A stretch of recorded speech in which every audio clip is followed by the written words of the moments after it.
ಆತ್ಮೀಯ ಬಂಧುಗಳೇ, ವಿನಾಯಕ ಗೋಕಾಕ್ ವಾಂಗ್ಮಯ ಟ್ರಸ್ಟ್ ಮತ್ತು ಮಹಾರಾಣಿ ಲಕ್ಷ್ಮೀ ಅಮ್ಮಣ್ಣಿ ಮಹಿಳಾ ವಿದ್ಯಾಲಯ ಸ್ವಾಯತ್ತ ಸಂಸ್ಥೆ ಇವರ ಸಹಯೋಗದಲ್ಲಿ ಆಯೋಜಿಸಿರುವ ಅನಿಲ್ ಗೋಕಾಕ್ ಅವರ ಗೌರವ ಗ್ರಂಥ ಬಿಡುಗಡೆ ಸಮಾರಂಭಕ್ಕೆ ಆಗಮಿಸಿರುವ ಎಲ್ಲ ಗಣ್ಯರು ದಯವಿಟ್ಟು ವೇದಿಕೆಗೆ ಬರಬೇಕು ಅಂತ ಕೋರ್ಕೊಳ್ತಾ ಇದ್ದೀನಿ. ಶ್ರೀ ಅನಿಲ್ ಗೋಕಾಕ್ ಅವರು ಮತ್ತು ನರಳ್ಳಿ ಬಾಲಸುಬ್ರಹ್ಮಣ್ಯ ಸರ್ ಅವರು, ಶ್ರೀ ವೈ ಜಿ ಮುರಳೀಧರನ್ ಅವರು ಮತ್ತು ಕಾಲೇಜಿನ ಪ್ರಾಂಶುಪಾಲರು, ಹಾಗೆಯೇ ಟಿ ಎಂ ವಿಜಯಭಾಸ್ಕರ್ ಅವರು ಕೂಡ ವೇದಿಕೆಗೆ ಬರಬೇಕು ಅಂತ ಕೋರ್ಕೊಳ್ತಾ ಇದ್ದೀನಿ. ಕಾರ್ಯಕ್ರಮವನ್ನು ಪ್ರಾರ್ಥನೆಯೊಂದಿಗೆ ಆರಂಭಿಸ್ತಾ ಇದ್ದಾರೆ ನಿಕ್ಷಿತಾ ಅವರು.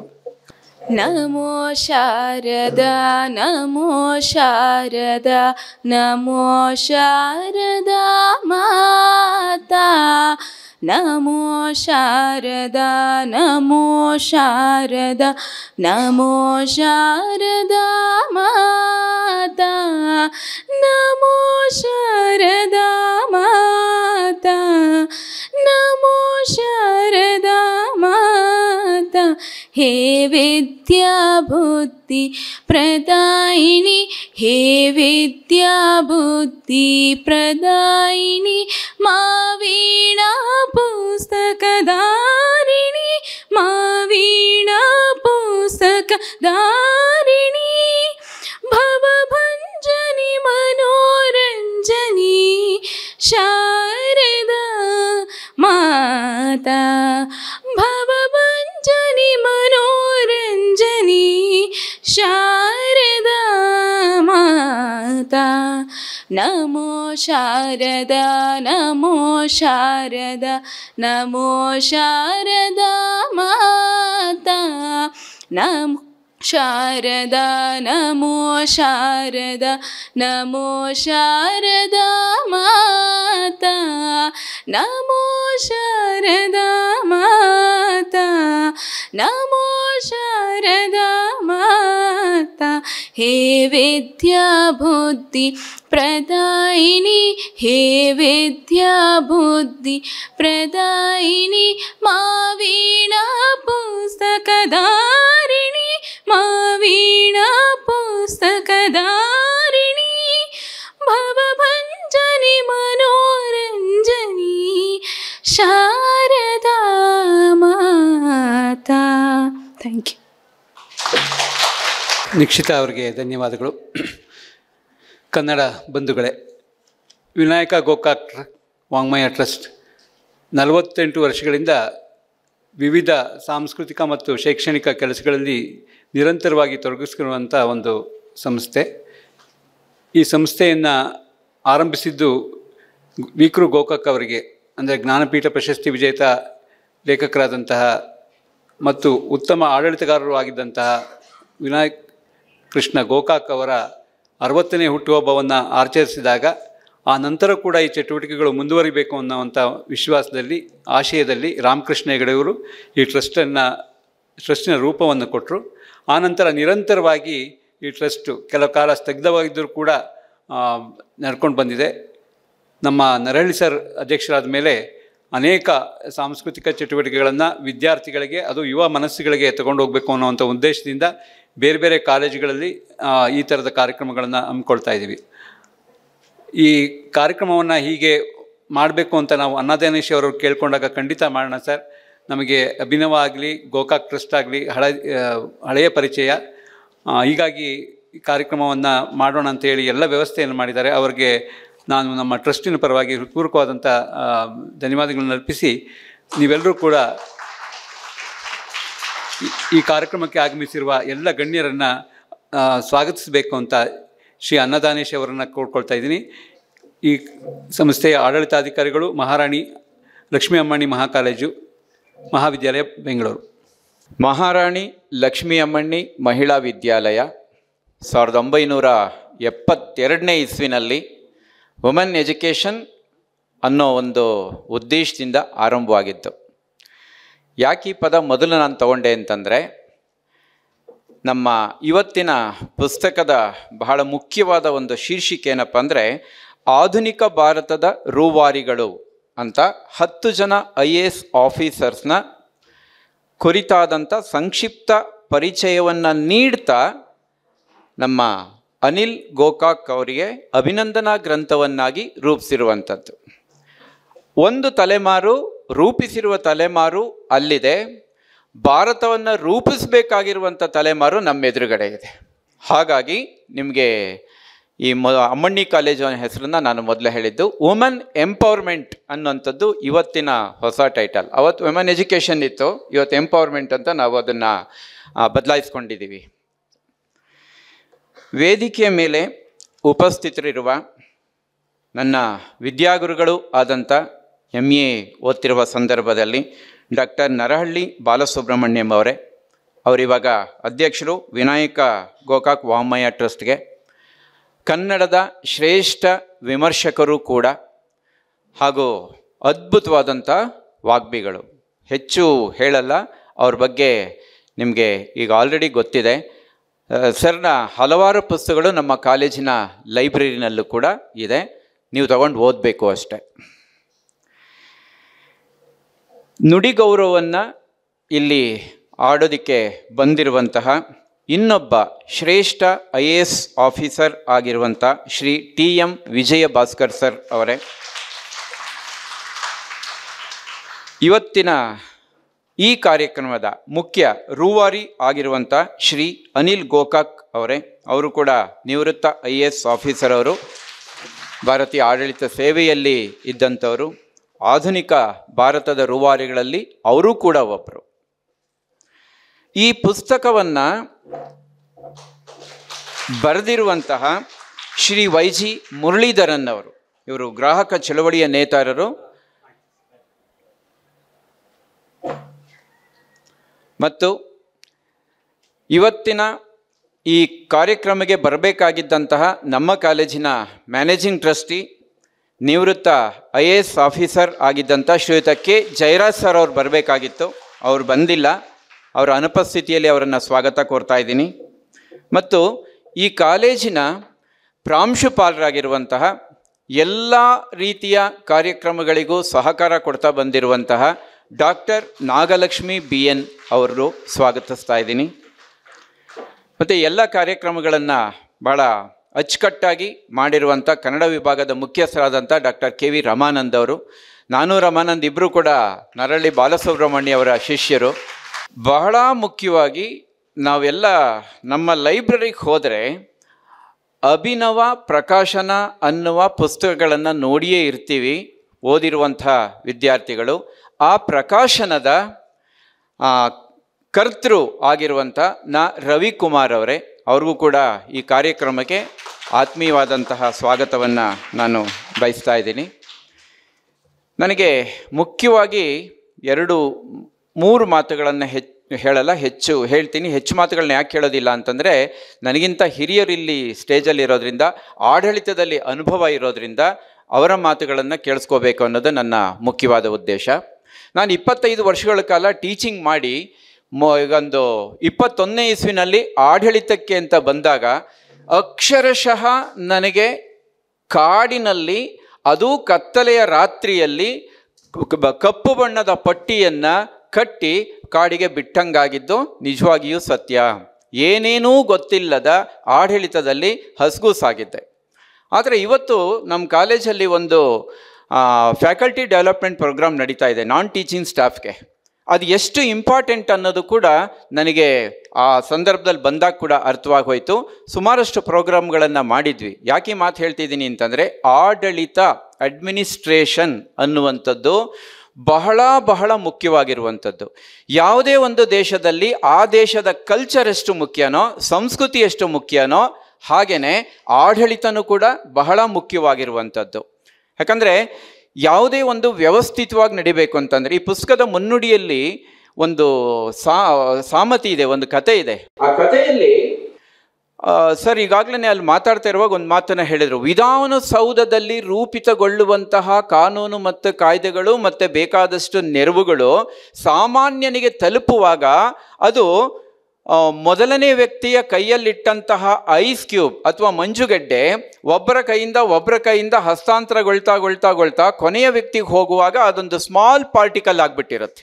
ಹಾಗೆ ಇವತ್ತಿಗೂ ಕೂಡ ಈ ಆಡಳಿತ ಅನ್ನುವಂಥದ್ದು ನಿಜವಾಗಿಯೂ IAS ಆಫೀಸರ್ಗಳಿಂದ ರೂಪಿತಗೊಳ್ತಾ ಇದೆ. ಬಟ್ ಆಡಳಿತಕ್ಕೆ ಸಂಬಂಧಪಟ್ಟಂಥ ಅಧಿಕಾರಿಗಳಿದಾರಲ್ಲ, ಅವ್ರುಗಳು ಅದನ್ನು ತಲುಪಿಸೋದ್ರಲ್ಲಿ ಇವತ್ತಿಗೂ ಭಾರತದಲ್ಲಿ ವಿಫಲಗೊಳ್ತಾ ಇರುವಂಥದ್ದು ಸೂರ್ಯ ಸಾಕ್ಷಿಯಾಗಿರುವಂತಹ ಸತ್ಯ ಅನ್ನೋಂಥದ್ದು ನಮಗೂ ನಿಮ್ಗೆಲ್ಲರಿಗೂ ಗೊತ್ತಾಗಿರುವಂಥದ್ದೇನೆ. ಹಾಗಾಗಿ ಆದರೂ ಕೂಡ ಅಂತಹ ಚಾಲೆಂಜಸ್ಸನ್ನು ಅವರೆಲ್ಲರೂ ಮೆಟ್ಟಿ ನಿಂತು, ಈಗಾದ್ರೂ ಸ್ವಲ್ಪ ಪರವಾಗಿಲ್ಲ, ಮೀಡಿಯಾಗಳೆಲ್ಲ ಭಾಳ ಸ್ಟ್ರಾಂಗ್ ಇವೆ. ಆದರೆ ಒಂದು ಕಾಲದಲ್ಲಿ ಕೇವಲ ಪೇಪರ್ ಮೀಡಿಯಾ ಇದ್ದಂಥ ಸಂದರ್ಭದಲ್ಲಿ ಇಂಥ ಹಿರಿಯ ಆಡಳಿತ ಅಧಿಕಾರಿಗಳು ಅಥವಾ IAS ಆಫೀಸರ್ಸ್ ಭಾರತವನ್ನು ಹೇಗೆ ಕಟ್ಟಿರ್ಬೋದು ಅನ್ನೋದನ್ನು ಕೂಡ ಈ ಪುಸ್ತಕದಲ್ಲಿ ಎಳೆ ಎಳೆಯಾಗಿ ಬಂದಿದ್ದನ್ನು ನಾವು ಗಮನಿಸಬಹುದು. ಈ ಪುಸ್ತಕ ನಮಗೆ ಕೆಳಭಾಗದಲ್ಲಿ ಆ ಸ್ಟೇಜಲ್ಲಿ ಕೂಡ ಸಿಗುತ್ತೆ, ಇಲ್ಲೂ ಕೂಡ ಸಿಗುತ್ತೆ. ನಮ್ಮ ವಿದ್ಯಾರ್ಥಿಗಳು ಮತ್ತು ನಾನ್ ಟೀಚಿಂಗ್ ಸ್ಟಾಫ್ ಹಾಗೂ ಟೀಚಿಂಗ್ ಸ್ಟಾಫ್ ಯಾಕೆ ತಗೊಳ್ಳೇಬೇಕು ಅಂತಂದರೆ, ನಮ್ಮ ವಿದ್ಯಾರ್ಥಿಗಳು ಯಾಕೆ ಈ ಪುಸ್ತಕ ಓದಬೇಕು ಅಂತಂದರೆ, ಮುಂದೆ ಹೇಗೆ ಆಗಬೇಕು ನಾವು ಅನ್ನೋ ಒಂದು ಕನಸು ಕಟ್ಟೋದಕ್ಕೆ ನಿಜವಾಗಿ ಇದೊಂದು ಸಾಕಾರ ಮಾಡುವಂತಹ ಪುಸ್ತಕ. ಮತ್ತು ನಿಮ್ಮ ಎದುರುಗಡೆ ಇರುವಂಥ ರೂವಾರಿಗಳನ್ನ ನೀವು ಕಣ್ತುಂಬೆ ನೋಡ್ತಾ ಇದ್ದೀರಲ್ಲ, ಅವರು ಅಕ್ಷರ ರೂಪದಲ್ಲಿ ಹೇಗೆ ಕಾಣಿಸ್ಕೊಂಡಿದ್ದಾರೆ ಅನ್ನೋದನ್ನು ಕೂಡ ನೀವು ಕಣ್ತುಂಬ್ಕೋಬೋದು. ಈ ಎಲ್ಲ ಕಾರಣಗಳಿಂದ ಈ ಕಾರ್ಯಕ್ರಮ ಬಹಳ ಮುಖ್ಯ. ನಮ್ಮ ಮಹಾರಾಣಿ ಲಕ್ಷ್ಮೀ ಅಮ್ಮಣ್ಣಿ ಕಾಲೇಜಿನ ಮ್ಯಾನೇಜಿಂಗ್ ಟ್ರಸ್ಟಿ ಆಗಿರುವಂಥ ಜಯರಾಜ್ ಸರ್ ಅವರು ಭಾರತೀಯ ವಿದ್ಯಾಭವನಲ್ಲಿ ಮೆಂಬರ್ ಆಗಿದ್ದಾರೆ. ಅವರು ನನಗೆ ಫೋನ್ ಮಾಡಿ ಹೇಳಿದರು, ನೋಡಿ ರವಿಕುಮಾರ್ ಫೋನ್ ಮಾಡ್ತಾರೆ ನಿಮಗೆ, ದಯವಿಟ್ಟು ನಮ್ಮ ಕಾಲೇಜಲ್ಲಿ ಇಂಥ ಒಂದು ಇದನ್ನು ವ್ಯವಸ್ಥೆಯನ್ನು ಮಾಡಿಕೊಡಿ. ಅವ್ರು ಬರ್ತಾ ಇರೋಂಥದ್ದೇ ಭಾಳ ಮುಖ್ಯ ನಮ್ಮ ಕಾಲೇಜ್ಗೆ, ಅದನ್ನು ಸದುಪಯೋಗ ಪಡಿಸ್ಕೊಳ್ಳಿ ಅಂತ ಹೇಳ್ಬಿಟ್ಟು ಜಯರಾಜ್ ಸರ್ ಅವತ್ತು ಹೇಳಿದಾಗ ಈ ಕಾರ್ಯಕ್ರಮ ನಿಜವಾಗ್ಲೂ ರೂಪಿತಗೊಂಡಿದೆ. ಹಾಗೂ ಸರ್ಗೂ ಕೂಡ ಇಲ್ಲಿಂದನೇ ನಾನು ವಂದನೆಗಳನ್ನು ಹೇಳ್ತೀನಿ. ಮತ್ತು ನಾನು ಹೆಚ್ಚು ಮಾತನಾಡಲ್ಲ, ನನ್ನ ಮಾತನ್ನು ಮುಗಿಸ್ತೀನಿ. ಧನ್ಯವಾದಗಳು. ಶ್ರೀ ಅನ್ನದಾನೀಶ್ವರವ್ರಿಗೂ ಕೂಡ ನಿಮ್ಮೆಲ್ಲರ ಪರವಾಗಿ ಮತ್ತು ಎರಡೂ ಸಂಸ್ಥೆಗಳ ಪರವಾಗಿ ಹೃತ್ಪೂರ್ವಕವಾದಂಥ ಸ್ವಾಗತವನ್ನು ಬಯಸ್ತಾ ಇದ್ದೀನಿ. ಪ್ರೀತಿಯ ಬಂಧುಗಳೇ, ವಿಕ್ರು ಗೋಕಾಕ್ ಟ್ರಸ್ಟಿನ ಬಗ್ಗೆ ಮತ್ತು ನಿಮ್ಮೆಲ್ಲರನ್ನು ಉದ್ದೇಶಿಸಿ ನಮ್ಮ ಅಧ್ಯಕ್ಷರಾದಂಥ ನರಳಿ ಸರ್ ಅವರು ಕೆಲವು ಮಾತುಗಳನ್ನ ಆಡಬೇಕು ಅಂತ ಕೋರ್ಕೊಳ್ತಾ ಇದ್ರು. ಹಿರಿಯರೇ ಮತ್ತು ಸ್ನೇಹಿತರೆ, ನಾನು ಕಂಡ ಅತ್ಯಂತ ಸುಸಂಸ್ಕೃತ ವ್ಯಕ್ತಿ ಅನಿಲ್ ಗೋಕಾಕ್ ಅವರು. ಬಹುಶಃ ನನ್ನ ಬದುಕಿನಲ್ಲಿ ಇಂಥ ವ್ಯಕ್ತಿಗಳನ್ನು ಕಾಣುವಂಥದ್ದು ಅಪರೂಪ ಅನ್ನುವಂತಹ ವ್ಯಕ್ತಿತ್ವ. ನಮಗೆ ಗೋಕಾಕ್ ಅವರ ಬಗ್ಗೆ, ನನ್ನ ಸಾಹಿತ್ಯದ ವಿದ್ಯಾರ್ಥಿ ಆಗಿದ್ದರಿಂದ ಗೋಕಾಕ್ ಬಗ್ಗೆ ನನಗೆ ಚೆನ್ನಾಗಿ ಗೊತ್ತಿತ್ತು. ಅವರು ವೈಸ್ ಚಾನ್ಸಲರ್ ಆಗಿದ್ದಾಗ ಒಂದೆರಡು ಸಲ ನಾನು ಅವರನ್ನು ಭೇಟಿಯಾಗುವ ಅವಕಾಶ ಕೂಡ ಸಿಕ್ಕಿತ್ತು. ಅವರ ಸಾಹಿತ್ಯದ ಅಧ್ಯಯನ ನಾನು ಮಾಡಿರೋದ್ರಿಂದ ಅವರ ಮೇಧಾವಿತನ, ಉದಾತ್ತವಾದ ವ್ಯಕ್ತಿತ್ವ ನೋಡಲಿಕ್ಕೂ ಹಾಗೆ ಇದ್ದರು ಅವರು ಗೋಕಾಕ್. ಹೀಗಾಗಿ ಅದೆಲ್ಲದರ ಪರಿಚಯ ಇತ್ತು. ಆದರೆ ಅನಿಲ್ ಗೋಕಾಕ್ ಅವರ ಪರಿಚಯ ಆಗ ನನಗೆ ಅಷ್ಟಾಗಿ ಇರಲಿಲ್ಲ. ಕೇಳಿದ್ದೆ ಅವರು IAS ಆಫೀಸರ್ ಅಂತ. ಆದರೆ ಗೋಕಾಕ್ ಟ್ರಸ್ಟ್ ಮೂಲಕ ನಿಕಟ ಸಂಪರ್ಕ ಒದಗಿದ ಮೇಲೆ ನನಗನ್ನಿಸ್ತು, VK ಗೋಕಾಕ್ ಎಷ್ಟು ಧೀಮಂತ ವ್ಯಕ್ತಿಯೋ ಅವರಿಗೆ ತಕ್ಕ ಮಗ ಅನಿಲ್ ಗೋಕಾಕ್ ಅಷ್ಟೇ ಧೀಮಂತ ವ್ಯಕ್ತಿ ಅಂತ ಹೇಳಿ ಅನ್ನಿಸ್ತು. ಯಾಕೆ ಅಂತ ಹೇಳ್ತೀನಿ. ಸಾಮಾನ್ಯವಾಗಿ ವಿನಯ ಮತ್ತು ಅಧಿಕಾರ ಒಟ್ಟಿಗೆ ಹೋಗೋದಿಲ್ಲ. ಯಾರಿಗಾದರೂ ಅಧಿಕಾರ ಬಂದ ತಕ್ಷಣ ಅಧಿಕಾರದ ಜೊತೆಗೆ ಸಹಜವಾಗಿ ಅಹಂಕಾರವೂ ಬಂದ್ಬಿಡತ್ತೆ. ನೀವು ನಿಮ್ಮ ಸುತ್ತಮುತ್ತ ಇರೋರನ್ನೇ ಗಮನಿಸಿ. ಸಾಮಾನ್ಯವಾಗಿ ಒಮ್ಮೆ ಅಧಿಕಾರಕ್ಕೆ ಬಂತು ಅಂತಂದರೆ ಅವರ ವ್ಯಕ್ತಿತ್ವದಲ್ಲಾಗುವ ಪಲ್ಲಟಗಳು, ಬದಲಾವಣೆಗಳು ಬೇರೆಯವ್ರಿಗಿರಲಿ ಅವರ ಆತ್ಮೀಯರಿಗೂ ಗೊತ್ತಾಗ್ತಾ ಹೋಗುತ್ತೆ. ಆದರೆ ಮಹಾರಾಷ್ಟ್ರದಲ್ಲಿ ಮಾತ್ರ ಅಲ್ಲ, ಭಾರತ ಸರ್ಕಾರದಲ್ಲೂ ಉನ್ನತ ಹುದ್ದೆಯಲ್ಲಿ ಇದ್ದರೂ ವಿನಯವನ್ನು ಕಾಪಾಡಿಕೊಂಡಂಥ ಅಪರೂಪದ ವ್ಯಕ್ತಿತ್ವ ನಮ್ಮ ಅನಿಲ್ ಗೋಕಾಕ್ ಅವ್ರದ್ದು. ಇವತ್ತು ಸಮಾಜ ಎಷ್ಟು ಭ್ರಷ್ಟವಾಗಿದೆ ಅಂತ ಹೇಳಿ ನಾವೆಲ್ಲರೂ ಪತ್ರಿಕೆಗಳಲ್ಲಿ, ದೃಶ್ಯ ಮಾಧ್ಯಮಗಳಲ್ಲಿ ನೋಡ್ತಾ ಇದ್ದೀವಿ. ಅನಿಲ್ ಗೋಕಾಕ್ ಅವ್ರ ಬಗ್ಗೆ ಮಹಾರಾಷ್ಟ್ರದ ಒಬ್ಬ ಮಂತ್ರಿ ಒಮ್ಮೆ ಹೀಗೆ ಹೇಳಿದ್ರಂತೆ, ದೇವ್ರಿಗೆ ಬೇಕಾದರೂ ಲಂಚ ಕೊಡ್ಬೋದು, ಅನಿಲ್ ಗೋಕಾಕ್ ಕೊಡೋಕ್ಕಾಗಲ್ಲ ನಾವು ಅಂತ. ಅಂದರೆ ಈ ಭ್ರಷ್ಟ ಸಮಾಜದಲ್ಲಿ ಹೀಗೆ ಪ್ರಾಮಾಣಿಕತೆಯನ್ನು, ನೈತಿಕತೆಯನ್ನು ಕಾಪಾಡಿಕೊಂಡಿರುವ ಅಪರೂಪದ ವ್ಯಕ್ತಿ ಅನಿಲ್ ಗೋಕಾಕ್. ನಮ್ಮ ವಿಜಯ ಭಾಸ್ಕರ್ ಸರ್ ಕೂಡ ಆ ಥರ ಮತ್ತೊಬ್ಬ ವ್ಯಕ್ತಿ ಅಂತ ಹೇಳಿ, ಅದಕ್ಕೇ ಅವರು ಕೂಡ ಇಲ್ಲಿರೋದು ಬಹಳ ಮುಖ್ಯವಾದ ಸಂಗತಿ ಅಂತ ನಾನು ಭಾವಿಸ್ತೀನಿ.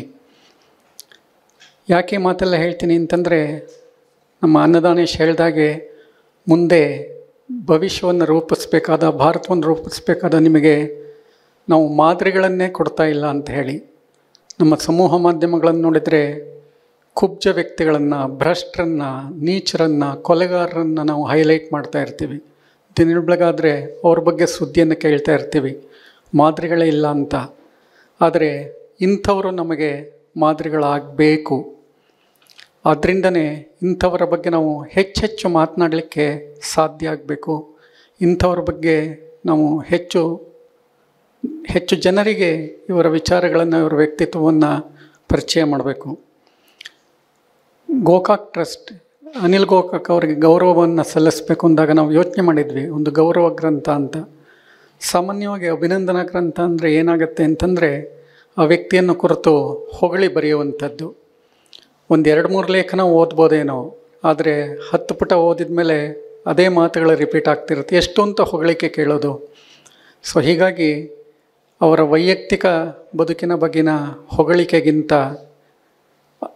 ಆ ಕ್ಷೇತ್ರದಲ್ಲಿ ಕೆಲಸ ಮಾಡಿರುವ ಅಪರೂಪದ ಕೆಲವು ವ್ಯಕ್ತಿಗಳನ್ನು ಪರಿಚಯ ಮಾಡಿಕೊಟ್ರೆ ಅದು ಅನಿಲ್ ಗೋಕಾಕ್ಗೂ ಗೌರವ ಸಲ್ಲಿಸಿದಾಗತ್ತೆ, ಮತ್ತು ನಮ್ಮ ಹೊಸ ತಲೆಮಾರಿಗೂ ಅದರ ಉಪಯೋಗ ಆಗುತ್ತೆ ಅಂತ ಹೇಳಿ ಭಾವಿಸಿ ನಾವೇನು ಮಾಡಿದ್ವಿ ಅಂತಂದರೆ, ಭಾರತದ ಸಾಕಷ್ಟು ಜನ ಅತ್ಯುತ್ತಮ IAS ಆಫೀಸರ್ಸ್ ಯಾರೇ, ಅದರಲ್ಲಿ ಕೆಲವರನ್ನು ಆಯ್ಕೆ ಮಾಡಿಕೊಂಡು ಅವರನ್ನು ಮಾದರಿಯನ್ನಾಗಿ ನಾವು ಮುಂದಿನ ತಲೆಮಾರಿಗೆ ಕೊಡಬೇಕು ಅಂತ ಹೇಳಿ ಯೋಚನೆ ಮಾಡಿ ನಮ್ಮ ಮುರಳೀಧರನ್ ಅವ್ರನ್ನ ಕೇಳಿಕೊಂಡಾಗ ಅವ್ರು 10 ಜನ ಬೆಸ್ಟ್ IAS ಆಫೀಸರ್ಸ್ ಬಗ್ಗೆ ನೀವು ಓದಿದರೆ ಗೊತ್ತಾಗುತ್ತೆ ಎಷ್ಟು ಅವ್ರು ಮುಖ್ಯ ಅಂತ ಹೇಳಿ, ಭಾರತವನ್ನು ರೂಪಿಸೋದ್ರಲ್ಲಿ ಅಂಥವರನ್ನು ಕುರಿತು ಈ ಪುಸ್ತಕವನ್ನು ಪ್ರಕಟಿಸಿದ್ದೀವಿ.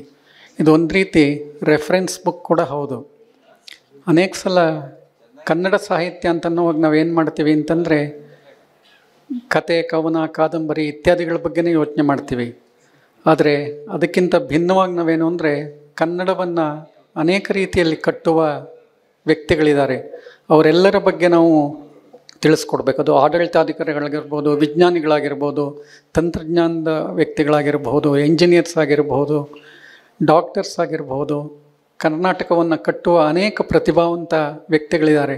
ಅವರೆಲ್ಲರನ್ನು ನಾವು ಪರಿಚಯ ಮಾಡಿಕೊಡ್ಲಿಕ್ಕೆ ಸಾಧ್ಯ ಆಗಬೇಕು ಅನ್ನೋದು ನಮ್ಮ ಟ್ರಸ್ಟ್ನ ಆಶಯಗಳಲ್ಲಿ ಒಂದು.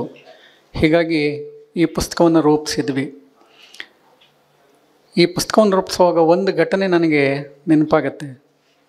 ನಾನು ಸಾಹಿತ್ಯ ಪರಿಷತ್ತಿನಲ್ಲಿ ಕೆಲವು ಕಾಲ ಕಾರ್ಯದರ್ಶಿಯಾಗಿ ಕೆಲಸ ಮಾಡ್ತಾಯಿದ್ದೆ. ಆಗ ಜಾಫರ್ ಶರೀಫ್ ಅವರು ಕೇಂದ್ರ ಸರ್ಕಾರದಲ್ಲಿ ರೈಲ್ವೆ ಮಂತ್ರಿಗಳಾಗಿದ್ದರು. ಅವರನ್ನು ನಾವು ನಮ್ಮ ಸಾಹಿತ್ಯ ಪರಿಷತ್ತಿಗೆ ಕರೆದು ಒಂದು ಮನವಿಯನ್ನು ಸಲ್ಲಿಸಿದ್ವಿ. ಆ ಮನವಿ ಏನು ಅಂತಂದರೆ, ಕರ್ನಾಟಕದ ಎಲ್ಲ ರೈಲು ನಿಲ್ದಾಣಗಳಲ್ಲಿ ಕನ್ನಡ ಪುಸ್ತಕಗಳ ಅಂಗಡಿ ಇರಬೇಕು, ಕನ್ನಡ ಪುಸ್ತಕಗಳು ಸಿಗೋ ಹಾಗಾಗಬೇಕು ಅಂತ. ಕರ್ನಾಟಕದಲ್ಲಿ ನೀವು ಏರ್ಪೋರ್ಟ್ಗೋ ರೈಲ್ವೆ ಸ್ಟೇಷನ್ಗೆ ಹೋದರೆ ಇಂಗ್ಲೀಷ್ ಪುಸ್ತಕಗಳು ಬೇಕಾದಷ್ಟು ಸಿಗ್ತಿರುತ್ತೆ, ಆದರೆ ಕನ್ನಡ ಪುಸ್ತಕಗಳು ಸಿಗೋದಿಲ್ಲ. ಅದಕ್ಕೆ ನಾವು ಹೇಳಿದ್ವಿ, ನೀವು ಹೇಗೋ ರೈಲ್ವೆ ಸಚಿವರಾಗಿದ್ದೀರಿ, ಆದ್ದರಿಂದ ಕರ್ನಾಟಕದ ರೈಲು ನಿಲ್ದಾಣಗಳಲ್ಲಿ ಕನ್ನಡ ಪುಸ್ತಕಗಳು ಸಿಗೋ ಹಾಗೆ ನೀವು ಒಂದು ವ್ಯವಸ್ಥೆ ಮಾಡಿ ಅಂತ ಒಂದು ಮನವಿಯನ್ನು ಸಲ್ಲಿಸಿದ್ವಿ. ಅವರು ತುಂಬ ಚೆನ್ನಾಗಿ ನನಗೆ ಉತ್ತರ ಕೊಟ್ಟರು. ನರಹಳ್ಳಿಯವರೇ, ನೀವು ಹೇಳೋದೇನೋ ತುಂಬ ಚೆನ್ನಾಗಿದೆ, ನನಗೂ ಇಷ್ಟ, ಆದರೆ ನಾನು ಆರ್ಡರ್ ಮಾಡ್ತೀನಿ, ಅದು ಇಂಪ್ಲಿಮೆಂಟ್ ಆಗಲ್ಲ ಅಂತ. ಯಾಕೆ ಸರ್ ಅಂತ ಕೇಳಿದೆ. ಅವ್ರು ಎಷ್ಟು ಚೆನ್ನಾಗಿ ಹೇಳಿದರು ಅಂತಂದರೆ, ನಾವೇನೋ ಆರ್ಡ್ರ್ ಮಾಡ್ತೀವಿ, ಈ IAS ಆಫೀಸರ್ಸ್ ಇರ್ತಾರಲ್ಲ, ಯಾವುದೋ ಸೆಕ್ಷನ್ ಅಂತ ಹೇಳ್ಬಿಟ್ಟು ಕೊಕ್ಕೆ ಹಾಕ್ಬಿಟ್ಟು ಇದಾಗಲ್ಲ ಸರ್ ಅಂತಾರೆ. ಅದ್ರ ನಮಗೆ ಆ ಸೆಕ್ಷನ್ ಯಾವುದು ಏನು ಅಂತ ನಮಗೆ ಗೊತ್ತಿರೋದಿಲ್ಲ. ಆದ್ದರಿಂದ ನಿಜವಾಗಿ ಇದನ್ನೆಲ್ಲ ಇಂಪ್ಲಿಮೆಂಟ್ ಆಗಬೇಕು ಅಂದರೆ IAS ಆಫೀಸರ್ಸ್ ಇರ್ತಾರಲ್ಲ ಅವರಿಂದ ಅಂಥೇಳಿ. ನಿಜವಾಗಿಯೂ ನನಗೆ ಅವರ ಮಾತಲ್ಲಿ ಅಸಹಾಯಕತೆ ಇರಲಿಲ್ಲ, ಒಂದು ವಿಷಾದದ ದನಿ ಇತ್ತು. ಇವತ್ತು ನಿಜವಾಗಿಯೂ ನಾವು ಎಷ್ಟೋ ಸಲ ನಮ್ಮನ್ನು ಆಳುವಂಥವ್ರು ರಾಜಕಾರಣಿಗಳು ಅಂತ ಅಂದ್ಕೊಳ್ತೀವಿ. ಸ್ವಲ್ಪ ಮಟ್ಟಿಗೆ ನಿಜ ಅದು. ಆದರೆ ನಿಜವಾಗಿ ನಮ್ಮನ್ನು ಆಳ್ತಿರೋರು ಯಾರು ಅಂತಂದರೆ ಬ್ಯೂರೋಕ್ರ್ಯಾಟ್ಸ್, IAS ಆಫೀಸರ್ಸು. ಅನೇಕ ಉದಾಹರಣೆಗಳನ್ನು ನಾವು ಅದಕ್ಕೆ ಕೊಡ್ತಾ ಹೋಗ್ಬೋದು. ಈಗಾಗಲೇ ಅನ್ನದಾನೀಶ್ ಹೇಳಿದ್ರಲ್ಲ ಅಕ್ಬರ್ನ ಕತೆ, ಅದು ನಿಜ. ಅಕ್ಬರ್ ಒಂದು ಸರಿ ಯೋಚನೆ ಮಾಡ್ತಾನಂತೆ, ನಾನು ಇಷ್ಟೆಲ್ಲ ಜನೋಪಯೋಗಿ ಕಾರ್ಯಕ್ರಮಗಳನ್ನು ಮಾಡ್ತೀನಿ, ಆದರೆ ಜನ ಯಾಕೆ ಬದಲಾಗ್ತಾ ಇಲ್ಲ ಅಂತ. ಕೋಟ್ಯಾಂತರ ರೂಪಾಯಿ ಜನಗಳಿಗೆ ಅಂತ ವಹಿಸ್ತೀವಿ ಅಂತ. ಅದಕ್ಕೆ ಬೀರ್ಬಲ್ ಹೇಳಿದ್ನಂತೆ, ಯಾಕೆ ಅಂತ ಹೇಳ್ತೀನಿ ಅಂಥೇಳಿ ಅಕ್ಬರ್ ಕೈಲಿ ಒಂದು ದೊಡ್ಡ ಮಂಜುಗಡ್ಡೆಯನ್ನು ಕೊಟ್ಟನಂತೆ. ಅದನ್ನು ಉದ್ದಕ್ಕೆ ಕಡೆಯಲ್ಲಿ ಒಬ್ಬ ಸಾಮಾನ್ಯ ವ್ಯಕ್ತಿ ಇದ್ದಂತೆ, ಅವನಿಗೆ ತಲುಪಿಸಿ ಅಂತ. ಹೀಗೆ ತಲುಪಿಸ್ತಾ ಹೋದರು. ಮಂತ್ರಿಗೆ ಹೋಯಿತು, ಆಮೇಲೆ ಇನ್ಯಾರಿಗೂ ಹೋಯಿತು. ಮಂಜುಗಡ್ಡೆಗೆ ಹೋಗ್ತಿರುವಾಗ ಕರಗೋಯ್ತು. ಅಲ್ಲಿಗೆ ಹೋಗುವಷ್ಟರಲ್ಲಿ ಸ್ವಲ್ಪ ಉಳಿತಂತೆ. ಹಾಗೆಯೇ ಜಹಾಪನ ಅಕ್ಬರ್ಗೆ ಹೇಳಿದಂತೆ ಬೀರ್ಬಲ್, ನೀವು 100 ಕೋಟಿ ಬಿಡುಗಡೆ ಮಾಡ್ತೀರಿ, ಅದು ಜನಸಾಮಾನ್ಯರ ತಲುಪೋ ವೇಳೆಗೆ 100 ರೂಪಾಯಿ ಆಗಿರುತ್ತೆ, ಮಧ್ಯ ಎಲ್ಲ ನುಂಗಾಕಿರ್ತಾರೆ ಅಂತ. ES ವೆಂಕಟರಾಮಯ್ಯನವ್ರು ಒಂದು ಸರಿ ಒಂದು ಕತೆ ಹೇಳಿದರು ನನಗೆ. ಒಂದು ಸರಿ ಕೊಳವೆ ಬಾವಿ ಬೋರ್ವೆಲ್ ತೆಗಿಬೇಕು ಅಂತ ಗೌರ್ಮೆಂಟ್ ಸ್ಯಾಂಕ್ಷನ್ ಮಾಡ್ತಂತೆ ಒಂದಷ್ಟು ಹಣವನ್ನು. ನಮ್ಮ ಅಧಿಕಾರಿಗಳೇನು ಮಾಡಿದ್ರಂತೆ ಅಂತಂದರೆ ಒಂದು ರಿಪೋರ್ಟ್ ಕೊಟ್ರಂತೆ. ರಿಪೋರ್ಟಲ್ಲಿ ಬೋರ್ವೆಲ್ ತೆಗೆದ್ವಿ ಅಂತ ಒಂದು ರಿಪೋರ್ಟು, ನೀರು ಬರಲಿಲ್ಲ ಅಂತ ಒಂದು ರಿಪೋರ್ಟು, ಅದನ್ನು ಆಮೇಲೆ ಹಾಗೆ ಬಿಟ್ಟರೆ ಮಕ್ಕಳು ಬೀಳ್ತಾರಲ್ಲ ಅಂತ ಮುಚ್ಚಿದ್ವಿ ಅಂತ ಒಂದು ರಿಪೋರ್ಟು. ಅದಕ್ಕೆಲ್ಲ ದುಡ್ಡು. ಬೋರ್ವೆಲ್ ತೆಗೆದಿದ್ದಕ್ಕೆ ದುಡ್ಡು, ಬೋರ್ವೆಲ್ ಮುಚ್ಚಿದ್ದಕ್ಕೂ ದುಡ್ಡು. ಬೋರ್ವೆಲ್ಲೇ ಇಲ್ಲ, ಎಲ್ಲ ರಿಪೋರ್ಟಲ್ಲೇ. ಅಂದರೆ ಬೋರ್ವೆಲ್ ತೆಗೆದಿದ್ರು ಅಂತ ಅದು ಸುಳ್ಳು ಹೇಳಿ ಹೋಗಲಿ, ದುಡ್ಡು ತೊಗೊಳ್ಳಿ. ಎಂಥ ಜಾಣ್ರು ಇರ್ತಾರೆ ಈ IAS ಆಫೀಸರ್ಸ್ಗಳು ಅಂತಂದರೆ, ಬೋರ್ವೆಲ್ ಮುಚ್ಚಿದ್ದಕ್ಕೂ ದುಡ್ಡು ಅಂತ. ಅಂದರೆ ನಮ್ಮಲ್ಲಿ ಎಷ್ಟು ಭ್ರಷ್ಟತೆ ಇದೆ ಅಂತಂದರೆ ಅದನ್ನ ಊಹೆ ಕೂಡ ಮಾಡಲಿಕ್ಕಾಗೋದಿಲ್ಲ. ಅದಕ್ಕೇ ರಾಜಕಾರಣಿಗಳೇನು ಮಾಡ್ತಾರೆ ಅಂತಂದರೆ, ತಮಗೆ ಬೇಕಾದ ಆಫೀಸರ್ಸ್ಗಳನ್ನು ಹಾಕಿಸ್ಕೊಳ್ತಿರ್ತಾರೆ. ಭ್ರಷ್ಟರ ಜೊತೆ ಅಧಿಕಾರಿಗಳ ಕೈಗೂಡದೇ ಇದ್ದರೆ ರಾಜಕಾರಣಿಗಳೇನೂ ಮಾಡಲಿಕ್ಕಾಗೋದಿಲ್ಲ. ಅದಕ್ಕೇ ನೀವು ವರ್ಗಾವಣೆ ಎನ್ನುವಾಗ ಕೋಟಿ ಅಂತ ಇವತ್ತೇನೋ ಮಾತುಗಳೆಲ್ಲ ಬರ್ತಿದೆಯಲ್ಲ, ಅಧಿಕಾರಿಗಳು ರಾಜಕಾರಣಿಗಳ ಜೊತೆ ಕೈ ಜೋಡಿಸೋದ್ರ ಮೂಲಕನೇ ಭ್ರಷ್ಟತೆ ಈಗಾಗೋದು. ಇದರ ನಡುವೆ ಕೂಡ ಅತ್ಯುತ್ತಮ ಆಡಳಿತಗಾರರು ಇರ್ತಾರೆ. ಅವರಿಂದನೇ ನಮ್ಮಲ್ಲಿ ಎಷ್ಟೋ ಸಲ ಹಳ್ಳಿ ಕಡೆ ಹೇಳ್ತಾರೆ, ಇನ್ನೂ ಏನೋ ನ್ಯಾಯ ಧರ್ಮ ಇದೆಯಪ್ಪ, ಅದಕ್ಕೆ ಇಷ್ಟು ಮಳೆ ಬೆಳೆ ಆಗ್ತಾ ಇದೆ ಅಂತ. ಇನ್ನೂ ಜನ ಸ್ವಲ್ಪ ನೆಮ್ಮದಿಯಿಂದ ಉಸಿರಾಡ್ತಿದ್ದಾರೆ ಅಂತಂದರೆ ಇಂತಹ IAS ಆಫೀಸರ್ಸಿಂದ. ಕೆಲವು IAS ಆಫೀಸರ್ಸ್ ಎಷ್ಟು ಪ್ರಬಲರಾಗಿರ್ತಾರೆ ಅಂತಂದರೆ ಮಂತ್ರಿಯನ್ನು ಕೂಡ ಬದಲಾಯಿಸುವಷ್ಟು ಶಕ್ತಿ ಅವ್ರಿಗಿರುತ್ತೆ. ಆ ಉದಾಹರಣೆ ಇಲ್ಲಿದೆ. ಇಂದಿರಾ ಗಾಂಧಿಯವರು ಒಬ್ಬ IAS ಆಫೀಸರನ್ನು ನೆರವಿಗೆ ನಿಂತು ಮಂತ್ರಿಯನ್ನೇ ಬದಲಾಯಿಸಿದ ಘಟನೆ ಇಲ್ಲಿ ಬರುತ್ತೆ ನಮಗೆ. ಅಂದರೆ IAS ಅಧಿಕಾರಿಗಳಿರ್ತಾರಲ್ಲ, ಅವರಿಗೆ ಇಷ್ಟು ಮಹತ್ವ ಇರುತ್ತೆ ಅಂತ. ಹಾಗೆ ನೋಡಿದರೆ ಜಾಫರ್ ಶರೀಫ್ ಅವ್ರು ಹೇಳಿದ ಮೇಲೆ ನಾವೇನು ಮಾಡಿದ್ವಿ ಅಂತಂದ್ರೆ, ಹಾಗಾದರೆ ನಾವೇನು ಮಾಡ್ಬೇಕು ಸರ್ ಅಂದಾಗ, ಕರ್ನಾಟಕದಿಂದ ಹೆಚ್ಚೆಚ್ಚು IAS ಆಫೀಸರ್ಸು ಬರೋ ಹಾಗಾಗಬೇಕು, ಆಗ ನಮಗೆ ಕೇಂದ್ರದಿಂದ ನೆರವು ಸಿಗುತ್ತೆ ಅಂತ. ಆಮೇಲಿಂದ ನಾನು MH ಕೃಷ್ಣಯ್ಯ ಅವರೆಲ್ಲ IASಗೆ ಪಾಠ ಮಾಡಲಿಕ್ಕೆ ಶುರು ಮಾಡಿದ್ವಿ ಕನ್ನಡ. ಇವತ್ತು ಸುಮಾರು 20-30 ಜನನಾದರೂ IAS IPS ಆಫೀಸರ್ಸ್ ನನ್ನ ಸ್ಟೂಡೆಂಟ್ಸ್ ಇದ್ದಾರೆ. ಕರ್ನಾಟಕದ ಬೇರೆ ಬೇರೆ ಕಡೆ, ಭಾರತದ ಬೇರೆ ಬೇರೆ ಕಡೆ, ಈವನ್ IFS ಮಾಡಿಕೊಂಡವರು. ಅಂದರೆ ಆಗ ಅವರು ಹೇಳ್ತಾಯಿದ್ರು, ಕೇಂದ್ರ ಸರ್ಕಾರದಿಂದ ಕೇರಳಕ್ಕೆ ಹೋಗುವಷ್ಟು ಅನುದಾನ ಕರ್ನಾಟಕಕ್ಕೆ ಬರೋದಿಲ್ಲ ಅಂತ, ಮಹಾರಾಷ್ಟ್ರಕ್ಕೆ ಹೋಗುವಷ್ಟು, ಗುಜರಾತ್ಗೆ ಹೋಗುವಷ್ಟು ಅನುದಾನ ಕರ್ನಾಟಕಕ್ಕೆ ಬರೋದಿಲ್ಲ ಅಂತ.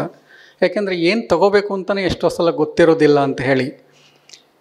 ಇನ್ನೂ ಇದೆಲ್ಲ ಹಿನ್ನೆಲೆ ಯಾಕೆ ಅಂತಂದರೆ, IAS ಆಫೀಸರ್ಸ್ ಅಂತನ್ನುವಾಗ ಅವರು best cream of the society ಆಗಿರ್ತಾರೆ ಅನ್ನೋದು ಕೂಡ ಭಾಳ ಇಂಪಾರ್ಟೆಂಟು.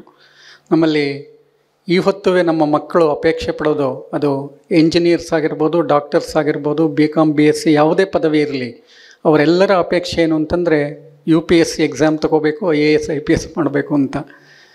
ಉಳಿದೆಲ್ಲರೂ ಎಷ್ಟೋ ಸಲ 1 ಲಕ್ಷ 2 ಲಕ್ಷ ಸಂಬಳ ಬರ್ತಿರೋ ಒಬ್ಬ ಸಾಫ್ಟ್ವೇರ್ ಇಂಜಿನಿಯರ್ ಅದನ್ನು ಬಿಟ್ಟು UPSC ಎಕ್ಸಾಮ್ ತೊಗೊಂಡು ಆಫೀಸರ್ ಆಗಲಿಕ್ಕೆ ಪ್ರಯತ್ನ ಪಡ್ತಾನೆ.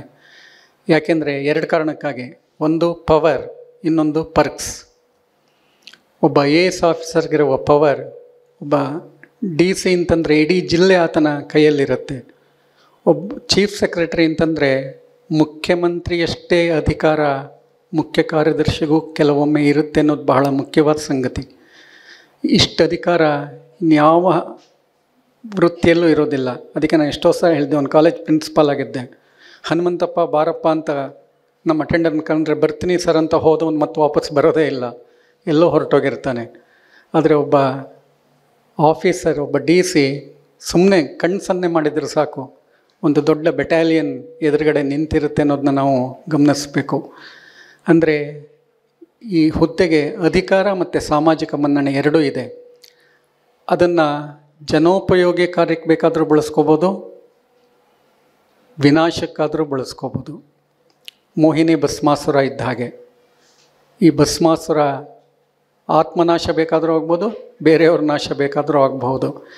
ಸೊ ಈ 10 ಜನ IAS ಆಫೀಸರ್ಸ್ ಯಾರಲ್ಲ ನಾವು ಇಲ್ಲಿ ಪರಿಚಯ ಮಾಡಿಕೊಟ್ಟಿರೋದು, YN ಮುರಳೀಧರನ್ ಹಾಗೆ ನೋಡೋಕೆ ಹೋದರೆ ಒಂದು ರೀತಿ ವಿಶ್ವಕೋಶ ಇದ್ದಾಗ ಅವರು ಜನರಲ್ ನಾಲೆಡ್ಜಲ್ಲಿ ಅನೇಕ ಸಂಗತಿಗಳನ್ನು ನಾನು ಎಷ್ಟೋ ಸಲ ನನಗೆ ಬೇಕಾದ ಮಾಹಿತಿಗಳು ಬೇಕು ಅಂದರೆ ನಾನು ಮುರಳೀಧರ್ ಅವರನ್ನು ಕೇಳ್ತಾ ಇರ್ತೀನಿ.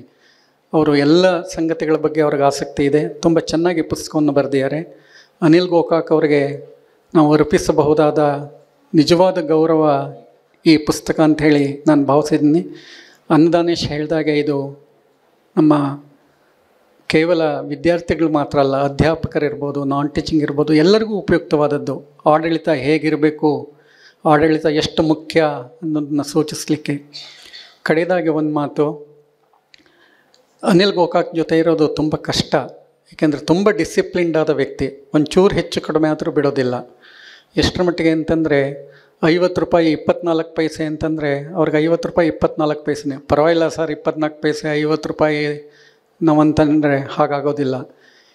ಇಂಥವ್ರನ್ನು 50-60 ವರ್ಷ ನಿಭಾಯಿಸಿದವರು ಹೇಮಾ ಅವರು. ನಾನು ಹೇಮಾ ಅವ್ರಿಗೆ ಯಾವಾಗಲೂ ಹೇಳ್ತಿರ್ತೀನಿ, ಈಗ ಅನಿಲ್ ಗೋಕಾಕ್ ಸರ್ನ ಹೆಂಗೆ ನಿಭಾಯಿಸಿದ್ರಿ ನೀವು ಅಂತ ಹೇಳಿ.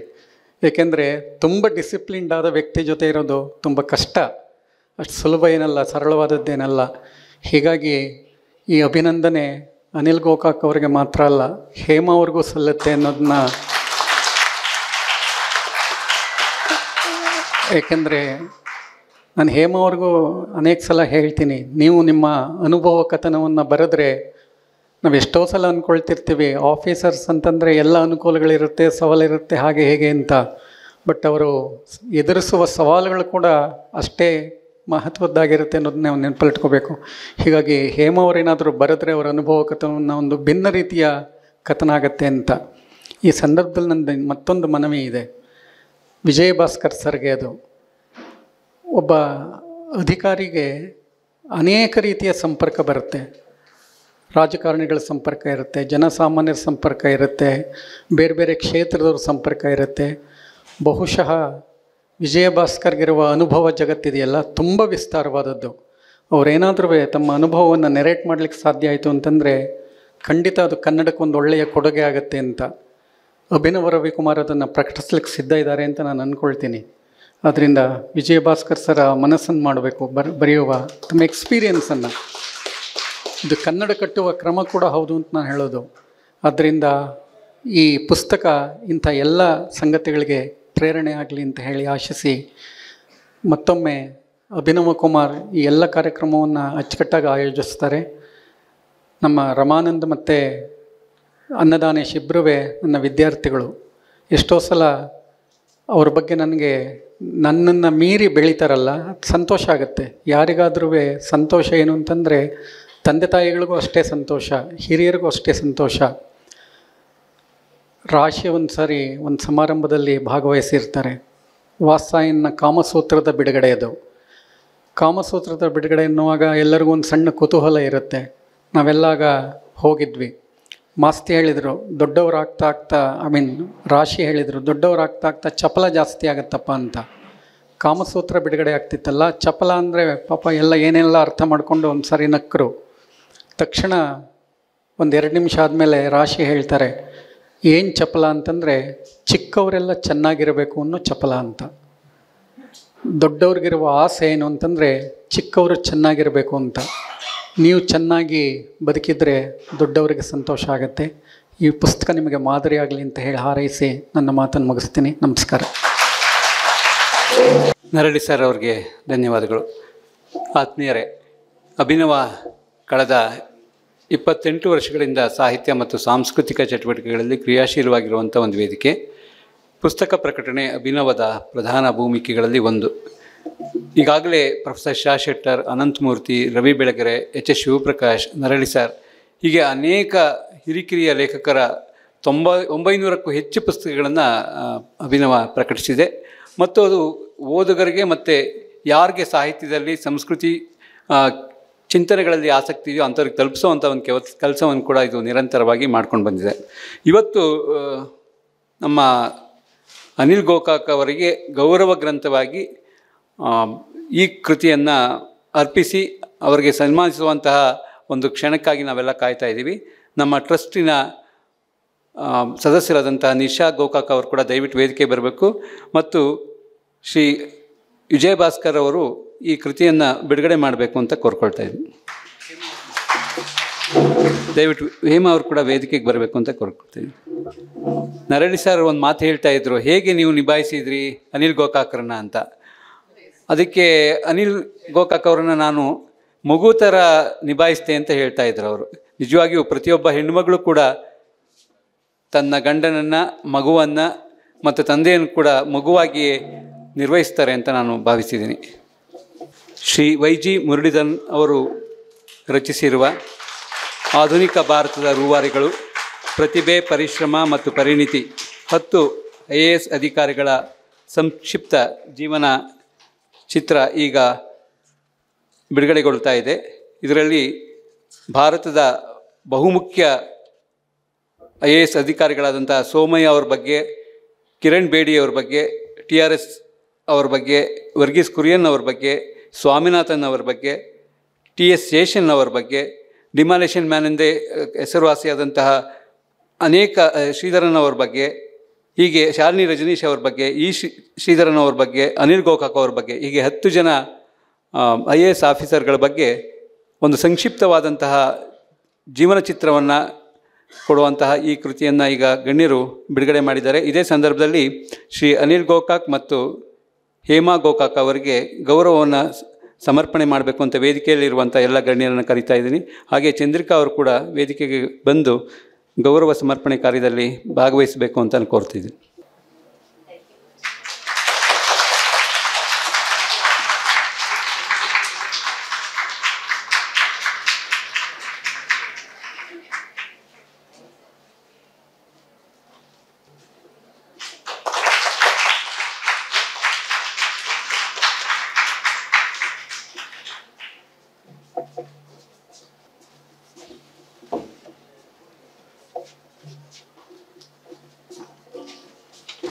ಆತ್ಮೀಯರೇ, ವಿಜಯ್ ಭಾಸ್ಕರ್ ಅವರ ಹೆಸರನ್ನು ಬಹುಶಃ ನಾವೆಲ್ಲರೂ ಕೇಳಿರ್ತೀವಿ. ಅವರ ಪ್ರಭಾವ ಹೇಗಿದೆ ಅಂತಂದರೆ, ಕರ್ನಾಟಕ ಸರ್ಕಾರದ ಅನೇಕ ಇಲಾಖೆಗಳಲ್ಲಿ, ವಿಶೇಷವಾಗಿ ಅವರು ಶಿಕ್ಷಣ ಇಲಾಖೆಯಲ್ಲಿ ಮತ್ತು ಗ್ರಂಥಾಲಯ ಇಲಾಖೆಯಲ್ಲಿ ತಂದಂಥ ಬದಲಾವಣೆಗಳು ಬಹಳ ಮಹತ್ವಪೂರ್ಣವಾದವು. ಇವತ್ತು ಯಾವುದೇ ಆಫೀಸ್ಗೆ ಹೋದರೂ ಕೂಡ ಇದನ್ನು ವಿಜಯ್ ಭಾಸ್ಕರ್ ಅವರು ಜಾರಿ ಮಾಡಿದ್ದಾರೆ. ಇದಕ್ಕೊಂದು ಸಣ್ಣ ನೋಟ್ ಹಾಕಿದ್ದಾರೆ ಅಂತಂದರೆ, ಇವತ್ತಿನ ಅಧಿಕಾರಿಗಳು ಕೂಡ ಅದನ್ನು ಅಷ್ಟೇ ಗೌರವದಿಂದ ಮತ್ತು ಪ್ರೀತಿಯಿಂದ ಬದಲಾಯಿಸದೆ ಹಾಗೆ ಉಳಿಸ್ಕೊಳ್ಳುವಂಥ ಒಂದು ಕೆಲಸವನ್ನು ಮಾಡ್ತಾ ಇದ್ದಾರೆ. ಅವರ ವ್ಯಕ್ತಿತ್ವ ಅಷ್ಟು ದೊಡ್ಡದು ಅಂತ ನಾನು ಭಾವಿಸಿದ್ದೀನಿ. ನಿನ್ನೆ ಅವ್ರ ಮನೆಗೆ ಹೋದಾಗ ಕೂಡ ನನಗೆ ಅನ್ನಿಸ್ತಾ ಇತ್ತು, ಯಾರೋ ಅಧಿಕಾರಿ ಅಂತಂದರೆ ಒಂದು ದರ್ಪ ಇರುತ್ತೆ ಅಥವಾ ಅಧಿಕಾರ ಇರುತ್ತೆ. ಅವ್ರು ಎಷ್ಟು ಸರಳವಾಗಿ ಇದ್ದರು ಅಂತಂತಂದರೆ, ಬಹುಶಃ ಅದೆಲ್ಲದಕ್ಕೂ ಕಾರಣ ಅವರು ಸಾಹಿತ್ಯದ ಬಹಳ ಆತ್ಮೀಯವಾದಂಥ ವಿದ್ಯಾರ್ಥಿಯಾಗಿರೋದು ಅಂತ.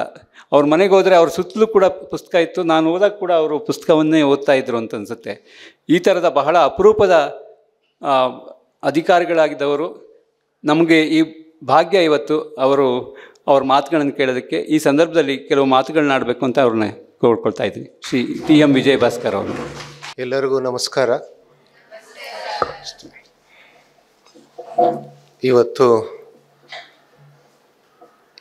ಶ್ರೀ ವೈ ಜಿ ಮುರಳೀಧರನ್ ಅವರ ಆಧುನಿಕ ಭಾರತದ ರೂವಾರಿಗಳು, ಪ್ರತಿಭೆ, ಪರಿಶ್ರಮ ಮತ್ತು ಪರಿಣಿತಿ ಪುಸ್ತಕದ ಜನಾರ್ಪಣೆ ಮತ್ತು ಸಂವಾದ ಕಾರ್ಯಕ್ರಮದಲ್ಲಿ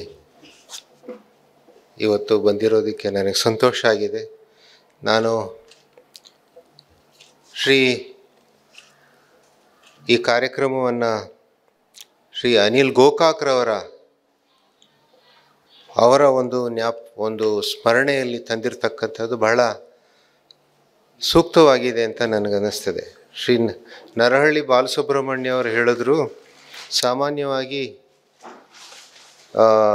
ಇಂಥ ಪುಸ್ತಕಗಳನ್ನು ಅವರ ಹೊಗಳಿಕೆಗೆ ಮಾತ್ರ ಸೀಮಿತವಾಗಿರುತ್ತೆ. ಆದರೆ ಇದು ಉತ್ತಮ ಆಡಳಿತಗಾರರ ಬಗ್ಗೆ ಪುಸ್ತಕ ಬರೆದು ಅವರಂತಹ ಇತರ ಅಧಿಕಾರಿಗಳ ಬಗ್ಗೆ, ಆಡಳಿತಗಾರರ ಬಗ್ಗೆ ಹೊರತಂದಿರೋದ್ರಿಂದ ಇದಕ್ಕೆ ಹೆಚ್ಚು ಜೀವ ಇರುತ್ತೆ, ಹೆಚ್ಚಿನ ಜನ ಇದ್ರ ಬಗ್ಗೆ ಕುತೂಹಲ ಓದ್ತಾರೆ ಅನ್ನೋದು ಬಹಳ ಸೂಕ್ತವಾದ ಒಂದು ಅವರ ಮಾತು ಇದು. ಶ್ರೀ ಅನಿಲ್ ಗೋಕಾಕ್ರವರ ಬಗ್ಗೆ ನಾನು ನಮ್ಮ ಭಾರತೀಯ ಸಾರ್ವಜನಿಕ ಆಡಳಿತ ಸಂಸ್ಥೆ ಕರ್ನಾಟಕ ಶಾಖೆಯ ಅವರು ವ್ಯವಸ್ಥಾಪಕ ಮಂಡಳಿಯ ಸದಸ್ಯರಾಗಿದ್ದವರು ಮತ್ತು ಅವರು ಹಲವಾರು ವರ್ಷಗಳು ಸಭೆಗೆ ಬಂದು ತಮ್ಮ ಸಲಹೆಗಳನ್ನು ಕೊಡ್ತಿದ್ದರು. ಅದಕ್ಕೆ ಮೊದಲು ನಾನು ದೆಹಲಿಯಲ್ಲಿದ್ದಾಗ ನಾನು ಅವರ ಹೃದಯವಂತಿಕೆ ಬಗ್ಗೆ ಒಂದು ಘಟನೆ ಬಗ್ಗೆ ನಮಗೆ ಹೇಳಲಿಕ್ಕೆ ಬಯಸ್ತೀನಿ. ಅವ್ರಿಗೂ ಬಹುಶಃ ಇದು ನೆನಪಿರಲಿಕ್ಕಿಲ್ವ ಅನ್ನೋದು. ನನ್ನ ಹಿರಿಯ ಅಧಿಕಾರಿ ಒಬ್ಬರು ಶ್ರೀಮತಿ ಆಶಾ ದಾಸ್ ಅಂತ ಇದ್ದರು. ಅವರು ನನಗೆ ಹೇಳಿದ್ರು, ನಾವು ಅವತ್ತು ದಿವಸ ದೆಹಲಿಯಲ್ಲಿ ಅವರು ಶ್ರೀಮತಿ ಆಶಾ ದಾಸ್ರವರು ಮತ್ತು ಶ್ರೀ ಅನಿಲ್ ಗೋಕಾಕ್ರವರು ವಾಹನದಲ್ಲಿ ಹೋಗ್ತಿದ್ರಂತೆ, ಕಾರಲ್ಲಿ ಹೋಗ್ತಾಯಿದ್ರು ರಸ್ತೆ ಮೇಲೆ. ಆ ರಸ್ತೆಯಲ್ಲಿ ಹೋಗ್ತಿರೋವಾಗ ಯಾವುದೋ ಒಂದು ದುರ್ಘಟನೆಯಿಂದ, ಒಂದು ಅಪಘಾತದಿಂದ ಒಬ್ಬ ವ್ಯಕ್ತಿ ರಸ್ತೆ ಮೇಲೆ ಬಿದ್ದಿದ್ದಂತೆ. ಆವಾಗ ಶ್ರೀ ಅನಿಲ್ ಗೋಕಾಕ್ರವರು ತಕ್ಷಣ ಕಾರನ್ನು ನಿಲ್ಲಿಸಿ, ಡ್ರೈವರ್ಗೆ ಹೇಳಿ ಕಾರನ್ನು ನಿಲ್ಲಿಸಿ ಅವರಿಗೆ ಉಪಚಾರ ಮಾಡಿಸ್ಲಿಕ್ಕೆ ಮತ್ತು ಪೊಲೀಸ್ನವ್ರಿಗೆ ತಿಳಿಸಿ ಅವ್ರನ್ನ ಹಾಸ್ಪಿಟ್ಲಿಗೆ ಕರ್ಕೊಂಡು ಹೋಗೋ ವ್ಯವಸ್ಥೆ ಮಾಡಿದ್ರು ಅಂತ ನನಗೆ ಹೇಳಿದ್ರು. ಸೊ ಈ ಥರ ಹೃದಯವಂತಿಕೆ ಇರತಕ್ಕಂಥ ಅವರು ಶ್ರೀ ಅನಿಲ್ ಗೋಕಾಕ್ರವರು. ಅವರು ಅತ್ಯುನ್ನತ ಹುದ್ದೆಗಳಲ್ಲಿ ಕೆಲಸ ಮಾಡಿ ಈ ಒಂದು ಅವರ ತಂದೆಯ ಶ್ರೀ ವಿನಾಯಕ ಕೃಷ್ಣ ಗೋಕಾಕ್ರವರ ಜ್ಞಾಪಕಾರ್ಥ ಈ ಒಂದು ಕಾರ್ಯಕ್ರಮ ಮತ್ತು ಟ್ರಸ್ಟನ್ನು ನಡೆಸಿ ಕಾರ್ಯಕ್ರಮಗಳು ಮಾಡ್ತಿರೋದು ಬಹಳ ಸೂಕ್ತವಾಗಿದೆ. ಕನ್ನಡದ ಅಭಿವೃದ್ಧಿಗೆ ದೊಡ್ಡ ಕೊಡುಗೆ ಅಂತ ನಾನು ಭಾವಿಸ್ತೀನಿ.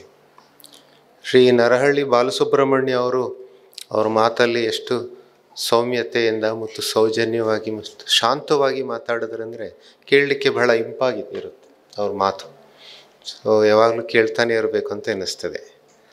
ಅದಕ್ಕೆ ಅವರು ಒಳ್ಳೆ ವಾಗ್ಮಿಗಾರರು ಅಂತ ಹೇಳ್ತಿದ್ರು. ಶ್ರೀ ವೈ.ಜಿ. ಮುರಳೀಧರನ್ ಈ ಪುಸ್ತಕವನ್ನು ಬರೆದಿರ್ತಕ್ಕಂಥವರು, ನನಗೆ ಆಶ್ಚರ್ಯ ಅಂದರೆ ಅವರು 40 ಪುಸ್ತಕಗಳನ್ನು ಬರೆದಿದ್ದಾರೆ ಮತ್ತು 5,000 ಆರ್ಟಿಕಲ್ಸ್ ಬೇರೆ ಬೇರೆ ಪತ್ರಿಕೆಗಳಲ್ಲಿ ಬರೆದಿದ್ದಾರೆ. ನಾನು ಕೇಳ್ತಾ ಇದ್ದೆ, ನೀವು ಹೇಗೆ ಬರೀತೀರಾ ಇಷ್ಟೊಂದು ಅಂತ. ಯಾಕಂದರೆ ನಾವು ಆಡಳಿತಗಾರರು, ನಾವು IAS ಅಧಿಕಾರಿಗಳು, ನಮಗೆ ಫೈಲ್ಗಳಲ್ಲಿ ಕೆಲವು ಅಕ್ಷರಗಳನ್ನು ಬರೆಯೋಕ್ಕಾಗುತ್ತೆ ಹೊರತು ಸಾಮಾನ್ಯ ಹೊರಗಡೆ ನಾವು ಜಾಸ್ತಿ ಬರೆಯಲ್ಲ, ಮಾತು ಆಡಲ್ಲ. ನಾವು ಯಾವಾಗಲೂ ನಮ್ಮ ಪ್ರೊಫೆಸರ್ಗಳಿಗೆ ಹೇಳ್ತೀವಿ, ನೀವೆಲ್ಲ ಚೆನ್ನಾಗಿ ಮಾತಾಡ್ತೀರಾ, ಬಟ್ ನಾವು ಅಧಿಕಾರಿಗಳು ಚೆನ್ನಾಗಿ ಮಾತಾಡೋಕ್ಕಾಗೋದಿಲ್ಲ. ಏಕೆಂದರೆ ನಾವು ಯಾವಾಗಲೂ ಆಫೀಸ್ಗಳಲ್ಲಿ ಕುಂತು ಅಲ್ಲಿ ಜನರ ಜೊತೆ ಮಾತಾಡೋದೇ ನಮ್ಗೆ ಅಭ್ಯಾಸ, ಲೆಕ್ಚರ್ಗಳು ಕೊಡೋ ಅಭ್ಯಾಸ ನಮಗಿಲ್ಲ ಅಂತ. ಬಟ್ ಈಗ ಯಾವ ರೀತಿಯಾಗಿ ಬರೆದಿದ್ದಾರೆ ಅಂತ ಶ್ರೀ ವೈ.ಜಿ. ಮುರಳೀಧರನ್ ಅವರಿಂದ ನಾನು ಕಲಿಬೇಕು. ಯಾಕಂದರೆ ಶ್ರೀ ನರಹಳ್ಳಿ ಬಾಲಸುಬ್ರಹ್ಮಣ್ಯ ಅವ್ರು ಹೇಳಿದ್ರು ನನ್ನ ಅನುಭವಗಳ ಬಗ್ಗೆ ಬರಿಬೇಕು ಅಂತ. ಸೊ ಇದು ಅವರು ಈ ಪುಸ್ತಕವನ್ನು ಬರೆದಿರ್ತಕ್ಕಂಥದ್ದು, ಇದು 10 IAS ಅಧಿಕಾರಿಗಳ ಬಗ್ಗೆ ಅಂತ. ಬಟ್ IAS ಅಧಿಕಾರಿಗಳು 6 ಜನ ಮಾತ್ರ ಇರೋದು ಇದರಲ್ಲಿ. ಉಳಿದವರು ಒಬ್ಬರು ಪೊಲೀಸ್ ಅಧಿಕಾರಿ, ಇನ್ನು ಒಬ್ಬರು ಇಂಜಿನಿಯರು ಮೆಟ್ರೋ ಶ್ರೀಧರನ್ ಅಂತ, ಡೆಲ್ಲಿ ಮೆಟ್ರೋಗೆ ಕಾರಣೀಭೂತರವರು. ಆಮೇಲೆ ಇಬ್ಬರು ಟೆಕ್ನೋಕ್ರಾಟ್ಸ್ ಅಥವಾ ವಿಜ್ಞಾನಿಗಳು, ಒಬ್ಬರು ಶ್ರೀ ವರ್ಗೀಸ್ ಕುರಿಯನ್, ಅಂದರೆ ಅಮೂಲ್ ಒಂದು ಬ್ರ್ಯಾಂಡಿನ ಮತ್ತು ಅಮೂಲ್ ಒಂದು ಕ್ಷೀರಕ್ರಾಂತಿಯ ರೂವಾರಿ ಅಂತ ನಾವು ಹೇಳ್ತೀವಿ. ಅದೇ ರೀತಿಯಾಗಿ ಶ್ರೀ MS ಸ್ವಾಮಿನಾಥನ್, ಅವರು ಹಸಿರು ಕ್ರಾಂತಿಗೆ ದೊಡ್ಡ ಕಾರಣೀಭೂತರು. ಇವರಿಬ್ಬರು ವಿಜ್ಞಾನಿಗಳು. ಸೊ ಈ ರೀತಿ 6 IAS ಅಧಿಕಾರಿಗಳು, 4 ಜನ ಬೇರೆ ಆಡಳಿತಗಾರರ ಬಗ್ಗೆ ಬರೆದಿದ್ದಾರೆ. ಇದು ಸಾಮಾನ್ಯವಾಗಿ ನಾವು ಪುಸ್ತಕಗಳನ್ನು ನಾವು ಬರೆಯುವಾಗ ನಾವು ಅಧಿಕಾರಿಗಳ ಬಗ್ಗೆ ಏನು ಹೇಳ್ತೀವಿ ಅಂದರೆ, ಅಧಿಕಾರಿಗಳು ಯಾವುದೇ ಸಾರ್ವಜನಿಕರ ಜೊತೆ ಅಥವಾ ಪೇಪರ್ಗಳಲ್ಲಿ ಆಗಲಿ ಯಾರಿಗೂ ಏನು ಮಾತಾಡಬಾರ್ದು ಅನ್ನೋದು ನಮ್ಮಲ್ಲಿ ಒಂದು ನೀತಿ ಒಂದು ಇರುತ್ತೆ. ನಾವು ಮುಖವಿಲ್ಲದ ಒಂದು ಅಧಿಕಾರ ಇರಬೇಕು. ಫೇಸ್ಲೆಸ್ ಅಂತ ಬ್ಯೂರೋಕ್ರಾಟ್ ಅಂತ ಹೇಳ್ತೀವಿ ಇಂಗ್ಲೀಷಲ್ಲಿ. ಸೊ ಅದ್ರ ಬಗ್ಗೆ ಜನರ ಜೊತೆ ನಾವು ಮಾತಾಡಬಾರ್ದು ಮತ್ತು ಮಾಧ್ಯಮಗಳ ಜೊತೆ ಜಾಸ್ತಿ ಮಾತಾಡಬಾರ್ದು ಇತ್ಯಾದಿ ನಿಯಮಗಳು, ನಿಬಂಧನೆಗಳು ನಮಗಿರುತ್ತೆ. ಸೊ ಆದ್ದರಿಂದ ಜಾಸ್ತಿ ಜನ ಏನಿದೆ ಅಂದರೆ ಅದನ್ನು ನಿವೃತ್ತಿ ನಂತರವೂ ಅದನ್ನು ಮುಂದುವರಿಸ್ತಾರೆ. ಅವರ ಅನುಭವಗಳ ಬಗ್ಗೆ ಬರೆಯೋದು ಭಾಳ ಕಡಿಮೆ. ನಮ್ಮಲ್ಲಿ ನಮ್ಮ ದೇಶದಲ್ಲೇ ಈ ಒಂದು ಸಂಸ್ಕೃತಿ ಇದೆ, ಇತಿಹಾಸದ ಬಗ್ಗೆ ನಾವು ಜಾಸ್ತಿ ಬರೆಯಲ್ಲ. ಈಗ ಜಕ್ಕಣ ಮುಂತಾದ ಯಾರ್ಯಾರು ದೊಡ್ಡ ವ್ಯಕ್ತಿಗಳಿದ್ರು, ಯಾರ್ಯಾರು ದೊಡ್ಡ ಋಷಿಗಳು ಪುಸ್ತಕಗಳು ಬರೆದಿರೋರು, ಅವರು ತಮ್ಮ ಬಗ್ಗೆ ಏನೂ ಬರೆದಿಲ್ಲ. ಕೆಲವೊಮ್ಮೆ ಅವ್ರು ಯಾರು ಬರೆದಿದ್ದಾರೆ ಅನ್ನೋ ಗೊತ್ತಿರಲ್ಲ. ಈ ಉದಾಹರಣೆಗೆ ಅರ್ಥಶಾಸ್ತ್ರದ ಬಗ್ಗೆ ನೀವೆಲ್ಲ ಕೇಳಿದ್ದೀರ, ಹೌದಾ? ಸೊ ಅದನ್ನು ಕೌಟಿಲ್ಯ ಬರೆದ್ರು ಅಂತ ನಾವು ಅನ್ಕೋತೀವಿ. ಅದ್ರ ಬಗ್ಗೆನೂ ಯಾವ ಕೌಟಿಲ್ಯ, ಯಾವ ಶತಮಾನದ ಕೌಟಿಲ್ಯ ಅನ್ನೋದ್ರ ಬಗ್ಗೆನೂ ನಮಗೆ ಬಹಳಷ್ಟು ಒಂದು ಜಿಜ್ಞಾಸೆ ಇದೆ. ಅದ್ರ ಬಗ್ಗೆ ನಮಗೆ ಖಚಿತವಾಗಿ ನಮಗೆ ಮಾಹಿತಿ ಸಿಗೋದಿಲ್ಲ. ಅದರ ಬಗ್ಗೆ ಈಗಲೂ ತಜ್ಞರು ಅದರ ಬಗ್ಗೆ ವಾದಿಸ್ತಾರೆ. ಈ ಶತಮಾನದ ಕೌಟಿಲ್ಯ, ಆ ಶತಮಾನದ ಕೌಟಿಲ್ಯ, ಯಾವ ಪ್ರದೇಶದಿಂದ ಬಂದರು ಈ ಕೌಟಿಲ್ಯ ಇತ್ಯಾದಿಗಳ ಬಗ್ಗೆ. ಆದ್ದರಿಂದ ನಮ್ಮ ಬಗ್ಗೆ ನಾವು ಹೆಚ್ಚು ಬರೀ ಹೇಳ್ಕೊಳ್ತಕ್ಕಂಥ ನಮ್ಮ ಅಭ್ಯಾಸ ನಮ್ಮ ಸಂಸ್ಕೃತಿಯಲ್ಲಿ ಇಲ್ಲದೆ ಇರೋದು ಒಂದು ಇತಿಹಾಸಕ್ಕೆ ನಮಗೆ ಒಂದು ತೊಂದರೆ ಆಗುತ್ತೆ. ಇತಿಹಾಸ ಬರೀಲಿಕ್ಕೂ ನಮ್ಮ ಆಡಳಿತ ಯಂತ್ರ ಈಗ ನಮ್ಮ ಸಾಮಾನ್ಯವಾಗಿ ಒಂದು ಗ್ಲಾಸ್ ಆಡಳಿತ ಯಂತ್ರದ ಬಗ್ಗೆ ಹೇಳಬೇಕಾದ್ರೆ ನಾವು ಚೆನ್ನಾಗಿದೆ ಅಂತ ಹೇಳೋದು ಅಥವಾ ಚೆನ್ನಾಗಿಲ್ಲ ಅಂತ ಹೇಳೋದು, ಇವೆರಡು ರೀತಿಯಾದ ಒಂದು ಅಭಿಪ್ರಾಯಗಳಿರ್ತವೆ. ಸೊ ಎರಡರಲ್ಲೂ ಮಧ್ಯ ಮಾರ್ಗವನ್ನು ನಾವು ಅನುಸರಿಸಿದ್ರೆ, ಕೆಲವರು ಅರ್ಧ ಚೆನ್ನಾಗಿದೆ ಅಂತ ಹೇಳೋದು ಒಳ್ಳೆ ಗುಣಗಳ ಬಗ್ಗೆ ಹೇಳ್ತಾರೆ, ಇನ್ನು ಕೆಲವರು ಕೆಟ್ಟ ಗುಣಗಳ ಬಗ್ಗೆ ಹೇಳ್ತಾರೆ.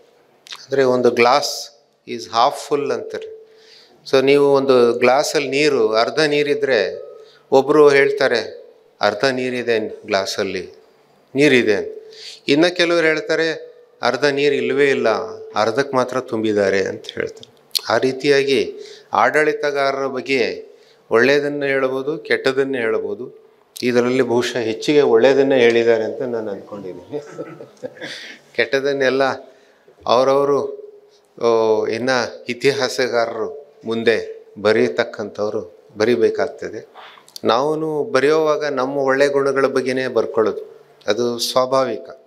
ನಾವು ಒಳ್ಳೆಯವ್ರು ಮಾತ್ರ ನಾವು ಹೇಳೋದನ್ನೆಲ್ಲ ಸಾಮಾನ್ಯವಾಗಿ ಅಧಿಕಾರಿಗಳು ಬರೆಯತಕ್ಕಂಥ ಆತ್ಮಚರಿತ್ರೆಗಳ ಬಗ್ಗೆ ಏನು ಹೇಳ್ತಾರೆ ಅಂದರೆ, ಅವ್ರು ಮಾಡಿರ್ತಕ್ಕಂಥ ಒಂದು ಸಾಧನೆಗಳ ಬಗ್ಗೆ ಬರೀತಾರೆ, ಅಥವಾ ಅವರು ಏನಾದರೂ ತಪ್ಪುಗಳು ಮಾಡಿದರೆ ಅದನ್ನು ಸಮರ್ಥಿಸ್ಕೊಳ್ಳಿಕ್ಕೆ ಬರೀತಾರೆ. ಅವೆಲ್ಲ ಬಹಳ ಜನರಿಗೆ ಹೆಚ್ಚು ಬೋರಿಂಗ್ ಆಗಿರುತ್ತೆ ಅಂತಲೂ ಕೆಲವರು ಅಭಿಪ್ರಾಯ ಪಡ್ತಾರೆ. ಸೊ ಆದ್ದರಿಂದ ಇದು ಹೊರಗಿನವರು ಬರೆದ್ರೆ ಒಂದು ಅಬ್ಜೆಕ್ಟಿವ್ ಆಗಿ ಸ್ವಲ್ಪ ಮಟ್ಟಿಗೆ ಎರಡೂ ಸಮವಾಗಿ ಒಂದು ನೋಡಿಕೊಂಡು ಒಳ್ಳೆಯದಲ್ಲದೆ ಇರೋದು ಎರಡೂ ನೋಡ್ಕೊಂಡು ಬರೀತಕ್ಕಂಥ ಇದ್ದರೆ ಚೆನ್ನಾಗಿರುತ್ತೆ ಅಂತ ನನಗನ್ನಿಸ್ತದೆ. ನಮ್ಮ ಈಗ ಏನು ಆಡಳಿತ ಯಂತ್ರದಲ್ಲಿ ನೀವೆಲ್ಲ ಯುವತಿಯರು, ನಿಮಗೆ ಈ civil service exam, KAS exam ಇತ್ಯಾದಿ ಬರೆಯೋದ್ರ ಬಗ್ಗೆ ಬಹಳಷ್ಟು ಜನ ನೀವು ಕುತೂಹಲ ಇರುತ್ತೆ. ಇದು ನನಗನ್ನಿಸ್ತದೆ ನಮ್ಮ ಆಡಳಿತಗಾರರಿಗೆ IAS ಆಫೀಸರ್ ಮುಖ್ಯವಾಗಿ ಒಂದು ದೊಡ್ಡ ಒಂದು ವರದಾನ ಅಂತ ನಾನು ಹೇಳ್ಬೋದು. ಒಂದು ಘಟನೆ ಹೇಳ್ತೀನಿ ನಿಮಗೆ. ನಾನು ದೆಹಲಿಯಲ್ಲಿ ಕೆಲಸ ಮಾಡ್ತಿದ್ದೆ. ಆವಾಗ ಯುನಿಸೆಫ್ ಅಂತ ಒಂದು ಯುನೈಟೆಡ್ ನೇಷನ್ಸ್ ಸಂಸ್ಥೆ ಒಂದಿದೆ. ಅದು ಯುನೈಟೆಡ್ ನೇಷನ್ಸ್ ಚಿಲ್ಡ್ರನ್ಸ್ ಫಂಡ್ ಅಂತ ಅದರ ಹೆಸರು. ಅದರ ಕಂಟ್ರಿ ಡೈರೆಕ್ಟರ್, ಅದೇ ನಮ್ಮ ದೇಶಕ್ಕೆ ಅದರ ಡೈರೆಕ್ಟ್ರ್ ಆಗಿ ಒಬ್ಬರು ಇದ್ದರು. ಒಬ್ಬರು ಫಾರಿನರ್ ಜಾನ್ ರೋಡೆ ಅಂತ ಒಬ್ಬರು ಅಮೇರಿಕನೋ ಯಾವುದೋ ಒಂದು ಯುರೋಪಿಯನೋ ಇದ್ದರು. ಅವ್ರಿಗೆ ಬೀಳ್ಕೊಡುಗೆ ಸಮಾರಂಭ ಆಗಿತ್ತು. ಆವಾಗ ನಾವೆಲ್ಲ ಹೋಗಿದ್ವಿ. ಆವಾಗ ಅವ್ರು ಹೇಳಿದ್ರು, ಒಂದು ವೇಳೆ ಮರುಜನ್ಮ ಇದ್ದರೆ ನನಗೆ, ನಾನು ಮುಂದಿನ ಜನ್ಮದಲ್ಲಿ IAS ಅಧಿಕಾರಿಯಾಗಿ ಹುಟ್ಟಿ ಬರಬೇಕು ಅಂತ ನಾನು ಆಶಿಸ್ತೇನೆ ಅಂತ ಅವ್ರು ಹೇಳಿದ್ರು. ಯಾಕೆಂದರೆ ನಮ್ಮ ದೇಶದಲ್ಲಿ IAS ಅಧಿಕಾರಿಗಳಿಗೆ ನರಹಳ್ಳಿಯ ಬಾಲಸುಬ್ರಹ್ಮಣ್ಯ ಅವ್ರು ಹೇಳಿದಾಗೆ ವಿಶಾಲವಾದಂಥ ಅಧಿಕಾರ ಇರುತ್ತೆ ಮತ್ತು ಅವರಿಗೆ ಅವಕಾಶಗಳಿರುತ್ತೆ. ಒಳ್ಳೆಯದನ್ನು ಮಾಡಲಿಕ್ಕೂ ಅವಕಾಶಗಳಿರುತ್ತೆ, ಒಳ್ಳೆಯದಲ್ಲದೇ ಇರೋದು ಮಾಡಲಿಕ್ಕೂ ಅವಕಾಶಗಳಿರುತ್ತೆ. ಬಟ್ ಒಳ್ಳೆಯದನ್ನು ಮಾಡಲಿಕ್ಕೆ ಹೆಚ್ಚು ಅವಕಾಶಗಳಿರುತ್ತೆ. ಆದ್ದರಿಂದ ನಮ್ಮ ದೇಶದಲ್ಲಿ ಅಭಿವೃದ್ಧಿ ಆಗ್ತಿರ್ತಕ್ಕಂಥ ದೇಶದಲ್ಲಿ ಸಾಕಷ್ಟು ಕೆಲಸ ಇದೆ. ನೀವೆಲ್ಲ ಇನ್ನು IAS ಒಂದು ಸಿವಿಲ್ ಸರ್ವಿಸ್ ಎಕ್ಸಾಮ್ KS ಬರೆದು ಪಾಸ್ ಆಗಲಿಕ್ಕೆ ದೊಡ್ಡ ಒಂದು ಜೀನಿಯಸ್ ಆಗಿರಬೇಕಾಗಿಲ್ಲ. ಅಬವ್ ಆ್ಯಾವ್ರೇಜ್ ಇಂಟೆಲಿಜೆನ್ಸ್ ಇದ್ದರೆ ಸಾಕು. ಎಷ್ಟೋ ಜನ ಸೆಕೆಂಡ್ ಕ್ಲಾಸ್ ಪಾಸ್ ಆದವರು IAS ಪಾಸ್ ಮಾಡಿದವ್ರು ಇದ್ದಾರೆ, ಥರ್ಡ್ ಕ್ಲಾಸಲ್ಲಿ ಪಾಸ್ ಮಾಡಿದವರು IAS ಪಾಸ್ ಮಾಡಿದವ್ರು ಇದ್ದಾರೆ. ಅದಕ್ಕೇನು ಬೇಕು? ಒಂದು ಕಠಿಣವಾದಂಥ ಪರಿಶ್ರಮ ಒಂದು ಮತ್ತು ಗುರಿ. ಆ ಗುರಿಯ ಕಡೆ ಒಂದು ಯಾವುದೇ ಒಂದು ಬೇರೆ ಡಿಸ್ಟ್ರಾಕ್ಷನ್ ಇಲ್ಲದೆ dedicated work, hard work and dedication ಇವೆರಡಿದ್ದರೆ ಮತ್ತು ಅಬವ್ ಆ್ಯಾವ್ರೇಜ್ ಇಂಟೆಲಿಜೆನ್ಸ್. ನಿಮ್ಮಲ್ಲಿ ಯಾರಾದರೂ ನೀವು IAS ಆಗಲಿ KS ಎಕ್ಸಾಮ್ ಆಗಲಿ ಬರೆದು ಪಾಸಾಗಿ ನೀವು ಅಧಿಕಾರಿಗಳಾಗ್ಬೋದು. ಹೆಚ್ಚಿನ ಮಹಿಳೆಯರು ಬಂದರೆ ಒಳ್ಳೆಯದು. ನಮ್ಮಲ್ಲಿ ಸಿವಿಲ್ ಸರ್ವಿಸಲ್ಲಿ ಈಗ ಒಂದು 20% ಮಹಿಳೆಯರು ಬರ್ತಿದ್ದಾರೆ IAS. ಅದು ಯಾಕಂದರೆ ಅದರಲ್ಲಿ ಮೀಸಲಾತಿ ಇಲ್ಲ. ನಮ್ಮ ರಾಜ್ಯದಲ್ಲಿ ಮೀಸಲಾತಿ ಇದೆ, 33% ಮಹಿಳೆಯರಿಗೆ ಮೀಸಲಾತಿ ಇದೆ. ಅದರಿಂದ KS ಅಲ್ಲಿ 33% ಮಹಿಳೆಯರು ಬರ್ತಾರೆ. IAS ಅಲ್ಲಿ ಮೀಸಲಾತಿ ಇಲ್ಲ ಮಹಿಳೆಯರಿಗೆ, ಆದ್ದರಿಂದ ಬರೀ ಒಂದು 20% ಅಷ್ಟು ಬರ್ತಾರೆ. ಆದರೆ ಇನ್ನು ಸಾಮಾನ್ಯವಾಗಿ ಇಂಟರ್ವ್ಯೂ ಅಲ್ಲಿ ನಾನು ನೋಡ್ತೀನಿ, ಹೆಣ್ಮಕ್ಳು ಇಂಟರ್ವ್ಯೂಗೆ ಹೋದರೆ IAS ಹೆಚ್ಚಿನ ಮಾರ್ಕ್ಸ್ ಕೊಡ್ತಾರೆ ಇಂಟರ್ವ್ಯೂ ಬೋರ್ಡ್. ಯಾಕಂದರೆ ಅವರಿಗೆ ಹೆಣ್ಮಕ್ಳು ಜಾಸ್ತಿ ಬರಬೇಕಂತ ಅವ್ರಿಗೂ ಆಸಕ್ತಿ ಇದೆ. ಅದರಿಂದ ನೀವೆಲ್ಲ ಚೆನ್ನಾಗಿ ಓದಿ, ನಿಮಗೆ ಯಾರು ಆಸಕ್ತಿ ಇದ್ದರೆ ಶ್ರೀ ನರಹಳ್ಳಿ ಬಾಲಸುಬ್ರಹ್ಮಣ್ಯ ಅವರು ಮತ್ತು ಅಂಥ ಬೇರೆ ಬೇರೆ ಸಂಸ್ಥೆಗಳ ಅವರ ಒಂದು ಮಾರ್ಗದರ್ಶನ, ಅವರ ಕೋಚಿಂಗ್ ತಗೊಂಡು ತಾವು ಬರಿಬೋದು ಅಂತ ನಾನು ಹೇಳಲಿಕ್ಕೆ ಬಯಸ್ತೇನೆ. ಇವತ್ತು ಈ ಕಾಲೇಜಿನಲ್ಲಿ ಮಹಾರಾಣಿ ಲಕ್ಷ್ಮೀ ಅಮ್ಮಣ್ಣಿ ಕಾಲೇಜಿನ ಪ್ರಾಂಶುಪಾಲರು ಡಾಕ್ಟರ್ ನಾಗಲಕ್ಷ್ಮಿ ಅವರು ಬಂದಿದ್ದಾರೆ. ಅವ್ರಿಗೂ ನಾನು ಈ ಕಾಲೇಜಿನಲ್ಲಿ ವ್ಯವಸ್ಥೆ ಮಾಡಿದ್ದಕ್ಕೆ ಧನ್ಯವಾದಗಳನ್ನು ಸಲ್ಲಿಸ್ತೇನೆ. ಮತ್ತು ಶ್ರೀ ರವಿಕುಮಾರ್ ಅವರು, ನಾನು ಈ ಅಭಿನವ ಪ್ರಕಾಶನದ ಪ್ರಕಾಶಕರು. ಸಾಮಾನ್ಯವಾಗಿ ಪ್ರಕಾಶನ ಅಂದರೆ ಹೆಚ್ಚು ಹಣ ಗಳಿಸ್ತಕ್ಕಂಥ ಒಂದು ಉದ್ಯಮ ಅಲ್ಲ. ಅದರಲ್ಲಿ ಕೆಲವರು ಇರ್ತಾರೆ ಪ್ರಕಾಶನ ಮಾಡಿ ಭ್ರಷ್ಟಾಚಾರದಲ್ಲಿ ತೊಡಗಿ ಹಣ ಗಳಿಸ್ತಕ್ಕಂಥವ್ರು ಇರ್ತಾರೆ. ಬಟ್ ಶ್ರೀ ರವಿಕುಮಾರ್ ಅವರು ಅಂಥವರಲ್ಲ. ಮತ್ತು ಅವರು ಉತ್ತಮವಾದಂಥ ಕನ್ನಡ ಪುಸ್ತಕಗಳನ್ನು, ಗುಣಮಟ್ಟದ ಕನ್ನಡ ಪುಸ್ತಕಗಳನ್ನು ಹೊರತರೋದ್ರಲ್ಲಿ ಅವರ ಪಾತ್ರ ಬಹಳ ದೊಡ್ಡದಾಗಿದೆ. ಅವರಿಗೆ ನಾನು ಹೃತ್ಪೂರ್ವಕವಾದ ಅಭಿನಂದನೆಗಳನ್ನು ಸಲ್ಲಿಸ್ತೇನೆ.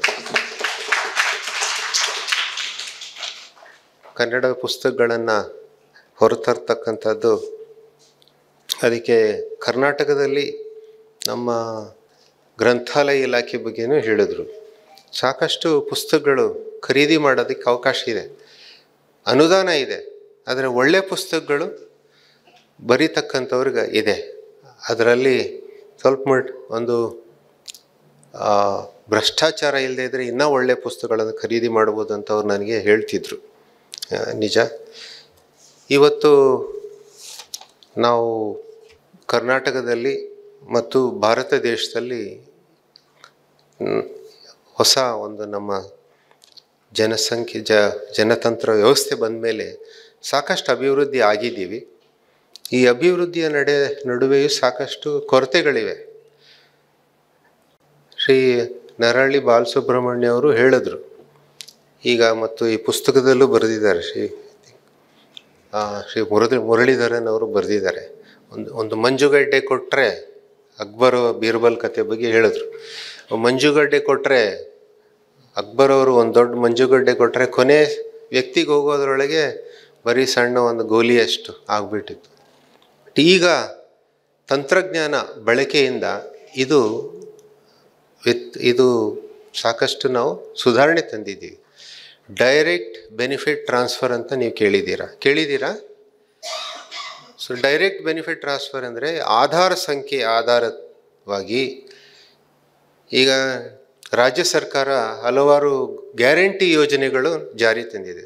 ನಿಮಗೆ ಗೊತ್ತಿದೆಯಾ? ಇದರಲ್ಲಿ ಹೆಣ್ಮಕ್ಕಳಿಗೆ ಪ್ರತಿ ತಿಂಗಳು 2,000 ರೂಪಾಯಿ ಕೊಡ್ತಕ್ಕಂಥದ್ದು. ಅದನ್ನು ಕೆಲವೇ ತಿಂಗಳಲ್ಲಿ, 1 ತಿಂಗಳ ಒಳಗಡೆ ಅರ್ಹ ಫಲಾನುಭವಿಗಳು ಹೇಗೆ ತಲುಪಿಸೋಕ್ಕಾಯಿತು? ಹೇಗೆ ಅಂದರೆ ಎಲ್ಲ ಕುಟುಂಬಗಳ, ಕರ್ನಾಟಕದಲ್ಲಿರೋ ಪ್ರತಿಯೊಬ್ಬ ಕುಟುಂಬ ಯಾರ್ಯಾರಿಗೆ ರೇಷನ್ ಕಾರ್ಡ್ ಇದೆ, ನಿಮ್ಗೆ ನಿಮ್ಮೆಲ್ಲರ ಬಗ್ಗೆ ಮಾಹಿತಿ ಡೇಟಾಬೇಸಲ್ಲಿದೆ. ಯಾರು ಅರ್ಹರು, ಯಾರು BPL ಕಾರ್ಡುದಾರರು, ಅವರಲ್ಲಿ ಎಷ್ಟು ಜನ ಇದ್ದಾರೆ, ಅವ್ರು ಏನು ಓದ್ತಿದ್ದಾರೆ, ಎಲ್ಲ ಮಾಹಿತಿ ಡೇಟಾಬೇಸಲ್ಲಿ ಇರೋದ್ರಿಂದ ತಕ್ಷಣ ಸರ್ಕಾರ ತೀರ್ಮಾನ ಮಾಡಿದ ಕೂಡಲೇ 2,000 ರೂಪಾಯಿ ಬೆಂಗಳೂರಲ್ಲಿ ಖಜಾನೆಯಿಂದ ಅನುಮೋದನೆ ದೊರೆತ ಕೂಡಲೇ ನೇರವಾಗಿ ಆ 2,000 ರೂಪಾಯಿ ಪ್ರತಿಯೊಂದು ಮಹಿಳೆಯರ ಖಾತೆಗೆ ಬಂದು ಸೇರ್ತು. ಸೊ ಇದು ಆಧಾರು ಮತ್ತು ಮೊಬೈಲು ಮತ್ತು ಈ ಜಾಮ್ ಟ್ರಿನಿಟಿ ಅಂತ ಹೇಳ್ತಾರೆ. ಜನಧನ ಬ್ಯಾಂಕ್ ಅಕೌಂಟು, ಆಧಾರು ಮತ್ತು ಮೊಬೈಲ್ ಸಂಖ್ಯೆಯ ಒಂದು ಜೋಡಣೆಯಿಂದ ಈ ಮಂಜುಗಡ್ಡೆ ಕರಗೋದು ಸ್ವಲ್ಪ ಭಾಳಷ್ಟು ಕಡಿಮೆ ಆಗಿದೆ ಇದು. ಸೊ ಈಗ ತಂತ್ರಜ್ಞಾನದ ಬಳಕೆಯಿಂದ ಸಾಕಷ್ಟು ಸುಧಾರಣೆಯಾಗಿ ನಿಮ್ಮ ಸ್ಕಾಲರ್ಶಿಪ್ಗಳು ಬಹುಶಃ ಕೆಲವರಿಗೆ ನಿಮ್ಮ ಯಾರು ಸ್ಕಾಲರ್ಶಿಪ್ ಬರ್ತಿದ್ರೆ ನಿಮಗೆ ಗೊತ್ತಿರ್ಬೋದು, ನೇರವಾಗಿ ನಿಮ್ಮ ಖಾತೆಗಳಿಗೆ ಬರುತ್ತೆ. ಅದರ ಬಗ್ಗೆ ಆದರೆ ತಂತ್ರಜ್ಞಾನ ಬಳಕೆಯಲ್ಲೂ ಈಗ ಯಾವ ರೀತಿ ರಂಗೋಲೆ ಕೆಳಗೂ ನುಸುಳ್ತಕ್ಕಂಥ ವ್ಯವಸ್ಥೆ ಇದೆ. ತಂತ್ರಜ್ಞಾನ ಎಷ್ಟೇ ಬಳಕೆ ಮಾಡಿದ್ರೂ ಅದನ್ನು ಮೀರಿ ಒಂದು ಜನರು ಭ್ರಷ್ಟತೆಯಲ್ಲಿ ತೊಡಕೊಳ್ಳೋದು ಈಗಲೂ ಇದೆ. ಅದು ನಾನೇ ಈಗ ರಿಟೈರ್ ಆದಮೇಲೆ ಕೆಲವು ಉದಾಹರಣೆಗಳು ನನಗೆ ಒಂದು ವೈಯಕ್ತಿಕವಾಗಿ ಗೊತ್ತಾಗಿದೆ. ಬಟ್ ಇದರಲ್ಲಿ ನಾನು ನಿಮ್ಮೆಲ್ರಿಗೂ ಸಲಹೆ ಕೊಡೋದೇನೆಂದರೆ, ಈಗ ಜನ ಎಲ್ಲ ಎಚ್ಚೆತ್ಕೊಂಡಿದ್ದೀವಿ. ಆವಾಗ 20, 30, 40 ವರ್ಷದ ಹಿಂದೆ ಜನರಲ್ಲಿ ಸಾಕ್ಷರತಾ ಪ್ರಮಾಣ ಕಡಿಮೆ ಇತ್ತು. ಈಗ ಸಾಕ್ಷರರಿದ್ದಾರೆ ಎಲ್ಲರೂ, ಹೆಚ್ಚು ಕಡಿಮೆ 90% ಯುವಕರು ಸಾಕ್ಷರರಿದ್ದಾರೆ, 100% ಯುವಕರು ಸಾಕ್ಷರರಿದ್ದಾರೆ. ಎಲ್ಲರಲ್ಲಿ ಸಾಕಷ್ಟು ಜನರಲ್ಲಿ ಮೊಬೈಲ್ ಇದೆ. ನೀವು ಸ್ವಲ್ಪ ಪೇಷನ್ಸ್ ಇರಬೇಕು. ಈಗ ಏನಾದರೂ ಒಂದು ಕೆಲಸ ಇರುತ್ತೆ ಸರ್ಕಾರದ ಮಟ್ಟದಲ್ಲಿ. ಈಗ ಆನ್ಲೈನಲ್ಲಿ ನಾವು ಅರ್ಜಿ ಹಾಕಿದ ಕೂಡಲೇ ಏನು ಅನ್ಕೋತೀವಿ, ಅದರಲ್ಲಿ ಸಕಾಲದಲ್ಲಿ ಈಗ ಇದ್ರ ಬಗ್ಗೆ ಶ್ರೀಮತಿ ಡಾಕ್ಟರ್ ಶಾಲಿನಿ ರಜನೀಶ್ ಬಗ್ಗೆ ಶ್ರೀ ಮುರಳೀಧರನ್ ಅವರು ಬರೆದಿದ್ದಾರೆ.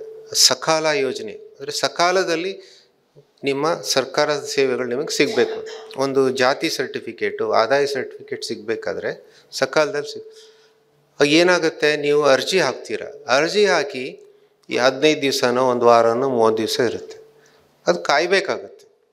ನಿಮಗೆ ತಕ್ಷಣ ಸಿಗೋದಿಲ್ಲ. ಅವರು ಏನೋ ಒಂದು ಕಾರಣ ಹೇಳಿ ವಾಪಸ್ ಕಳಿಸ್ತಾರೆ ಅಥವಾ ಏನೋ ಉತ್ತರನೇ ಕೊಡಲ್ಲ. ಬಟ್ ನೀವು ಆನ್ಲೈನಲ್ಲಿ ಅರ್ಜಿ ಹಾಕಿರೋದ್ರಿಂದ ಅವರು ಕಚೇರಿಯಲ್ಲಿರೋರು ನಮಗೆ ಅರ್ಜಿನೇ ಸಿಗಲಿಲ್ಲ ಅಂತ ಹೇಳೋಕ್ಕಾಗಲ್ಲ, ಅಥವಾ ನೀವು ಅರ್ಜಿ ಕಳೆದೋಗಿದೆ ಅಂತ ಹೇಳೋಕ್ಕೂ ಆಗೋದಿಲ್ಲ. ಸೊ ಹಿಂದಿನ ಕಾಲದಲ್ಲಿ ಪೇಪರ್ ಕೊಡುವಾಗ ಇದೆಲ್ಲ ಅಭ್ಯಾಸ.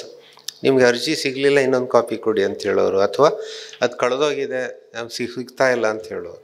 ಈಗ ತಂತ್ರಜ್ಞಾನದಿಂದ ಆನ್ಲೈನಿಂದ ಇದು ಆಗಲ್ಲ. ದಾಖಲೆ ಕೊಟ್ಟಿಲ್ಲ ಅಂತ ಹೇಳ್ಬೋದು. ಬಟ್ ಆನ್ಲೈನಲ್ಲಿ ಕೊಟ್ಟಿರೋವಾಗ ದಾಖಲೆ ಕೊಟ್ಟಿರೋದಕ್ಕೆ ನಿಮಗೆ 5 ದಾಖಲೆಗಳು ಕೇಳಿದರೆ 5 ದಾಖಲೆ ನೀವು ಕೊಟ್ಟಿದ್ರೆ ಆವಾಗಲೇ ಅರ್ಜಿ ಸ್ವೀಕಾರ ಆಗುತ್ತೆ.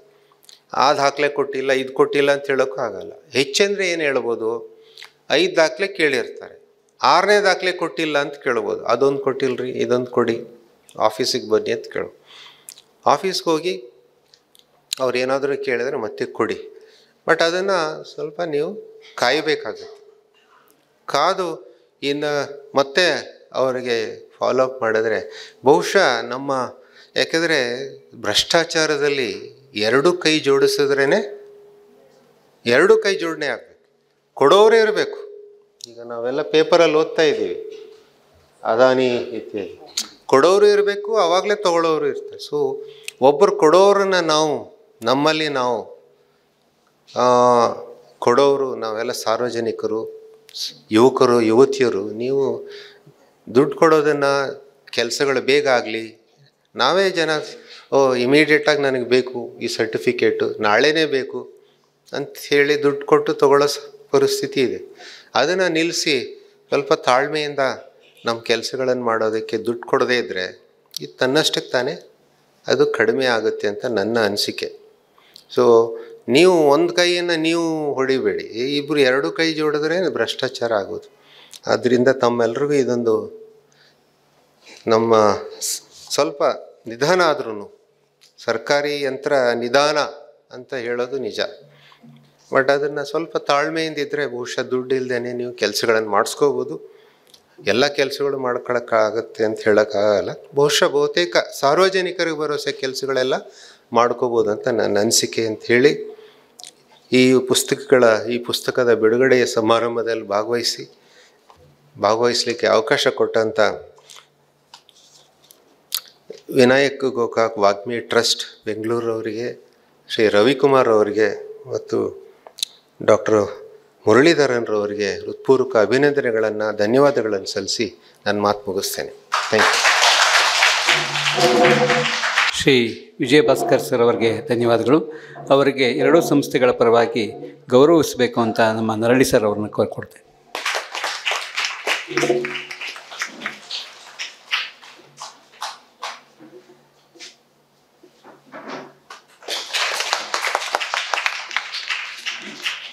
ಈಗ ಶ್ರೀ ವೈ ಜಿ ಮುರಳೀಧರನ್ ಅವರು ಮಾತಾಡಬೇಕು ಅಂತ ಕೋರ್ಕೊಳ್ತಾ ಇದ್ದೀನಿ. ಮುರಳೀಧರನ್ ಅವರು ಒಂದು ಸ್ವಯಂ ಸೇವಾ ಸಂಸ್ಥೆಯಲ್ಲಿ ಕೆಲಸ ಮಾಡ್ತಾ ಇಡೀ ಕನ್ನಡ ಸಾಹಿತ್ಯ ಮಾತ್ರವಲ್ಲ, ನಮ್ಮ ಸಮಾಜದ ಎಲ್ಲ ಓರೆಕೋರೆಗಳ ಬಗ್ಗೆ ಅಹರ್ನಿಶಿ ಆಲೋಚಿಸುವಂಥವ್ರು. ಬಹುಶಃ ನನಗೆ ತಿಳಿದ ಮಟ್ಟಿಗೆ ಕರ್ನಾಟಕದಲ್ಲಿ ಕಾನೂನಿನ ಬಗ್ಗೆ, ಆಡಳಿತದ ಬಗ್ಗೆ ಅಷ್ಟು ಮಾಹಿತಿಯನ್ನು ಉಳ್ಳವರು ಮುರಳೀಧರನ್ ಒಬ್ಬರೇನೆ. ಗ್ರಾಹಕ ಚಳುವಳಿಯ ಮುಂಚೂಣಿ ಧುರೀಣರು ಕೂಡ ಅವರು. ಅಭಿನವ ಅವರ 3 ಪುಸ್ತಕಗಳನ್ನು ಪ್ರಕಟಿಸಿದೆ. ಇವತ್ತು ಪ್ರಕಟಿಸುವಂಥ ಪುಸ್ತಕ 4ನೇ ಪುಸ್ತಕ. ಅವರ ಇನ್ನೊಂದು ಮಹತ್ವಾಕಾಂಕ್ಷೆಯ ಪುಸ್ತಕ ಕೆಲವೇ ದಿನಗಳಲ್ಲಿ ಭಾರತದ ಸಂವಿಧಾನದ ಬಗ್ಗೆ ಇರೋದು ಪ್ರಕಟಗೊಳ್ತಾ ಇದೆ. ಈಗ ಶ್ರೀ ವೈ ಜಿ ಮುರಳೀಧರನ್ ಅವರು ಕೆಲವು ಮಾತುಗಳನ್ನ ಆಡಬೇಕು ಅಂತ ಕೋರ್ತಾ ಇದ್ದೀನಿ. ಭಾಳ ಖುಷಿ ಆಗ್ತಾಯಿದೆ ಇವತ್ತು ಈ ಪುಸ್ತಕ ಬಿಡುಗಡೆ ಆಗ್ತಾ ಇರೋದು. ಯಾಕಪ್ಪ ಅಂದರೆ ಅನಿಲ್ ಗೋಕಾಕ್ ಅವರ ತಂದೆ ವಿ ಕೆ ಗೋಕಾಕ್ ಅವರು ಮತ್ತು ಅನಿಲ್ ಗೋಕಾಕ್ ಅವರು ಇಬ್ಬರೂ ಸತ್ಯ ಸಾಯಿಬಾಬಾ ಅವರ ಭಕ್ತರಾಗಿದ್ದವರು. ಇವತ್ತು ಅವರ ಜನ್ಮದಿನ ನಡೀತಾ ಇದೆ ಸಾಯಿಬಾಬಾ ಅವ್ರದ್ದು. ಇದು ಒಂದು ವಿಶೇಷವಾದಂಥ ಸನ್ನಿವೇಶ ಅನ್ಸುತ್ತೆ. ನನಗೆ 5 ನಿಮಿಷ ಇರೋದ್ರಿಂದ ಭಾಳ ಕಮ್ಮಿ ಮಾತಾಡ್ತೀನಿ. ಈಗಾಗಲೇ ಸಾಕಷ್ಟು ವಿಷಯಗಳನ್ನು ವಿಜಯ ಭಾಸ್ಕರ್ ಅವರು ಮತ್ತು ನರಹಳ್ಳಿ ಬಾಲಸುಬ್ರಹ್ಮಣ್ಯವರು ಮಾತಾಡಿದ್ದಾರೆ. ಮೊದಲು ಈ ನಿಮ್ಮ ಕೋರ್ ವ್ಯಾಲ್ಯೂಸ್ ಅಂತ ನೋಡ್ತಾ ಇದ್ದೆ. ನೀವು ಎಷ್ಟು ಜನ ಓದಿದಿರೋ ಹುಡುಗರು ಗೊತ್ತಿಲ್ಲ ನನಗೆ, ಹುಡುಗಿರು. ನಾನಂತೂ ಬಂದ ತಕ್ಷಣ ಅದ್ರ ಕಡೆ ಗಮನ ಕೊಟ್ಟಿದ್ದೀನಿ. ಈ ISO ಸರ್ಟಿಫಿಕೇಷನ್ ಕೊಡಬೇಕಾದ್ರೆ ಮೊದಲು ಬಂದು ನಿಮ್ಮನ್ನು ಕೇಳೋದು ನಿಮ್ಮ ಕಾಲೇಜಿನ ಮಿಷನ್ ಸ್ಟೇಟ್ಮೆಂಟ್ ಏನು ಅಂತ, ವಿಷನ್ ಸ್ಟೇಟ್ಮೆಂಟ್ ಏನು ಅಂತ ಕೇಳ್ತಾರೆ. ISO ಬೇಕಾದರೆ ನೀವು ಮಕ್ಕಳನ್ನು ಅದಕ್ಕೆ ತಯಾರು ಮಾಡಬೇಕು ಮೊದಲು. ಅಲ್ಲಿ ಹೇಳ್ತಾ ಇದ್ದಾರೆ, ಒಂದು ಎಕ್ಸಲೆನ್ಸ್ ಅಂತ ಒಂದಿದೆ, ಇಂಟಿಗ್ರಿಟಿ ಅಂತ ಒಂದಿದೆ, ರೆಸ್ಪಾನ್ಸಿವ್ನೆಸ್ ಅಂತ ಒಂದಿದೆ, ಟೀಮ್ ವರ್ಕ್ ಅಂತ ಇದೆ, ಇನ್ಕ್ಲೂಸಿವಿಟಿ ಅಂತ ಒಂದು 5 ವ್ಯಾಲ್ಯೂಗಳನ್ನು ಕೊಟ್ಟಿದ್ದೀರ ನಿಮ್ಮ ಕಾಲೇಜ್ಗೆ. ನಾನು 3 ಮಾತ್ರ ತೊಗೊಳ್ತೀನಿ, ಯಾಕೆಂದರೆ ಅದು ನನ್ನ ಪುಸ್ತಕಕ್ಕೆ ಭಾಳ ಹತ್ತಿರವಾಗಿರುವಂಥದ್ದು. ಅದರಲ್ಲಿ ರೆಸ್ಪಾನ್ಸಿವ್ನೆಸ್ ಮೊದಲು ತೊಗೋತೀನಿ ನಾನು. ಏನು ರೆಸ್ಪಾನ್ಸಿವ್ನೆಸ್ ಅಂದರೆ, ಈಗಾಗಲೇ ವಿಜಯ ಭಾಸ್ಕರ್ ಹೇಳಿದ್ರು ನಿಧಾನ ಆಗುತ್ತೆ ಸರ್ಕಾರದ ಕೆಲಸಗಳು ಅಂತ. ಖಂಡಿತ ನಿಧಾನ ಆಗುತ್ತೆ. ನಿನ್ನೆ ರಾತ್ರಿ ನಾನು ಮಧ್ಯಾಹ್ನ ಈ ಭೈರತಿ ರಣಗಲ್ ಸಿನಿಮಾ ನೋಡ್ತಾ ಇದ್ದೆ. ಎಷ್ಟು ಜನ ನೋಡಿದ್ದೀರಾ? ಬ್ಯೂಟಿಫುಲ್. ಅದು ಓಪನಿಂಗ್ ಸೀನೇ ನೋಡ್ಬೇಕು ನೀವು. ಒಬ್ಬ ಹುಡುಗ, ಚಿಕ್ಕ ಹುಡುಗ ನಿಮ್ಮ ಥರ, ನಮ್ಮೂರಿಗೆ ನೀರು ಬರ್ತಾ ಇಲ್ಲ, ಒಂದು ಬಾವಿ ತೋಡ್ಕೊಡಿ, ಅದು 1965 ಕತೆ, ಅಂದ್ರೆ ಬೋರ್ವೆಲ್ ಹಾಕ್ಕೊಡಿ ಅಂತ ಹೇಳಿ ಒಂದು ಪೆಟಿಷನ್ ಕೊಡ್ತಾ ಬರ್ತಾನೆ. ಆ ತಹಶೀಲ್ದಾರ್ ಆಫೀಸಲ್ಲಿ ಒಬ್ಬರು ಕೊಡ್ತಾನೆ, ಏನೂ ಉತ್ತರ ಆಗಲ್ಲ. ಕೊನೆಯಲ್ಲಿ ಒಂದು ದಿವಸ ಏನು ಮಾಡ್ತಾನೆ, ಒಂದು 10-15 ಕಾಪಿ ಮಾಡಿಬಿಟ್ಟು ಆ ಆಫೀಸಲ್ಲಿರೋರು ಎಲ್ರಿಗೂ ಒಂದೊಂದು ಕಾಪಿ ಕೊಡ್ತಾ ಬರ್ತಾನೆ. ಏನೂ ಆಗೋದಿಲ್ಲ. ಇನ್ನೊಂದು ದಿವಸ ಏನು ಮಾಡ್ತಾನೆ, ಇನ್ನೊಂದು ಕಾಪಿಗಳು ಚೆನ್ನಾಗಿ ಎಲ್ಲರಿಗೂ ಒಂದೊಂದು ಕೊಟ್ಟುಬಿಟ್ಟು ಜೊತೆ ಇನ್ನೇನೋ ಒಂದು ಮಾಡ್ತಾನೆ, ಅದು ಆಮೇಲೆ ಹೇಳ್ತೀನಿ. ಹೊರಗಡೆ ಬಂದು ಬಾಗಿಲು ಹಾಕ್ಕೊಂಬಿಟ್ಟು ಹೊರಗಡೆಯಿಂದನೇ ಬಾಗಿಲು ಹಾಕಿ ಬೀಗ ಹಾಕಿ ಆ ಬೀಗದ ಕೈ ಹಿಡ್ಕೊಂಡೋಗಿ ಆ ಗೇಟ್ ಹತ್ರ ನಿಂತ್ಕೊಂಡು ಗೇಟ್ ಬಾಗಿಲು ಹಾಕ್ಬಿಡ್ತಾನೆ. ಯಾರೂ ಒಳಗಡೆ ಹೋಗಾಗಿಲ್ಲ, ಯಾರೂ ಹೊರಗಡೆ ಬರೋ ಆಗಿಲ್ಲ. 5 ನಿಮಿಷದಲ್ಲಿ ಇಡೀ ತಾಲೂಕು ಆಫೀಸು ಕಂಪ್ಲೀಟ್ಲಿ ಬರ್ನ್ಡ್. ಇವತ್ತಿನ ಪರಿಸ್ಥಿತಿಗೆ ಆ ಒಂದು ಘಟನೆ ನನಗನ್ನಿಸ್ತಾ ಇದೆ ಎಷ್ಟು ಸಮಯೋಚಿತ ಆಗಿದೆ ಅಂತ. ಆದರೆ ಹಾಗೆ ಆಗಬಾರ್ದು. It anyway, that is the problem. ಅದು ಮುಂದೆ ಏನಾಗುತ್ತೆ ಅಂತ ನಿಮಗೆ ಗೊತ್ತಾಗತ್ತೆ. ಇದು ಯಾತಕ್ಕೆ ಕೇಳ್ತಾ ಇದ್ದೀನಿ ಅಂದರೆ, ಒಂದು ರೆಸ್ಪಾನ್ಸಿವ್ನೆಸ್ ಇರಬೇಕು. ಸರ್ಕಾರದಲ್ಲಿ ಯಾವಾಗ ಸ್ಪಂದನೆ ಇರಲ್ಲ, ಸ್ಪಂದನಾಶೀಲ ಆಡಳಿತ ಅಂತ ಹೇಳ್ತೀವಿ ನಾವು. 95ನೇ ಇಸ್ವಿಲಿ ಎಲ್ಲ ಚೀಫ್ ಸೆಕ್ರೆಟರಿಗಳು, ಎಲ್ಲ ಚೀಫ್ ಮಿನಿಸ್ಟರ್ಗಳು ಸೇರ್ಕೊಂಡು ಡೆಲ್ಲಿಲಿ ಒಂದು ಬುಕ್ ಹೊರಡಿಸ್ತಾರೆ, ಸ್ಪಂದನಾಶೀಲ ಆಡಳಿತ ಅಂತ. ಏನೂ ಆಗಿಲ್ಲ. ಇದು ಒಂದು. ಎರಡನೇದು ಇಂಟಿಗ್ರಿಟಿ. ಇಂಟಿಗ್ರಿಟಿ ಅಂದರೆ ನಿಮ್ಮ ಕಾಲೇಜಲ್ಲಿ ಮೊನ್ನೆ 31ನೇ ತಾರೀಕಿಂದ 5ನೇ ತಾರೀಕುವರೆಗೂ ಸೆಂಟ್ರಲ್ ವಿಜಿಲೆನ್ಸ್ ಕಮಿಷನರು ಒಂದು ಇಂಟಿಗ್ರಿಟಿ ಕಲ್ಚರ್ ಅಂತ ಮಾಡ್ತಾರೆ. ಒಂದು ಶಪಥ ಮಾಡಬೇಕು ನೀವು. ಅಂದರೆ ನಾನು ಚೆನ್ನಾಗಿರ್ತೀನಿ, ಇದು ಕೆಲಸಗಳಲ್ಲಿ ಮಾಡ್ತೀನಿ, ಇವೆಲ್ಲ ನಿಮಗೆ ಗೋಲ್ಗಳಾಗಿ ಆಗ್ತಾಯಿದೆ ಅಂತ ನಾನು ಹೇಳ್ತಾ ಇದ್ದೀನಿ. ನಾನು ಅಫ್ಕೋರ್ಸ್ ಇದು ಇಂಟಿಗ್ರಿಟಿ ಅಂತ ಅರ್ಥ. ಅಂದರೆ ಒಂದು ಸಮಗ್ರತೆ ಇರಬೇಕು ವ್ಯಕ್ತಿಗಳಲ್ಲಿ ಅಂತ. ಮೂರನೇದು ಎಕ್ಸಲೆನ್ಸ್. ಎಕ್ಸಲೆನ್ಸ್ ಅಂದರೆ ಹೇಗೋ ಮಾಡಿ 35 ಮಾರ್ಕ್ ತೊಗೊಂಡು ಪಾಸ್ ಆಗಿಬಿಟ್ರೆ ಎಕ್ಸಲೆನ್ಸ್ ಅಲ್ಲ. ಅದು ನಿಮ್ಮ ಕ್ಲಾಸ್ ಎಕ್ಸಾಮಲ್ಲಿ ಆಗ್ಬೋದು, ಡಿಗ್ರಿ ಎಕ್ಸಾಮಲ್ಲಿ ಆಗ್ಬೋದು, IAS ಅಲ್ಲಿ ಆಗಲ್ಲ. ಅದು ಕಾಂಪಿಟೇಟಿವ್ ಎಕ್ಸಾಮಲ್ಲೂ ಆಗೋದಿಲ್ಲ. You have to go further. So excellence ಅಂದರೆ ಅದನ್ನು ಅಚೀವ್ ಮಾಡಬೇಕಾಗಿರೋಂಥ ಒಂದು ಅಂದರೆ ಶ್ರೇಷ್ಠತೆ, ಮಾಡೋ ಕೆಲಸದಲ್ಲಿ ಶ್ರೇಷ್ಠವಾಗಿ ಮಾಡಬೇಕು ಅಂತ ಒಂದು. ವಿಶ್ವೇಶ್ವರಯ್ಯನವರು ಹೇಳ್ತಾ ಇದ್ರಂತೆ, ಕಸ ಗುಡಿಸಿದ್ರೂ ನೀನು ಯಾರೂ ಪ್ರಪಂಚದಲ್ಲಿ ಕಸ ಗುಡಿಸದೇ ಇರೋ ಥರ ಗುಡಿಸ್ಬೇಕು ಅಂತ. ದಟ್ ಈಸ್ ಎಕ್ಸಲೆನ್ಸ್ ಅಂತ. ಇನ್ನೊಬ್ರು ಯಾರು ಕಸ ಹುಡುಕಬಾರ್ದು ಅಂತ. ಈ 3 ವ್ಯಾಲ್ಯೂಗಳು ನಿಮ್ಮಲ್ಲಿ ಬರಬೇಕಾದ್ರೆ ನೀವು ಇವತ್ತೊಂದು ದಿವಸ ಈ ಪುಸ್ತಕದಲ್ಲಿರುವಂಥ 10, 15 ಅಥವಾ 20, 15 ಜನರ ಬದುಕನ್ನು ನೋಡಬೇಕಾಗತ್ತೆ. 60ರ ದಶಕದಲ್ಲಿ 40ರ ದಶಕದಲ್ಲಿ ಒಬ್ಬ ಹುಡುಗ ಮಡ್ರಾಸಲ್ಲಿ ಓದ್ತಾ ಇರ್ತಾನೆ, ಆಗಿನ ಕಾಲದ ಮಡ್ರಾಸು. ಅವನು ಅವನ ಫ್ರೆಂಡು ಸೈಕಲಲ್ಲಿ ಡಬಲ್ಸ್ ಹೋಗ್ತಾ ಇರ್ತಾರೆ. ರಾತ್ರಿ ಸಿನಿಮಾ ನೋಡ್ಕೊಂಡು ವಾಪಸ್ ಬರ್ತಾ ಇರ್ತಾರೆ. ಆ ಕಾಲದಲ್ಲಿ ಡಬಲ್ಸು ಒಂದು ಅಫೆನ್ಸ್, ಸೈಕಲ್ ಡಬಲ್ಸ್ ಹೋಗೋದು. ಮತ್ತು ಲೈಟ್ ಇಲ್ಲದೆ ಇದ್ರೂ ಪೆನಾಲ್ಟಿ ಹಾಕೋರು ಆ ಕಾಲದಲ್ಲಿ. ಲೈಸೆನ್ಸ್ ಇರಬೇಕಾಗಿತ್ತು ಆವಾಗ ಸೈಕಲ್ಗೆ. ಸೊ ಇವಾಗ ಯಾವುದಕ್ಕೂ ಲೈಸೆನ್ಸ್ ಇಲ್ಲ. ಲೈಸೆನ್ಸ್ ಇಲ್ಲದೇ ಇದ್ದರೂ ಚಿಂತೆ ಇಲ್ಲ, ನಿಮಗೆ ಏನು ಬೇಕಾದ್ರೂ ಮಾಡ್ಬೋದು ನೀವು ರೋಡಲ್ಲಿ. ಅದರಲ್ಲೂ ಬೆಂಗಳೂರಲ್ಲಿ ನೀವು ಏನು ಬೇಕಾದ್ರೂ ಮಾಡ್ಬೋದು, ನೀವು ಎಲ್ಲಿ ಬೇಕಾದ್ರೂ ಓಡಿಸ್ಬೋದು ನೀವು. ಆ ಲೈಟ್ ಇಲ್ಲ ಡಬಲ್ಸ್ ಅಂತೇಳಿ ಒಬ್ಬ ಪೊಲೀಸ್ನವನು ಅವ್ರನ್ನ ತಡಿತಾನೆ. ತಡೆದು ತೊಗೊಂಡೋಗಿ ಪೊಲೀಸ್ ಸ್ಟೇಷನಲ್ಲಿ ಕೂಡಿಸಿರ್ತಾನೆ. ಬೆಳಗ್ಗೆ ಎದ್ದು ಅವ್ರನ್ನ ಇದಕ್ಕೆ ಪ್ರೊಡ್ಯೂಸ್ ಮಾಡಿ ₹1 ಆಗಿನ ಕಾಲಕ್ಕೆ ₹1 ಭಾಳ ಕಾಸ್ಟ್ಲಿ, ಪೆನಾಲ್ಟಿನೋ ಫೈನೋ ಹಾಕಿಸಿ ಮನೆಗೆ ಕಳಿಸ್ತಾರೆ. ಇನ್ನೊಂದು ಒಂದು 7-8 ವರ್ಷ ಆದಮೇಲೆ ಈ ಹುಡುಗ ಏನು ಮಾಡ್ತಾನೆ, IAS ಅಂದರೆ ಆವಾಗ ICS ಬರೀಬೇಕು, ಪರೀಕ್ಷೆ ಬರೀಬೇಕು ಅಂತ ಅಪ್ಲಿಕೇಶನ್ ಬರಿತಾ ಇರ್ತಾನೆ. ಅದರಲ್ಲಿ ಒಂದು ಪ್ರಶ್ನೆ ಕೇಳಿರ್ತಾರೆ, ಹ್ಯಾವ್ ಯು ಎವರ್ ಬೀನ್ ಪೀನಲೈಸ್ಡ್ ಅಂತ ಒಂದು ಪ್ರಶ್ನೆ. ಎಸ್ ನೋ ಇರುತ್ತೆ. ₹1 ಪೆನಾಲ್ಟಿ 10 ವರ್ಷದ ಹಿಂದೆ ನಡೆದಿರೋ ಅಂಥದ್ದು. ನೀವೆಲ್ಲ ಎಸ್ ಹಾಕ್ತಿರೋ ನೋ ಹಾಕ್ತಿರೋ? ಯಾರೂ ನೋಡಲ್ಲ. ಮರ್ಡರ್ ಮಾಡಿದ್ರೇ ನಿಮ್ಮನ್ನು ಯಾರೂ ನೋಡಲ್ಲ. ಇವಾಗ ಆ ಸ್ಥಿತಿಲಿರೋವಾಗ ನೋ ಅಂತಾನೆ ಹಾಕ್ತೀವಿ. ಈ ಹುಡುಗ ಏನು ಮಾಡ್ದ, ಎಸ್ ಅಂತ ಬರ್ದ ಆ ತಂದೆನ ಕೇಳಿಕೊಂಡು. ಆವತ್ತೇ ಬಿಟ್ಬಿಟ್ಟು ಆಸೆ, ಇನ್ನು IAS ನಾನು ಕೂಡಿಸಲ್ಲ, ನಾನು ಪಾಸ್ ಆಗಲ್ಲ ಅಂತ. ಆಶ್ಚರ್ಯ ಅಂದರೆ ಎಕ್ಸಾಮ್ ಹೋಗು ಅಂತ ಪರ್ಮಿಷನ್ ಕೊಟ್ಟರು. ಎಕ್ಸಾಮು ಬರ್ದ, ಪಾಸೂ ಆಯಿತು. ICS exam. ಇಂಟರ್ವ್ಯೂ ಕರೆದ್ರು, ಅಂದರೆ ಓರಲ್ ಇಂಟರ್ವ್ಯೂ ಕರೀತಾರೆ. ಅಲ್ಲಿ ಮೊದಲನೇ ಪ್ರಶ್ನೆ ಕೇಳ್ತಾರೆ, ಎಷ್ಟು ಧೈರ್ಯ ನಿನಗೆ ಪೆನಾಲ್ಟಿ ಹಾಕಿಸ್ಕೊಂಡಿದ್ಯಾ ಅಂದರೆ ಎಸ್ ಅಂತ ಬರೆದಿದ್ಯಲ್ಲ, ನಾವು ರಿಜೆಕ್ಟ್ ಮಾಡಿದರೆ ಏನು ಮಾಡ್ತಾ ಇದ್ದೆ ಅಂತ. ಇಲ್ಲ, ನನಗೂ ಈ ಅಳುಕಿತ್ತು ಸರ್. ನಮ್ಮ ತಂದೆನ ಕೇಳಿದೆ, ಎಸ್ ಅಂತ ಬರೀ ಎಕ್ಸಾಮ್ಗೆ ಹೋಗದೆ ಹೋದ್ರೂ ಚಿಂತೆ ಇಲ್ಲ ಅಂತ ಒಂದು ನೀತಿ ಪಾಠ ಹೇಳಿದ್ರು. ಆ ರೀತಿ ನಾನು ಮಾಡಿದೆ. ಇವ್ರು ಮುಂದೆ ಏನೂ ಪ್ರಶ್ನೆ ಕೇಳಲ್ಲ ಇಂಟರ್ವ್ಯೂ ಬೋರ್ಡ್ನವರು, ಯು ಆರ್ ಸೆಲೆಕ್ಟೆಡ್, ಗೋ ಅಂತಾರೆ.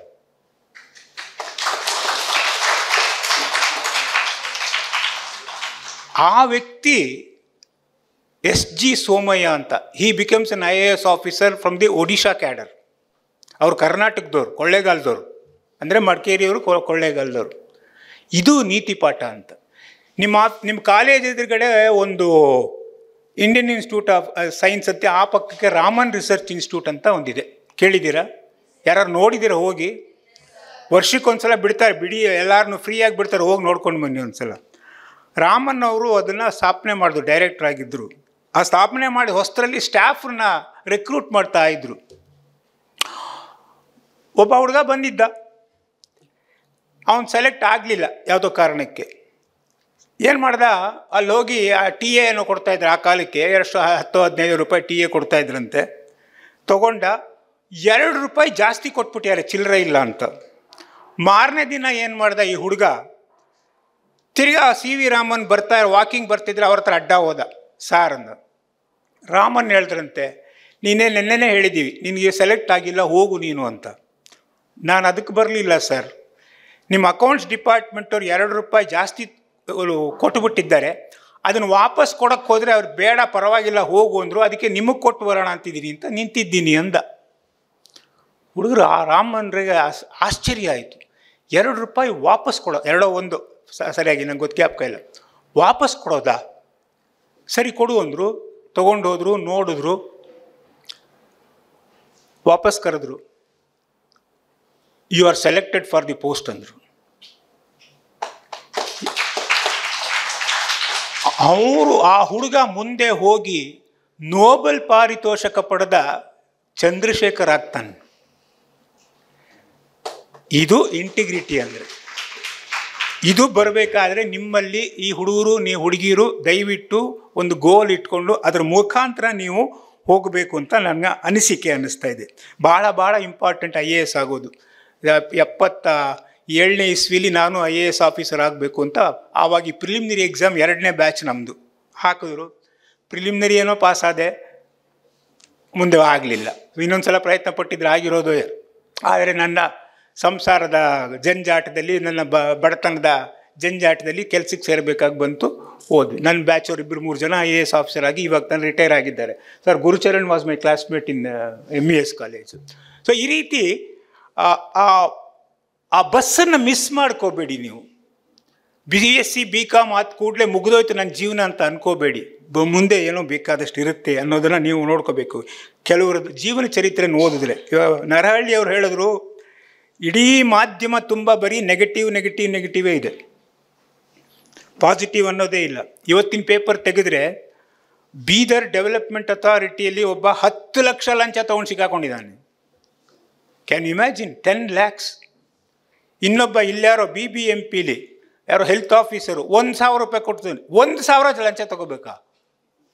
ಅದಕ್ಕೂ ಒಂದು ಲಿಮಿಟ್ ಬೇಡವಾ? ಅಥವಾ ಒಂದು ಎಕ್ಸ್ಟೆನ್ಷನ್ ಬೇಡವಾ? ದೊಡ್ಡದು ಬೇಡವಾ ಅವನಿಗೆ? ಏನೋ ಒಂದು ಮರ್ಯಾದೆ ಇಲ್ವಾ ಅವನಿಗೆ? 1,000ನ 10 lakh is good, very good amount. ವ್ರತ ಕೆಟ್ಟು ಸುಖ ಇರಬೇಕಲ್ವ? ಆ ಸ್ಥಿತಿಗೆ ಬಂದುಬಿಟ್ಟಿದ್ದೀವಿ ನಾವು. ಇನ್ನು ನಿನ್ನೆ 25 ಜನ ಲೋಕಾಯುಕ್ತಾಗಿ ಹಾಡಿದ್ದಾರೆ ಅಂದರೆ. ಆದರೆ ಆ ನೆಗೆಟಿವ್ ಜೊತೆ ಒಂದು ಪಾಸಿಟಿವ್ ಕೊಡಬೇಕು ಅನ್ನೋದು ನನ್ನ ಈ ಮುಖ್ಯ ಪುಸ್ತಕದ ಉದ್ದೇಶ. ಇವ್ರ ಬಗ್ಗೆ ಎಲ್ಲ ಕೆಲವು ಸಣ್ಣ ಪುಟ್ಟ ತಪ್ಪುಗಳು ಆಗಿರುತ್ತೆ, ಇಲ್ಲ ಅಂತ. ಆದರೆ ನಿಮಗೊಂದು ಇನ್ಸ್ಪಿರೇಷನ್ ಸಿಕ್ಕಲಿ. IAS ಅಂತಲ್ಲ, ಏನು ಬೇಕಾದ್ರೆ ಆಗೋಕ್ಕೆ ಸಾಧ್ಯ ಇದೆ. ಸುಮಾರು ಒಂದು ಒಳ್ಳೆಯದು ಆಗೋ ಚಾನ್ಸಸ್ ಇರುತ್ತೆ, ಇಲ್ಲ ಅಂತಲ್ಲ. ಒಂದು 2 ವರ್ಷದ ಕೆಳಗೆ ನಾಗರಹೊಳೆ ಲಾಡ್ಜಲ್ಲಿ ಇದರಲ್ಲಿ ನೈಟ್ ಇರುತ್ತೆ, ಲಾಡ್ಜ್ ಮಾಡಿ ತುಂಬ ಕಾಡು ಒಳಗಡೆ ಕೂತ್ಕೊಂಡು ನೋಡೋವಂಥದ್ದು ಹೋಗಿದ್ದೆ ನಾನು, ನನ್ನ ವೈಫು, ನನ್ನ ಮಗ.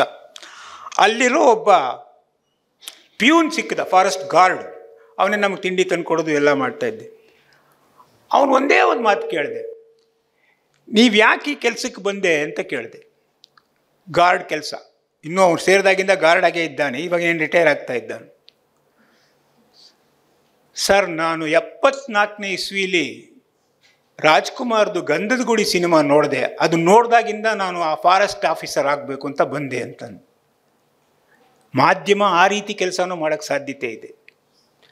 ಒಂದು ದಿವಸ ಡೆಲ್ಲಿಯಿಂದ ಬರ್ತಾ ಇದ್ದೆ, ಒಬ್ಬರು ಎದುರುಗಡೆ ಒಬ್ಬರು ಕೂತಿದ್ರು, ಅವರೇನೋ ಪೇಪರು ಕನ್ನಡ ಓದ್ತಾ ಇದ್ರು, ಭೂಪಾಲಲ್ಲಿ ಹತ್ಕೊಂಡ್ರು. ಭೂಪಾಲಲ್ಲಿ ಇಂಡಿಯನ್ ಫಾರೆಸ್ಟ್ ಸರ್ವಿಸ್ ಇನ್ಸ್ಟಿಟ್ಯೂಟ್ ಅಂತ ಒಂದಿದೆ, ಟ್ರೈನಿಂಗ್ ಇನ್ಸ್ಟಿಟ್ಯೂಟ್. ಅವ್ರಿಗೆ ಮಾತಾಡ್ತಾ ಡೆಲ್ಲಿಯಿಂದ ಅವಾಗ ಟ್ರೈನಲ್ಲಿ 2 ದಿನದ ಟ್ರಾವೆಲ್. ಅವ್ರನ್ನ ಕೇಳಿದೆ, what made you to join IFS ಅಂತ. Same answer, Rajkumar's Gandhada Gudi. So ಮಾಧ್ಯಮದಲ್ಲಿ ಕಲಿಯುವಂಥದ್ದು ಇವತ್ತು ನಾನೂ ಅಷ್ಟೇ. ಅವರು ಹೇಗೆ ಬರಿತೀರಾ ಅಂತ ಕೇಳಿದ್ರು. ವಿಜಯ ಭಾಸ್ಕರ್ 5,000 ಆರ್ಟಿಕಲ್ಲು. ನಾನೇನಾರು ಬರೆಯೋಕ್ಕೆ ಶುರು ಮಾಡಿದರೆ ರಾಜ್ಕುಮಾರ್ ಅವರ ಬಿಡುಗಡೆ ಸಿನಿಮಾನೇ ಕಾರಣ. ಅದರಲ್ಲೊಂದು ಜರ್ನಲಿಸ್ಟ್ ಆಗ್ತಾನೆ. ಒಂದು ಹೇಗೆ ಸೆಲೆಕ್ಟ್ ಮಾಡ್ಕೊಂಡ್ರೆ ಇದೇ 10 ಜನ ಏನಿಲ್ಲ, ಸೆಲೆಕ್ಷನ್ ಇಲ್ಲ, ಬೇಕಾದಷ್ಟು ತುಂಬ ಜನ ಒಳ್ಳೊಳ್ಳೆ ಕೆಲಸಗಳು ಮಾಡಿದ್ದಾರೆ. ಅನಿಲ್ ಸ್ವರೂಪ್ ಅಂತ ಒಬ್ಬರು ರೈಟ್ ಟು ಎಜುಕೇಷನ್ಗೆ ಮಾಡಿರುವಂಥ ಕೆಲಸವನ್ನು ಈ ದೇಶದಲ್ಲಿ ಯಾರೂ ಮಾಡೋಕ್ಕೆ ಸಾಧ್ಯ ಇಲ್ಲ. ಅವ್ರದ್ದು ಇನ್ನೂ ಇಲ್ಲಿ ಬರೆದಿಲ್ಲ. ಅವರ ಆಟೋಬಯೋಗ್ರಫಿಯಲ್ಲಿ ಒಂದು ಮಾತು ಹೇಳ್ತಾರೆ. ಅವರೊಂದು DC ಆಗಿದ್ದರಂತೆ ಯಾವುದೋ ಒಂದು ಜಿಲ್ಲೆಯಲ್ಲಿ. ಅಲ್ಲಿಂದ ಟ್ರಾನ್ಸ್ಫರ್ ಆಗಿ ಬೇರೆ ಕಡೆ ಹೊರಟೋಗ್ತಾರೆ. ಆಮೇಲೆ ಒಂದು 5-6 ವರ್ಷ ಆದಮೇಲೆ ತಿರ್ಗಿ ಅಲ್ಲಿಗೆ ಹೋಗ್ತಾರೆ, ಬೇರೆ AC ಆಗೋ ಬೇರೆ ಯಾವುದೋ ಒಂದು ಬಗ್ಗೆ. ಆ ಆಫೀಸ್ಗೆ ಹೋಗೋ ಬಿಲ್ಡಿಂಗ್ ಹತ್ರ ಒಬ್ಬ ಕುರುಡರು, ಗಂಡ ಹೆಂಡತಿ ಇಬ್ಬರು ಮುದುಕರು ಈ ಥರ ಹಾರ ಹಿಡ್ಕೊಂಡು ನಿಂತಿದ್ದಾರಂತೆ. ಯಾಕೆ ಅಂದರೆ ಅನಿಲ್ ಸ್ವರೂಪ್ ಬರ್ತಾರೆ ಅಂತ. ಬಂದ ತಕ್ಷಣ ಅವ್ರಿಗೆ ಹಾರ ಹಾಕಿ ಕೇಳ್ತಾರೆ. ಅವರು ನಡುಗ್ತಾ ನಿಂತಿದ್ದಾರೆ, ಇನ್ನೂ ಬಡವರು, ಏನೂ ಸರಿಯಾಗಿ ಇದಿಲ್ಲ, ಚಪ್ಪಲಿ ಇಲ್ಲ, ಏನಿಲ್ಲ. ಆದ್ರೂ ಯಾಕೆ ಏನು ಸಮಾಚಾರ ಅಂತ ಕೇಳಿದ್ರೆ, ಸರ್ ನೀವು 5 ವರ್ಷದ ಕೆಳಗಡೆ ಇಲ್ಲಿದ್ದಾಗ ನಮ್ಮಿಬ್ಬರಿಗೂ 100 ರೂಪಾಯಿ ಪೆನ್ಷನ್ನು ಲಂಚ ತೊಗೊಳ್ಳದೆ ಸ್ಯಾಂಕ್ಷನ್ ಮಾಡಿದ್ರಿ, ಅದಕ್ಕೋಸ್ಕರ ನಿಮಗೆ ಕಾಯ್ತಾ ಇದ್ದೀವಿ ಅಂತ. ಅನಿಲ್ ಸ್ವರೂಪ್ ಹೇಳ್ತಾರೆ ಅವ್ರ ಆಟೋಬಯೋಗ್ರಫಿಲಿ, that day I got my Bharat Ratna ಅಂತಾರೆ ಅಲ್ವಾ. ಸೊ IAS ಆಫೀಸರ್ಗಳಾದರೆ IPS ಆಗ್ಬೋದು ಅಥವಾ ICS ಆಗ್ಬೋದು, ಯಾವ ಥರ whatever it is, you are having equal opportunity to do some service for the people. ಇದು ಅದಕ್ಕೆ ಅಂತ ನಾನು ಬರೆದಂಥ ಒಂದು. ಇದರಲ್ಲಿ ಕೆಲವ್ರನ್ನ ಬಿಟ್ಟಿದ್ದೀವಿ, ಎಲ್ಲರನ್ನೂ ಸೇರ್ಸೋಕ್ಕಾಗಲ್ಲ. ಪುಸ್ತಕ ದೊಡ್ಡದಾಗುತ್ತೆ. ಪುಸ್ತಕ ದೊಡ್ಡದಾದರೆ ರವಿಕುಮಾರ್ ಅವರು ಬೇಡ ಅಂತಾರೆ. ಸೊ ಇನ್ನೊಂದು ವಾಲ್ಯೂಮ್ ಬೇಕಾದ್ರೆ ತರಿಸ್ಬೋದು ಅಂತ ನನಗನ್ನಿಸ್ತಾ ಇದೆ. ಈ ಮಾಹಿತಿನ ನಾನು ಯಾತಕ್ಕೆ ಕೊಡ್ತಾ ಇದ್ದೀನಿ ಅಂದರೆ, ನನ್ನ ಕಣ್ಣ ಕೆಳಗಡೆ ಇವಾಗ ಕೆಲವು ಮಾಹಿತಿ ಇದೆ, ಅದನ್ನು ಹೇಳಿ ನನ್ನ ಭಾಷಣವನ್ನು ಮುಗಿಸ್ತೀನಿ. ಜಾಸ್ತಿ ಟೈಮ್ ಇಲ್ಲ ನನಗೆ. ಒಂದೇ ಒಂದು, ದಯವಿಟ್ಟು ಓದಿ ಎಲ್ಲರೂ. ಈ ಪುಸ್ತಕ ಒಂದೇ ಅಲ್ಲ, ಎಲ್ಲ ಪುಸ್ತಕನೂ ಓದಿ. ನೆನ್ನೆ ಇಲ್ಲೊಂದು ಕಡೆ ನನ್ನನ್ನು how to prepare for competitive exam ಅಂತ ಒಂದು ಭಾಷಣಕ್ಕೆ ಕರೆದಿದ್ರು. ಅಲ್ಲಿ ಇದೇ ಮಾತನ್ನು ಹೇಳ್ತಾ ಇದ್ದೆ ನಾನು. ಇವಾಗ ಹೆಚ್ಚು ಕಡಿಮೆ ಇದನ್ನೇ ಹೇಳಿದ್ದೀನಿ ನಾನು. ಸೊ ಈ ಕಾಂಪಿಟೇಟಿವ್ ಎಕ್ಸಾಮ್ನ ಸೀರಿಯಸ್ ಆಗಿ ತಗೊಳ್ಳಿ. ನಿಮಗೆಲ್ಲ ಆಸೆ ಇದೆಯೋ, do whatever you love, ಆವಾಗ ಆಟೋಮೆಟಿಕ್ಕಾಗಿ ಬರುತ್ತೆ ನಿಮಗೆ. ಸೊ ಸೈಕಾಲಜಿ ತೊಗೋತೀರಾ, ಸೋಷಿಯಾಲಜಿ ತೊಗೋತೀರಾ, ಪಬ್ಲಿಕ್ ಅಡ್ಮಿನಿಸ್ಟ್ರೇಷನ್ ತೊಗೋತೀರಾ, ಈ ರೀತಿಯಾದಂಥ ಅನೇಕ ಸಬ್ಜೆಕ್ಟ್ಗಳನ್ನು ತೊಗೊಂಡು ನೀವು ಆ ಕೆಲಸವನ್ನು ಮಾಡಿದ್ರೆ ಬಹುಶಃ ನನಗೆ ದೊಡ್ಡ ವ್ಯಕ್ತಿ ಆಗ್ತೀರಾ, ನಿಮ್ಮನ್ನು ನೋಡ್ಬೋದು ನಾವು ಅಂತ. ಇವಾಗ ವಿಜಯ ಭಾಸ್ಕರ್ ಅಂತವ್ರು ಯಾತಕ್ಕೆ ಇಲ್ಲಿ ಬರ್ತಾರೆ, ನರಹಳ್ಳಿ ಬಾಲಸುಬ್ರಹ್ಮಣ್ಯ ಅವ್ರು ಯಾಕೆ ಬರ್ತಾರೆ, ಅಥವಾ ಅನಿಲ್ ಗೋಕಾಕ್ ಅವ್ರು ಯಾವ ಥರ ಬರ್ತಾರೆ, ಇವ್ರಿಗೆ they want to pass on some message to you people. ಯಾಕಂದರೆ ಅವರ ದೊಡ್ಡ ಒಳ್ಳೊಳ್ಳೆ ಕೆಲಸಗಳು ಮಾಡಿರುವಂಥದ್ದು. ನೋಡಿ, ಫಾರ್ ಎಕ್ಸಾಂಪಲ್ ಒಂದು ನಡೀತಾ ಇತ್ತು, ಅನ್ಸರ್ ಶೇಖ್ ಅಂತ ಯಾರೋ ಒಬ್ಬ youngest IAS officer in India, 21 ಇಯರ್ಸ್ಗೆ IAS. ನಿಮಗೆ ಗೊತ್ತಿದೆಯಾ who is the first person to become president of India, IAS officer to become president of India? ರಾಜಕಾರಣಿ ಅಂದ ತಕ್ಷಣ ನಾವು ಓದಲ್ಲ ಅವ್ರ ಬಗ್ಗೆ.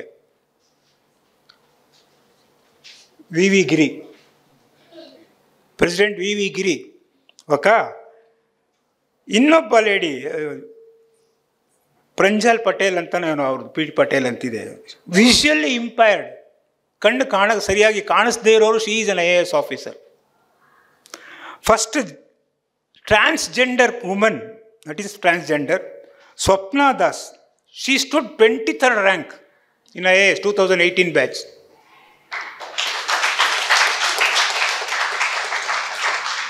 ಇಷ್ಟೆಲ್ಲ ಇರೋರು ನೀವು ಯಾತಕ್ಕಾಗಲ್ಲ? ನೀವು ಆಗಬೇಕು ಅನ್ನೋದು ಈ ಪುಸ್ತಕದ ಉದ್ದೇಶ. ಇದರಲ್ಲಿ 10-12 ಕೊಟ್ಟಿದ್ದೀನಿ. ನೀವು ಬೇಕಾದಷ್ಟು ಜನ ಇದ್ದಾರೆ. ಫಾರ್ ಎಕ್ಸಾಂಪಲ್ ನೋಡಿ, ಸ್ವಲ್ಪ ತೊಡಕು ಇರುತ್ತೆ, ಸರ್ಕಾರ ಸೇವೆ ಅಂದಮೇಲೆ ಇರುತ್ತೆ. ಪಾಪ ಅವನು ಖೇಮ್ಕಾ ಅಂತ ಒಬ್ಬ ಇದ್ದಾನೆ, 20 ವರ್ಷದಲ್ಲಿ 20 ಟ್ರಾನ್ಸ್ಫರ್ ಅವನಿಗೆ. 20 ಇನ್ನೂ ಕಮ್ಮಿ. ಸಹಾಯಮು 20 ವರ್ಷದಲ್ಲಿ 20 ಟ್ರಾನ್ಸ್ಫರು. ನಮ್ಮ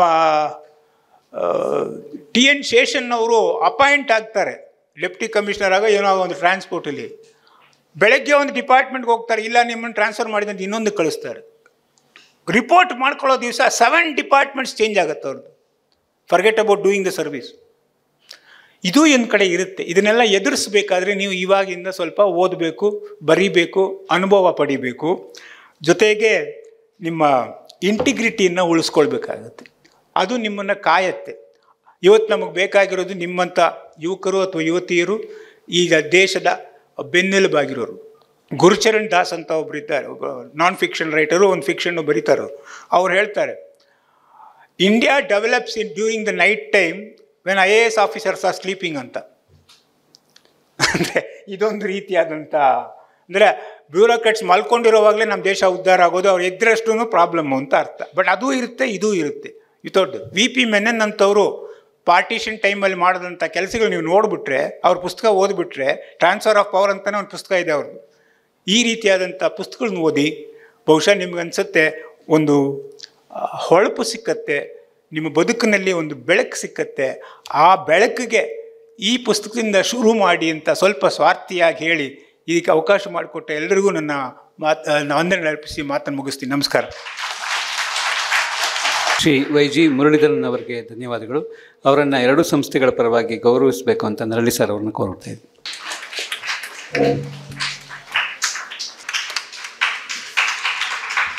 ಮುರಳೀಧರ್ ಸರ್ ಹೇಳ್ತಾ ಇದ್ರು, ಪುಸ್ತಕ ದೊಡ್ಡದಷ್ಟು ಭಾರ ಆಗುತ್ತೆ, ರವಿಕುಮಾರ್ ಪಬ್ಲಿಷ್ ಮಾಡಲ್ಲ ಅಂತ. ಖಂಡಿತ ಆಗಿಲ್ಲ ಸರ್. ನಮ್ಮನ್ನು ಕೇಳೋವಂಥ ಎಷ್ಟೋ ಜನ ಲೇಖಕರನ್ನ ಎಷ್ಟು ಪೇಜ್ ಇರಬೇಕು ನಿಮ್ಮ ಪುಸ್ತಕಕ್ಕೆ ಅಂತ, ನೀವೆಷ್ಟಾದರೂ ಬರೀರಿ, ಆದರೆ ಗುಣಮಟ್ಟ ಇರಬೇಕು ಅಂತ. ಈ 10 ಜನ ನಾವು ಆರಿಸ್ಕೋಬೇಕಾದ್ರೂ ಸಾಕಷ್ಟು ಜನ ನಾವು ಸಾಕಷ್ಟು ಸಲ ಅವ್ರನ್ನ ಜೊತೆ ಚರ್ಚೆ ಮಾಡಿದ್ದೀವಿ. ಯಾರನ್ನು ತಗೋಬೇಕು, ನಾವು ಪ್ರಾತಿನಿಧ್ಯ ಕೊಡಬೇಕಾ, ಹೀಗೆಲ್ಲ. ಒಂದು ಮಿತಿ ಏನಿತ್ತು ಅಂದರೆ 10 ಜನ ಮಾಡಬೇಕು, ಮತ್ತು ಇಡೀ ಭಾರತದಲ್ಲಿ ತಮ್ಮ ಕೆಲಸಗಳ ಮೂಲಕ, ಪ್ರಚಾರದಲ್ಲಿ ಮತ್ತು ಕೆಲಸಗಳ ಮೂಲಕನೇ ಜನಗಳನ್ನು ತಲುಪಿಸಿದಂಥ ವ್ಯಕ್ತಿಗಳಾಗಿರಬೇಕು ಅಂತ 10 ಜನನ ಆರಿಸ್ಕೊಂಡಿದ್ದೀವಿ. ಈ 10 ಜನನೇ ಆಗಬೇಕಾಗಿಲ್ಲ, ಇನ್ನು ಅನೇಕ ಜನರಿದ್ದಾರೆ. ಇದೇ ಮುಂದುವರೆದ ಭಾಗವಾಗಿ ಕರ್ನಾಟಕದ 10 ಜನ IAS ಆಫೀಸರ್ಗಳನ್ನ, ಹಾಗೆ ಬೆಂಗಳೂರಿನ 10 ಜನನೂ ಕೂಡ ನಾವು ಮಾಡುವಂಥ ಯೋಚನೆ ಇದೆ. ನಿನ್ನೆ ಮೇಡಮ್ ಕೇಳ್ತಾ ಇದ್ರು, ಇದರಲ್ಲಿ ಜಯರಾಜ್ ಸರ್ ಅವ್ರನ್ನೂ ಸೇರಿಸ್ಬೇಕಾಗಿತ್ತು ಅಂತ.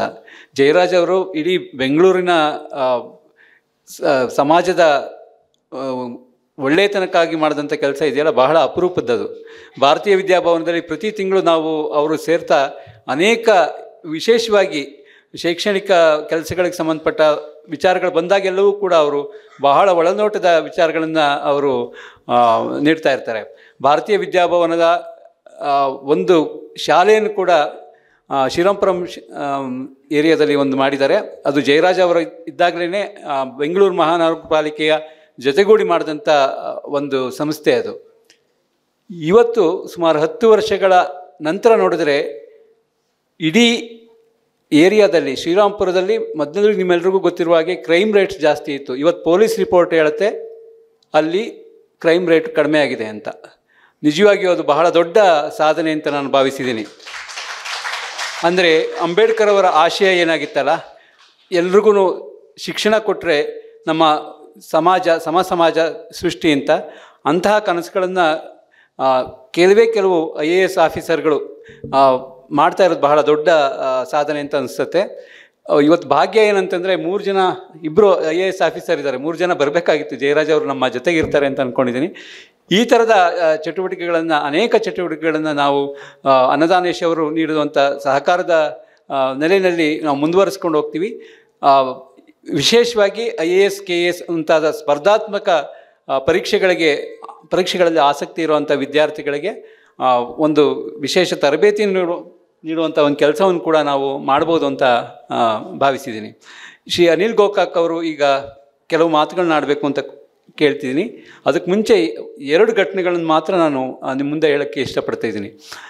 ಅನಿಲ್ ಗೋಕಾಕ್ ಅವರು ಕೇಂದ್ರ ಸರ್ಕಾರದಲ್ಲಿ ಟೆಲಿಕಾಂ ಹಗರಣ ಆಗತ್ತೆ ಅನ್ನುವಂಥ ಸಂದರ್ಭದಲ್ಲಿ ಅವರನ್ನು ಪ್ರಾಬ್ಲಮ್ನ ಸಾಲ್ವ್ ಮಾಡಿ ಅಂತ ಕೇಳ್ಕೊಳ್ತಾರೆ.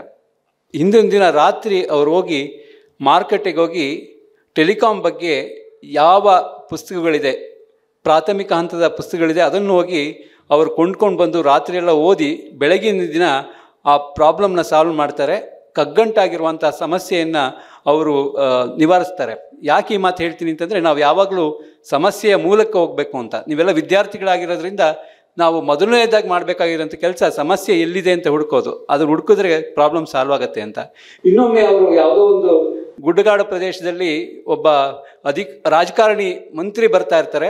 ಅವರನ್ನು ಸ್ವಾಗತಿಸಬೇಕು ಅಂತ ಅವ್ರು ಹೋಗ್ತಾ ಇರ್ಬೇಕಾದ್ರೆ ದಾರಿನಲ್ಲಿ ಅವರ ಜೀಪು ಒಂದು ಹಳ್ಳಕ್ಕೆ ಬಿದ್ದುಬಿಟ್ಟಿರುತ್ತೆ. ಬಿದ್ದಾಗ ಕೂಡ ಅವರ ಮುಖ ಮತ್ತು ಡ್ರೆಸ್ ಎಲ್ಲವೂ ಕೂಡ ಕಪ್ಪು ಬಣ್ಣಕ್ಕಾಗಿರುತ್ತೆ. ಆ ಮಣ್ಣೆಲ್ಲ ಮತ್ಕೊಂಡಿರುತ್ತೆ. ಆ ಕ್ಷಣದಲ್ಲಿ ಕೂಡ ಅವರು ಹಾರ ಹಿಡ್ಕೊಂಡು ಆ ರಾಜಕಾರಣಿಯನ್ನು ಸ್ವಾಗತಿಸ್ತಾ ಇರ್ತಾರೆ. ಇದು ನಿಜವಾಗಿಯೂ ಬಹಳ ದೊಡ್ಡ ಒಬ್ಬ ಅಧಿಕಾರಿಗೆ ಮತ್ತು ಮಾನವೀಯ ಅಂತಃಕರಣ ಇರೋಂಥ ವ್ಯಕ್ತಿಗೆ ಒಂದು ಮಾದರಿಯಾದಂಥ ಘಟನೆ ಅಂತ ನಾನು ಭಾವಿಸಿದ್ದೀನಿ. ಇಂಥ ಅವಕಾಶಗಳು ಮತ್ತು ವ್ಯಕ್ತಿತ್ವಗಳು ನಮಗೆ ಸಿಗೋದು ಕಡಿಮೆ. ಈ ಸಂದರ್ಭದಲ್ಲಿ ನಮ್ಮ ವಿನಾಯಕ ಗೋಕಾಕ್ ಟ್ರಸ್ಟ್ನ ಗೌರವಾಧ್ಯಕ್ಷರು ಆಗಿರುವಂಥ ಶ್ರೀ ಅನಿಲ್ ಗೋಕಾಕ್ ಅವರು ಈ ಸಂದರ್ಭದಲ್ಲಿ ಕೆಲವು ಮಾತುಗಳನ್ನ ಆಡಬೇಕು ಅಂತ ನಾನು ಕೋರ್ತಾ ಇದ್ದೀನಿ. ಮಹಾರಾಣಿ ಲಕ್ಷ್ಮೀ ಅಮ್ಮಣ್ಣಿ ಮಹಿಳಾ ಕಾಲೇಜು ಸ್ವಾಯತ್ತ ಪ್ರಾಂಶುಪಾಲರಾದ ಶ್ರೀಮತಿ ನಾಗಲಕ್ಷ್ಮಿ ಅವರೇ, ಕರ್ನಾಟಕ ರಾಜ್ಯದ ಮಾಜಿ ಮುಖ್ಯ ಕಾರ್ಯದರ್ಶಿಗಳಾದ ಮತ್ತು ಅಡ್ಮಿನಿಸ್ಟ್ರೇಟಿವ್ ರಿಫಾರ್ಮ್ಸ್ ಕಮಿಷನದ ವರದಿಯನ್ನು ಸಲ್ಲಿಸುವುದರಲ್ಲಿ ಮಹತ್ವದ ಪಾತ್ರ ವಹಿಸಿದ ಶ್ರೀ ವಿಜಯ್ ಭಾಸ್ಕರ್ ಅವರೇ, ಗ್ರಾಹಕರ ಚಳುವಳಿಯ ನೇತಾರರಾದ ಶ್ರೀ ಮುರಳೀಧರ್ ಅವರೇ, ಶ್ರೀ ನರಹಳ್ಳಿ ಬಾಲಸುಬ್ರಹ್ಮಣ್ಯರವರೇ, ಶ್ರೀ ರವಿಕುಮಾರರವರೇ ಮತ್ತು ಶ್ರೀ ಅನ್ನದಾನೇಶ್ವರರವರೇ, ನಿಮ್ಮೆಲ್ಲರಿಗೂ ನಮಸ್ಕಾರ.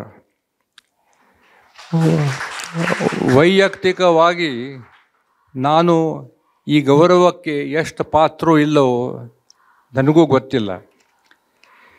ಆದರೆ ರವಿಕುಮಾರರವರು ನೀವು ನಿಮ್ಮ ತಂದೆಯಿಂದ ಆಡಳಿತಗಾರರಾಗಿ ಏನನ್ನು ಕಲಿತರಿ ಅದರ ಬಗ್ಗೆ ಸ್ವಲ್ಪ ಬರೆಯಿರಿ ಅಂತ ಹೇಳಿದರು. ಅದಕ್ಕೆ ನಾನು ಮುಂದೆ ಹೋದೆ. ಅಷ್ಟೇ ಅಲ್ಲ, ಮಹಾರಾಷ್ಟ್ರದಲ್ಲಿ ಕೆಲವು ಮಾಸಿಕಗಳಲ್ಲಿ ಅಧಿಕಾರಿಗಳಿಗೆ ತಮ್ಮ ತಮ್ಮ ಅನುಭವಗಳನ್ನು ಹಂಚಿಕೊಳ್ಳುವ ಅವಕಾಶ ಕೊಡುತ್ತಿದ್ದರು. ನನಗೂ ಒಂದು ಅವಕಾಶ ಸಿಕ್ಕಿತು. ಮಹಾರಾಷ್ಟ್ರದಲ್ಲಿ ನಾನು ನನ್ನ ಲೇಖನವನ್ನು ಪ್ರಕಟ ಮಾಡಿಸಿದ್ದೆ. ಮಹಾರಾಷ್ಟ್ರದಲ್ಲಿ ನಾನು ನನ್ನ ಅನಿಸಿಕೆಗಳನ್ನು ಹಂಚಿಕೊಂಡರೆ ಕರ್ನಾಟಕದಲ್ಲಿ ಯಾಕೆ ಮಾಡಬಾರದು ಎಂಬ ವಿಚಾರವು ನನ್ನ ತಲೆಯಲ್ಲಿ ಬಂತು. ನಾನು ರವಿಕುಮಾರರವರಿಗೆ ನನ್ನ ಒಪ್ಪಿಗೆ ಕೊಟ್ಟೆ. ಇದರ ಹಿಂದೆ ಇನ್ನೊಂದು ಉದ್ದೇಶವೂ ಇದೆ. ನನ್ನ ತಿಳುವಳಿಕೆಯ ಪ್ರಕಾರ ಭಾರತೀಯ ಪ್ರಶಾಸಕೀಯ ಸೇವೆಯಲ್ಲಿ ಕನ್ನಡಿಗರ ಸಂಖ್ಯೆ ತೀರ ಕಡಿಮೆ. ಅದು ವಿಶೇಷತಃ ಭಾರತ ಸರ್ಕಾರದ ಮಟ್ಟಿಗೆ ಹೋಗುವ ಕನ್ನಡಿಗರ ಸಂಖ್ಯೆ ಕಡಿಮೆಯಾಗಿದೆ. ಇದು ಕರ್ನಾಟಕದ ದೃಷ್ಟಿಯಲ್ಲಿ ಹಿತಕರವಲ್ಲ. ನಮ್ಮ ಯುವಕರಿಗೆ IAS ಪರೀಕ್ಷೆ ಅಂದ್ರೇನು, IAS ಅಧಿಕಾರಿಯ ಅನುಭವಗಳೇನು, ಇದರ ಪರಿಚಯವಾಗಲೆಂಬ ದೃಷ್ಟಿಯಿಂದಲೂ ಇಂಥ ಪುಸ್ತಕದ ಅಗತ್ಯವಿದೆ ಎಂದು ಹೇಳಿದೆ. ಕೇವಲ ನನ್ನ ಬಗ್ಗೆ ಅಲ್ಲ, ಬೇರೆ ಅಧಿಕಾರಿಗಳ ಸಲ್ಲಿಸಿದ ಸೇವೆಗಳಿಗೂ ಮಹತ್ವ ಕೊಡಬೇಕು ಅಂತ ಹೇಳಿದೆ. ಇವತ್ತಿನ ಭಾಷಣಗಳನ್ನು ಕೇಳಿದ ನಂತರ ನನಗೆ ಅನ್ನಿಸ್ತದೆ, ಕೇವಲ IAS ಅಧಿಕಾರಿಗಳಲ್ಲ, ಬೇರೆ ಬೇರೆ ಸೇವೆಗಳಿಗೆ ಸೇರಿದ ಅಧಿಕಾರಿಗಳು ಸಲ್ಲಿಸಿದ ಸೇವೆಯ ಬಗೆಗೂ ನಾವು ಬರೆಯಬೇಕು. ಅದು ರ್ಯಾಂಕ್ಸ್ಗೂ ಸಂಬಂಧ ಇಲ್ಲ. ಉದಾಹರಣೆಗಾಗಿ ಪಶ್ಚಿಮ ಬಂಗಾಳದಲ್ಲಿ ಒಬ್ಬ ಕನಿಷ್ಠ ದರ್ಜೆಯ ವನಾಧಿಕಾರಿ, ಅರಣ್ಯ ಅಧಿಕಾರಿ, ರೇಂಜ್ ಫಾರೆಸ್ಟ್ ಆಫೀಸರ್, ಅವ ಕ್ರಾಂತಿಕಾರಕ ಕಲ್ಪನೆಯನ್ನು ಕೊಟ್ಟ. ಅದರಿಂದ ಅರಣ್ಯ ಖಾತೆಯ ಆಡಳಿತದಲ್ಲಿ ಕ್ರಾಂತಿಕಾರಿಕ ಬದಲಾವಣೆಯಾಯಿತು. ಇಂಥವರ ಪಾತ್ರವನ್ನು ನಾವು ಗುರುತಿಸಬೇಕು. ಆಡಳಿತದ ಬಗೆಗೆ ಜನಸಾಮಾನ್ಯರಲ್ಲಿ ನಕಾರಾತ್ಮಕ ಅಭಿಪ್ರಾಯವೇ ಇದೆ. ಯಾಕೆಂದರೆ ನಮ್ಮ ಮಾಧ್ಯಮಗಳಲ್ಲಿ, ಟಿ ವಿಗಳಲ್ಲಿ ಆಡಳಿತದ ನಕಾರಾತ್ಮಕ ಮುಖವನ್ನೇ ಹೆಚ್ಚಾಗಿ ಪ್ರಕ್ಷೇಪಿಸಲಾಗುತ್ತದೆ. ಆದರೆ ಆಡಳಿತ ಮತ್ತು ರಾಷ್ಟ್ರದ ಅಭಿವೃದ್ಧಿ ಇವುಗಳಲ್ಲಿ ನಿಕಟವಾದ ಸಂಬಂಧವಿದೆ. ಅದನ್ನು ಭಾಳ ಮಂದಿಗೆ ಅದು ತಿಳಿಯುವುದಿಲ್ಲ, ಅದು ತಿಳಿಯುವ ಸಾಧ್ಯವೂ ಇಲ್ಲ. ಉದಾಹರಣೆಗಾಗಿ ನಮ್ಮ ತಮಿಳುನಾಡಾಗಲಿ ಕರ್ನಾಟಕದಲ್ಲಾಗಲಿ ನಮ್ಮ ಪವರ್ ಜನರೇಷನ್ ಇದೆ, ವಿದ್ಯುತ್ ಶಕ್ತಿ ನಾವು ತಯಾರು ಮಾಡ್ತೇವೆ, ಇಲ್ಲಿ ವಿ ಜನರೇಟ್ ಎಲೆಕ್ಟ್ರಿಸಿಟಿ. ಆದರೆ ಅದಕ್ಕೆ ಬೇಕಾಗುವ ಇದ್ದಲ್ಲಿ ಎಲ್ಲಿಂದ ಬರ್ತದೆ? ಅದು ಬರೋದು ನಾರ್ತ್ ಈಸ್ಟು, ಮಧ್ಯಪ್ರದೇಶ, ಒರಿಸ್ಸಾ.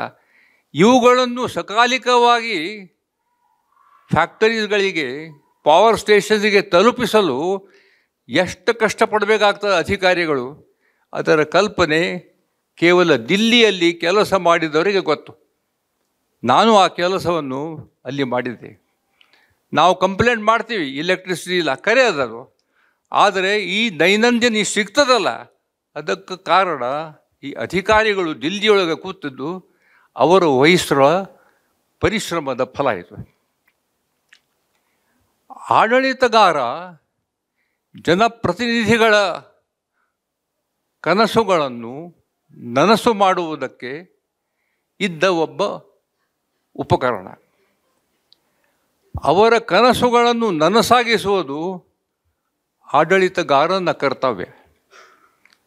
ಹೀಗೆಂದಲ್ಲಿ ಒಬ್ಬ ಆಡಳಿತಗಾರ ಕೂಡ ಜನಪ್ರತಿನಿಧಿಗಳ ಕನಸುಗಾರಿಕೆಯನ್ನು ರೂಪಿಸಬಹುದು. ನನ್ನ ಸಹೋದ್ಯೋಗಿ ಶ್ರೀ NK ಸಿಂಗ್ ಅಂತಿದ್ದಾರೆ. ಅವರಿಗೆ ಆಗಿನ ಪ್ರಧಾನಮಂತ್ರಿಯಾದ ಶ್ರೀ ಅಟಲ್ ಬಿಹಾರಿ ವಾಜಪೇಯಿ ಒಂದು ಪ್ರಶ್ನೆ ಕೇಳಿದರು. ನಾನು ಉದ್ಯಮಿಗಳ ಒಂದು ಸಮ್ಮೇಳನಕ್ಕೆ ಹೋಗ್ತಾ ಇದ್ದೀನಿ, ವಾರ್ಷಿಕ ಸಮ್ಮೇಳನಕ್ಕೆ. ಅದರಲ್ಲಿ ನನಗೆ ಒಂದು ನೂತನ ಕಲ್ಪನೆ ಬೇಕು. I want A new and fresh idea and appealing. ಏನು ಅಂತ ಕೇಳಿದ್ರು. ಆವಾಗ NK ಸಿಂಗ್ ಹೇಳಿದರು, ನಮ್ಮ ದೇಶದ ಮುಖ್ಯ ನಗರಗಳನ್ನು ಜೋಡಿಸುವ ಹೆದ್ದಾರಿಗಳ ಜಾಲ ಅತಿ ಮಹತ್ವದ್ದು ರಾಷ್ಟ್ರೀಯ ಪ್ರಗತಿಯಿಂದ. Delhi to Bombay, Bombay to Madras, Madras to Calcutta, Calcutta to Delhi ಮತ್ತು ಗುವಾಹತಿ ತನಕ. ಇದು ಅಟಲ್ ಬಿಹಾರಿ ವಾಜಪೇಯಿ ಅವರಿಗೆ ಸೇರಿತು. ಅವ್ರು ಇಂಪ್ಲಿಮೆಂಟ್ ಮಾಡಿಬಿಟ್ರು. ಸೊ ಈಗೇನು ನೀವು ದೊಡ್ಡ ಹೆದ್ದಾರಿಗಳು ಕಾಣ್ತೀವಿ, ಈ ಗಡ್ಕರಿ ಅವರು ಮಾಡಿದರು, ಅದರ ಮೂಲ NK ಸಿಂಗ್ ಅವರು ಅಟಲ್ ಬಿಹಾರಿ ವಾಜಪೇಯಿ ಅವರಿಗೆ ನೀಡಿದ ಸೂಚನೆಯಲ್ಲಿದೆ. ಇದನ್ನು ನಾನು ಸಹೋದ್ಯೋಗಿ ಅತ್ಯಂತ ಅಭಿಮಾನದಿಂದ ಹೇಳ್ತೇನೆ. ಹೀಗೆ ಒಬ್ಬ ಆಡಳಿತಗಾರ ದೇಶದ ಅಭಿವೃದ್ಧಿಯ ಕನಸನ್ನು ರೂಪಿಸುವುದರಲ್ಲಿಯೂ ಮಹತ್ವದ ಪಾತ್ರ ವಹಿಸಬಲ್ಲ. ಇನ್ನು ಆ ಕನಸನ್ನು ನನಸಾಗಿಸುವುದಕ್ಕೆ ಆಡಳಿತಗಾರ ಏನು ಮಾಡಬೇಕು? ಮೊದಲು ಅವನ ಆಡಳಿತಗಾರನ ನಂಬಲಾರ್ಹತೆ, ಅವನ ಘನತೆ ಮೇಲೆ ಅದು ಅವಲಂಬಿಸಿರುತ್ತದೆ. ನೀವು ಹೇಳಿದಂಗೆ ನೀವು ನಡೆದರೆ ಮಾತ್ರ ಇನ್ನೊಬ್ಬರು ನಿಮ್ಮ ಆದೇಶಗಳನ್ನು ಅನುಪಾಲಿಸುತ್ತಾರೆ. ಸ್ಥಳೀಯ ಭಾಷೆಯ ಜ್ಞಾನವೂ ಬೇಕು. ಏಕೆಂದರೆ ಕೊನೆಗೆ ನಾವು ಜನರ ಜೊತೆಗೇ ಸಂಪರ್ಕಿಸಬೇಕು, ಅವರಿಗೆ ಎಲ್ಲ ಕಾರ್ಯಕ್ರಮಗಳನ್ನು ಲಾಭವನ್ನು ತಲುಪಿಸಬೇಕು. ಅವರ ಭಾಷೆಯಲ್ಲಿ ಆಡಳಿತಗಾರ ಮಾತನಾಡದಿದ್ದರೆ ಏನೂ ಪ್ರಯೋಜನವಿಲ್ಲ. ಈಗ ನಾವು ಮಧ್ಯಪ್ರದೇಶ ಆಗಲಿ, ಛತ್ತೀಸ್ಗಢ ಆಗಲಿ, ಈ ನಕ್ಸಲೈಟ್ಸ್ ಪ್ರಾಬ್ಲಮ್ ಕಾಣ್ತೀವಿ. ನಾನು ಅದರ ಬಗ್ಗೆ ಸಾಕಷ್ಟು ಸಾಹಿತ್ಯವನ್ನು ಓದಿದ್ದೆ. ಒಂದು ಸಂಗತಿ ನನ್ನ ಮನಸ್ಸಿಗೆ ಹಚ್ಚಿತು. ಅದೇನೆಂದರೆ, ಆಡಳಿತಗಾರ ಮತ್ತು ಆದಿವಾಸಿ ಇವರಿಬ್ಬರ ನಡುವೆ ನೇರವಾದ ಸಂಬಂಧವಿಲ್ಲ. ಏಕೆಂದರೆ ಆದಿವಾಸಿಗಳ ಭಾಷೆ ಅಧಿಕಾರಿಗೆ ತಿಳಿಯುವುದಿಲ್ಲ, ಗೊತ್ತೂ ಇರುವುದಿಲ್ಲ. ಅದಕ್ಕೆ ಮಧ್ಯವರ್ತಿಗಳು ಆದಿವಾಸಿಗಳ ಭಾಷೆಯನ್ನು ಅಧಿಕಾರಿಗಳಿಗೆ ಅರ್ಥೈಸಿಕೊಡುತ್ತಾರೆ. ಅದಕ್ಕೆ ಅವರ ಭಾಷೆಯಲ್ಲಿ ಅವರು ಮಾತಾಡಿದರೆ ಅಷ್ಟು ಒಳ್ಳೆಯದಾಗ್ತಿತ್ತು. ಇದು ಸಾಧ್ಯವೋ ಇಲ್ಲೋ ಗೊತ್ತಿಲ್ಲದಂಗೆ. ಆದರೆ ಇದೊಂದು ಮಹತ್ವದ ಸಂಗತಿ. ಸ್ಥಳೀಯ ಭಾಷೆ, ಅದು ಕನ್ನಡ ಇರಬಹುದು, ಆದಿವಾಸಿದಿರ್ಬೋದು, ಮರಾಠಿ ಇರ್ಬೋದು, ಏನೇ ಇರ್ಬೋದು. ಇನ್ನೊಂದು, ಇಂದಿನ ಆಡಳಿತದ ಸಮಸ್ಯೆಗಳು ಹೆಚ್ಚು ಸಂಕೀರ್ಣವಾಗಿವೆ ಮೊದಲಿನಂಗೆ. ಇಲ್ಲಿಗ ಯಾವ ಪ್ರಸ್ತಾವವೂ ಕೂಡ ಮಂತ್ರಿಮಂಡಲ ಕ್ಯಾಬಿನೆಟ್ಟಿಗೆ ಮಂಜೂರಾತಿಗಾಗಿ ಹೋಗಬೇಕಾದ್ರೆ ಅಲ್ಲಿ ಸಂಕೀರ್ಣ ಅಂಶಗಳು ಇದ್ದೇ ಇರುತ್ತವೆ. ಈ ಸಂಕೀರ್ಣ ಅಂಶಗಳನ್ನು ಜನಪ್ರತಿನಿಧಿಗಳಿಗೆ ಅವರು ತಿಳಿಯುವಂಥ ಭಾಷೆಯಲ್ಲಿ ನಾವು ಕಲಿಸಬೇಕು. ಅದನ್ನು ನಮ್ಮ ಟಿಪ್ಪಣಿ ಆ ರೀತಿಯದಾಗಿರಬೇಕು. ಮಹಾರಾಷ್ಟ್ರದಲ್ಲಿ ನಾವು ಮರಾಠಿಯಲ್ಲಿ ಟಿಪ್ಪಣಿ ಕಳಿಸ್ತಿದ್ವಿ. ಮರಾಠಿ ಇರಲಾದ್ರೂ ತಿರುಗಿ ಬಂದುಬಿಡ್ತಿದ್ವು. ಅದು 1970ನ್ಯಾಗ. ಹೀಗೆ ಆ ಸ್ಥಳೀಯ ಭಾಷೆಯ ಮಹತ್ವವೂ ಇದೆ. ನಾನು ಕರ್ನಾಟಕದವ, ಆದರೆ ನಾನು ಮರಾಠಿಯಲ್ಲಿ ಕಲಿತ ಮೂಲಕ ಮಹಾರಾಷ್ಟ್ರದಲ್ಲಿ ನನಗೆ ಮರಾಠಿ ಮಾತಾಡಲು ಸುಲಭವಾಯಿತು. ನಾನು ಮರಾಠಿಯಲ್ಲಿ ಮಾತಾಡೋದು ನೋಡಿದ ಕೂಡಲೇ ಜನರು ಹೊರಗೆ ಹೋಗಿ ಸಾಹೇಬ್ ಮರಾಠಿದ್ ಬೋಲ್ತಾರೆ, ಸಾಹೇಬರು ಮರಾಠಿಯಲ್ಲಿ ಮಾತಾಡ್ತಾರೆ ಅಂತ ಸಂತೋಷ ಪಡ್ತಾ ಇದ್ದಾರೆ. ಇದು ಸ್ಥಳೀಯ ಭಾಷೆಗಳ ಮಹತ್ವ. ಇನ್ನೊಂದು ವಿಶೇಷತಃ ಈ ತಲೆಮಾರಿಯ ಯುವಕರಿಗೆ ಸಂಬಂಧಿಸಿದ ವಿಷಯ ತಂತ್ರಗಾರಿಕೆ. ತಂತ್ರಜ್ಞಾನ ಮತ್ತು ಮಾನವ ಅಂಶ ಇವುಗಳ ನಡುವಿದ್ದ ಪರಸ್ಪರ ಸಂಬಂಧವೇನು? ನಾವೀಗ ಕಂಪ್ಯೂಟರ್ ಮಾಡ್ತೀವಿ. ಟೆಲಿಕಾಮ್ನಾಗ ಇದ್ದಾಗ ನಾನು ಎಲ್ಲರೂ ಅವರು ವಿಠಲ್ ನನ್ನ ಪ್ರೊಡ್ಯೂಸರ್ ಇದ್ದರು. ಕಂಪ್ಯೂಟರ್ ಮಾಡಿ ಮಾಡಿ ಮಾಡಿ, ಯಾಕಂದರೆ ಕರಪ್ಷನ್ ಇದೆ, ಮನುಷ್ಯರಿದ್ದಲ್ಲಿ ಕರಪ್ಷನ್ ಅಂತ ಎಲ್ಲರೂ ತೆಗೆದು. ಆದರೆ ಕೊನೆಗೆ ಲೈನ್ಮನ್ನೇ ಬರ್ತಾನೆ. ಆ ಲೈನ್ಮನ್ನ ಬಗ್ಗೆ ಕಂಪ್ಲೇಂಟ್ ಶುರುವಾದು. ಸೊ ಮಾನವ ಅಂಶ ಎಲ್ಲಿಗೂ ಇರುತ್ತದೆ. ಇದು ವಿಶ್ವವ್ಯಾಪಕ. ಅದನ್ನು ನಾವು ಬಗೆಹರಿಸಬೇಕು. ಸೊ ಈ ತಂತ್ರಗಾರಿಕೆ ಮತ್ತು ಮನುಷ್ಯ ವಹಿಸುವ ಪಾತ್ರ. ಯಾಕಂದರೆ ಕಂಪ್ಯೂಟರ್ನಾಗ ಡೇಟಾ ಫೀಡ್ ಮಾಡೋವನ್ನ ಭ್ರಷ್ಟನಿದ್ರೆ ಏನು ಮಾಡ್ತೀರಿ? ಅಲ್ಲಿ ಎಲ್ಲ ಮುಗಿದು ಹೋಗುತ್ತೆ ನಮ್ಮ ಕಥೆ. ಅದು ಒಂದು. ಆಮೇಲೆ ಇಂದಿನ ಯುಗ ಬದಲಾವಣೆಯ ಯುಗ ಇದೆ. ಗತಿಶೀಲವಾದ ಬದಲಾವಣೆಯೇ ಇಂದಿನ ಜೀವನದ ವೈಶಿಷ್ಟ್ಯ. ಬದಲಾವಣೆಯಾಗುತ್ತಿರುವಾಗ ಕೆಲವು ಹಂತಗಳಿರುತ್ತವೆ. ಪ್ರಾರಂಭ, ಪ್ರಸರಣೆ, ಆಮೇಲೆ ಖಚಿತಪಡಿಸುವುದನ್ನು, ಆಮೇಲೆ ಜೀರ್ಣಿಸಿಕೊಳ್ಳುವುದು ಆ ಬದಲಾವಣೆ. ಈ ಪ್ರತಿಯೊಂದು ಹಂತದಲ್ಲಿ ಆಡಳಿತಗಾರ ಜಾಗರೂಕನಾಗಬೇಕಾಗಿರ್ತಾರೆ. ನಾವು ಕುಟುಂಬ ನಿಯೋಜನದ ಉದಾಹರಣೆ ತಗೊಂಬೋಣ. ಸಂಜಯ್ ಗಾಂಧಿಯವರ ಉದ್ದೇಶ ಚೆನ್ನಾಗಿತ್ತು, ಆದರೆ ಅದನ್ನು ಯಾವ ಕಾಲದಲ್ಲಿ ತಂದರು ಎಮರ್ಜೆನ್ಸಿ, ಅದು ಸರಿಯಾಗಿರಲಿಲ್ಲ. ಅದರಿಂದ ಅದು ಮುಂದೆ ಹಳಿ ತಪ್ಪಿ ಹೋಯ್ತದೆ. ಸೆಲ್ ಫೋನ್ ಬಗ್ಗೆನೂ ಕೊನೆಗೆ ಇದರಿಂದ ರೋಗ ಆಗ್ತದೆ, ಇದಾಗ್ತದೆ ಅಂತ ಹೀಗಾಗಿ ಕೊನೆಗೆ ಅದು ಬಂತು. ಆದರೆ ಅದು ಖಚಿತ ಮುಂದಾಯ್ತದು. ಕೊನೆಗೆ ಅದು ನಮ್ಮ ಪರಂಪರೆಯ ಭಾಗವೇ ಆಗಬೇಕು ಅದು ಕೊನೆಗೆ. ಹೀಗೆ ಬದಲಾವಣೆಯ ಡಿಫ್ಯೂಷನ್ ಆಫ್ ಚೇಂಜ್ ಅಂತ ಒಂದು ಪುಸ್ತಕದಲ್ಲಿ ಅಭಿವೃದ್ಧಿ ಅಂದರೆ ವಿಕಸನಶೀಲ ರಾಷ್ಟ್ರಗಳಲ್ಲಿ ನಡೆದ ಪರಿವರ್ತನೆಗಳ ವಿಶ್ಲೇಷಣೆಯು ಈ ರೀತಿ ಮಾಡಿದ್ದಾರೆ. ಆಮೇಲೆ ಈ ಪ್ರತಿಯೊಂದು ಸ್ತರದಲ್ಲಿಯೂ ಕೂಡ ನಮಗೆ ರಾಜಕೀಯ, ಆರ್ಥಿಕ, ತಾಂತ್ರಿಕ ಅಂಶಗಳು ಬಂದೇ ಬರುತ್ತವೆ. ಅವನ್ನು ನಾವು ಮೀರಬೇಕಾಗ್ತದೆ. ಈ ಎಲ್ಲ ಶಕ್ತಿ, ಇದನ್ನು ಬದಲಾವಣೆಯ ಸೂಕ್ಷ್ಮತೆಯನ್ನು ನಾವು ಅರಿತರೆ ಮಾತ್ರ ನಾವು ಬದಲಾವಣೆಯ ದಾರಿಯನ್ನು ಸುಗಮವಾಗಿ ಮುಂದುವರಿಸಬಹುದು. ನಾ ಹೇಳೋದು ಉದ್ದೇಶವಿಷ್ಟೇ. ಆಡಳಿತಗಾರ, ಆಡಳಿತ ಮತ್ತು ರಾಷ್ಟ್ರೀಯ ಅಭಿವೃದ್ಧಿ ಇವುಗಳ ನಡುವೆ ನಿಕಟವರ್ತಿ ಸಂಬಂಧವಿದೆ. ಅದನ್ನು ಎಷ್ಟು ಗುರುತಿಸಲಾಗಿಲ್ಲ, ಎಷ್ಟು ಬೇಕಷ್ಟು. ಅದಕ್ಕೆ ಇಂಥ ಪುಸ್ತಕಗಳ ಅಗತ್ಯವಿದೆ. ಆಮೇಲೆ ಆಡಳಿತಗಾರ ಕೇವಲ ಆಡಳಿತಗಾರನಲ್ಲ, ಅವನಿಗೂ ಸೃಜನಶೀಲತೆ ಬೇಕು. ಸೃಜನಶೀಲತೆಗೆ ನಮ್ಮ ದೇಶದಲ್ಲಿ ಸಾಕಷ್ಟು ಅವಕಾಶವಿದೆ. ಇವರು ಹೇಳಿದರು, ಆಡಳಿತ ಒಂದು ದೇಶದ ಸಂಸ್ಕೃತಿಯನ್ನು ಪ್ರತಿನಿಧಿಸುತ್ತದೆ. ಒಂದು ಉದಾಹರಣೆ ಕೊಡ್ತೇನೆ. ನಾನು ಲಂಡನ್ನಿಗೆ ಹೋಗಿದ್ದೆ. ಅಲ್ಲಿ ನಂಗೆ ನೆನಪಾಯಿತು, ನನ್ನ ತಂದೆಯವರು ಆಕ್ಸ್ಫರ್ಡ್ ಜೀಸಸ್ ಕಾಲೇಜ್ನಾಗ ಕಲ್ತಿದ್ರು. ಅಲ್ಲಿ ಅವರು ಫಸ್ಟ್ ಕ್ಲಾಸ್ ಬಂದಿತ್ತು. ಆಮೇಲೆ ಆಕ್ಸ್ಫರ್ಡ್ ಇಲ್ಲಿಂದ ಎಷ್ಟು ದೂರ ಅಂತ ಕೇಳಿದೆ. 1 ತಾಸಿನ ದಾರಿ ಅಂತಂದರು. ಹಂಗಾದ್ರೆ ನಾನು ಹೋಗಲೇಬೇಕು ಅಂತ ಆವಾಗ ಟ್ಯಾಕ್ಸಿ ಮಾಡಿ ಹೋದೆ. ಅಲ್ಲಿ ಹೋದ್ಮೇಲೆ ಗೊತ್ತಾದ ನಂಗೆ ಇದು ಸಂಡೇ ಅದಂತ, ಕಾಲೇಜ್ ಬಂದಿರ್ತದೆ. ನಾನು ನಿರಾಶಾದೆ. ಅಲ್ಲಿ ಯಾರೋ ಒಬ್ಬ ವಾಚ್ಮನ್ ಇದ್ದರು. ಅವ್ರು ಕೇಳಿದೆ, ಹಿಂಗೆ ನನ್ನ ತಂದೆ ಈ ಕಾಲೇಜ್ನಲ್ಲಿ ಕಲ್ತಿದ್ರು, ನಾ ಈ ಕಾಲೇಜ್ ನೋಡ್ಲಿಕ್ಕೆ ಬಂದೇನಿ, ಆದರೆ ಇವತ್ತು ರವಿವಾರ ಅದಲ್ಲ, ಅದಕ್ಕೆ ಅಂತ್ರಿ ಬರ್ರಿ ಒಳಗೆ ಹೋಗ್ರಿ, you are most welcome, your father had studied here ಅಂತ ಒಳಗೆ ಹೋಗಿ ಸುಮಾರು ಅರ್ಧ ತಾಸು ತಂಗೆ ಬಿಟ್ಟ ಅಲ್ಲ. ಆಮೇಲೆ ನಾ ಹೇಳಿದೆ, ನನ್ನ ತಂದೆಯವ್ರಿಗೆ ಇಲ್ಲಿ ಫಸ್ಟ್ ಬಂದಿದ್ದರು, ಅದಕ್ಕೆ ಏನಾದರೂ ದಾಖಲಾತಿ ಎಲ್ಲೇ ಇದ್ರೆ ಹೇಳು ಅಂತ, ನಿಮ್ಗೆ ಗೊತ್ತಿದ್ರೆ ಹೇಳು ಅಂತ ಹೇಳಿದೆ. ಅದು ನಂಗೆ ಗೊತ್ತಿಲ್ಲ, ಅದನ್ನು ನೋಡಿ ಪ್ರಯತ್ನ ಮಾಡ್ತೀನಿ ಅಂತ. ತಿರುಗಿ ಬಂದಾಗ ಒಂದು ನೋಟ್ಬುಕ್ ತೋರಿಸ್ದೆ. ಅವನ ಹತ್ರ ಆ ನೋಟ್ಬುಕ್ ಇತ್ತು. ಈ ನೋಟ್ಬುಕ್ಕಿನಲ್ಲಿ ಪ್ರತಿ ವರ್ಷ ಯಾವ ವಿದ್ಯಾರ್ಥಿ ಪ್ರಥಮ ದರ್ಜೆ ಪಡೆದನೋ ಅದನ್ನ ಹೆಸರಿರ್ತದೆ, ನಿಮ್ಮ ತಂದೆ ಹೆಸರನ್ನು ನೋಡ್ರಿ ಅಂತ.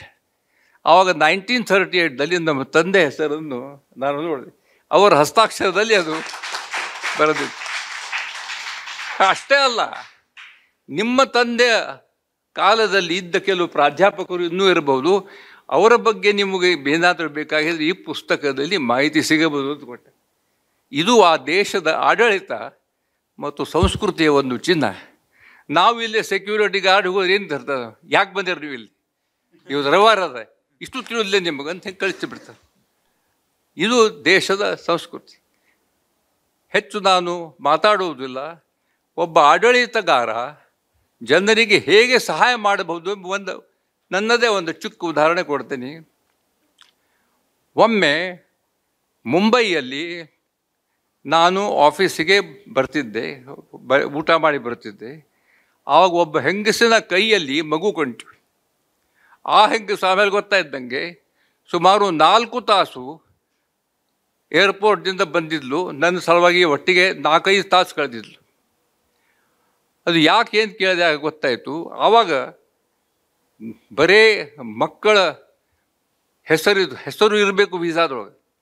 ಮಕ್ಕಳ ಹೆಸರು ಇರಲಾದರೆ ವೀಸಾ ಪ್ರವೇಶಕ್ಕೆ ಬರಬೇಕು. ಅವರು ಪೊಲೀಸ್ ಅಧಿಕಾರಿ ಇರಲಿಲ್ಲ. ನನ್ನ ಆಫೀಸಿಗೆ ಬಂದು ನನ್ನ ಅಪ್ಪಣೆ ತೊಗೊಂಡು ಹೋಗಬೇಕು. ಅಂದರೆ 5 ತಾಸು ಓದ್ಲಕ್ಕಿತ್ತು. ಅದಕ್ಕೆ ಪ್ರಸ್ತಾವವನ್ನು ಕಳಿಸಿದ್ದಾನೆ. ಇದೆಲ್ಲ ತಪ್ಪು. ಪೊಲೀಸ್ ಅಧಿಕಾರಿಗಳಿಗೆ ಇಂಥ ಪ್ರಕರಣಗಳಲ್ಲಿ ಇದು ಅಧಿಕಾರ ಕೊಡಬೇಕು ಅಂತ. ಅದು ಆಯಿತು, ಮಂಜೂರು ಆಯಿತು. ಇದು ಒಂದು ಚಿಕ್ಕ ಉದಾಹರಣೆ ಹೇಳ್ತೀನಿ ನಾನು. ಅದು ನನ್ನದೇ ಅಂತ ನನ್ನ ಮಾಡಿದ್ದು ನನಗೂ ಸಂತೋಷ ಆಗ್ತದೆ ಅದು ಕೇಳಿ. ಹೀಗೆ ಅನೇಕ ರೀತಿಯಲ್ಲಿ ನೀವು ಸಹಾಯ ಮಾಡಬಹುದು. ಆಡಳಿತಾತ್ಮಕ ಕ್ಷೇತ್ರದಲ್ಲಿ ನೀವು ಆಸಕ್ತಿ ವಹಿಸಿ ಭಾರತೀಯ ಪ್ರಶಾಸಕೀಯ ಸೇವೆಯಾಗಲಿ ಬೇರೆ ಯಾವ ಸೇವೆಯಾಗಲಿ ಸಾರ್ವಜನಿಕ ಸೇವೆಯಲ್ಲಿ ಸೇರಲು ಪ್ರಯತ್ನಿಸಿ. ನಿಮಗೆ ಶುಭ ಕೋರುತ್ತೇನೆ. ನಮಸ್ಕಾರಗಳು.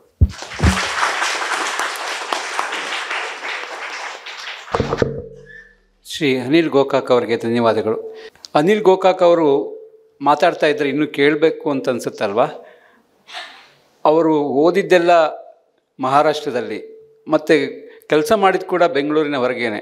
ಅವರ ಕನ್ನಡ ಪ್ರೀತಿ ಎಷ್ಟು ದೊಡ್ಡದು ಅಂತಂದರೆ ನರಳಿ ಸರ್ ಅವರ ಪ್ರೇರಣೆಯಿಂದ ಅವ್ರ ತಂದೆ ಬಗ್ಗೆನೇ ಒಂದು ದೊಡ್ಡ ಪುಸ್ತಕ ಬರೆದಿದ್ದಾರೆ. 580 ಪೇಜಿನ ಪುಸ್ತಕ. ಸಾಧ್ಯ ಆದರೆ ನಿಮ್ಮ ಗ್ರಂಥಾಲಯದಲ್ಲಿದ್ದರೆ ದಯವಿಟ್ಟು ಓದಿ.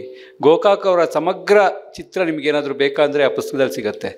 ಈಗ ಅವರು ಆಡಳಿತ ನೆನಪುಗಳನ್ನು ಬರಿತಾ ಇದ್ದಾರೆ. ನರಳಿ ಸರ್ ಎಲ್ಲೇ ಹೋದ್ರೂ ವಿಶೇಷ ಅನ್ನೋಂಥ ವ್ಯಕ್ತಿಗಳ ಬಗ್ಗೆ ನೀವು ಪುಸ್ತಕ ಬರೀರಿ, ನಿಮ್ಮ ಅನುಭವಗಳನ್ನು ದಾಖಲೆ ಮಾಡಿ ಅಂತ ಇರ್ತಾರೆ. ಇವತ್ತು ಕೂಡ ವಿಜಯ ಭಾಸ್ಕರ್ ಅವರು ಕೂಡ ಹೇಳ್ತಾಯಿದ್ರು, ನಿಜವಾಗಿಯೂ ಸಾಧ್ಯ ಆದಷ್ಟು ಬೇಗ ಅವ್ರು ಬರೆದು ಕೊಟ್ಟರೆ ನರಳಿ ಸರ್ ಅವರ ಆಶಯದಂತೆ ಇದೇ ಸಭಾರಂಭದಲ್ಲಿ ಇದೇ ವೇದಿಕೆಯಲ್ಲಿ ಅವರ ಪುಸ್ತಕವನ್ನು ಕೂಡ ನಾವು ಬಿಡುಗಡೆ ಮಾಡ್ಬೋದು. ಯಾಕೆ ಅಂತಂದರೆ ನಾನು ಅನಿಲ್ ಗೋಕಾಕ್ ಅವರನ್ನು ಕೂಡ ನಾನು ಕೇಳ್ತಾ ಇದ್ದಿದ್ದು ಇಷ್ಟೇ, ನಿಮ್ಮ ಎಷ್ಟೋ ಅನುಭವಗಳು, ನೀವು ಸಮಸ್ಯೆಗಳನ್ನು ಪರಿಹರಿಸಿದ ಬಗೆಗಳೇ ಹೊಸ ಜನ್ರೇಷನ್ಗೆ ಮತ್ತು ಹೊಸ ಅಧಿಕಾರಿಗಳಿಗೆ ಅದು ಪ್ರೇರಣೆಯಾಗತ್ತೆ ಅಂತ. ಈಗ ಕಾಲೇಜು ಕನ್ನಡ ವಿಭಾಗ ನಡೆಸಿದಂಥ ಕೆಲವು ಸ್ಪರ್ಧೆಗಳಲ್ಲಿ ವಿಜೇತರಾದಂಥ ವಿದ್ಯಾರ್ಥಿನಿಯರಿಗೆ ಬಹುಮಾನ ವಿತರಣೆಯನ್ನು ಮಾಡಿ ಆನಂತರ ಪ್ರಾಂಶುಪಾಲರು ಮಾತಾಡ್ತಾರೆ. ಇಲ್ಲಿಗೆ ಕಾರ್ಯಕ್ರಮ ಮುಕ್ತಾಯ ಆಗುತ್ತೆ. ಶ್ರೀ ರಮಾನಂದ್ ಅವರು ಈ ಕಾರ್ಯಕ್ರಮವನ್ನು ನಡೆಸ್ಕೊಡ್ಬೇಕು ಅಂತ ಕೋರ್ತಾ ಇದ್ದೀನಿ.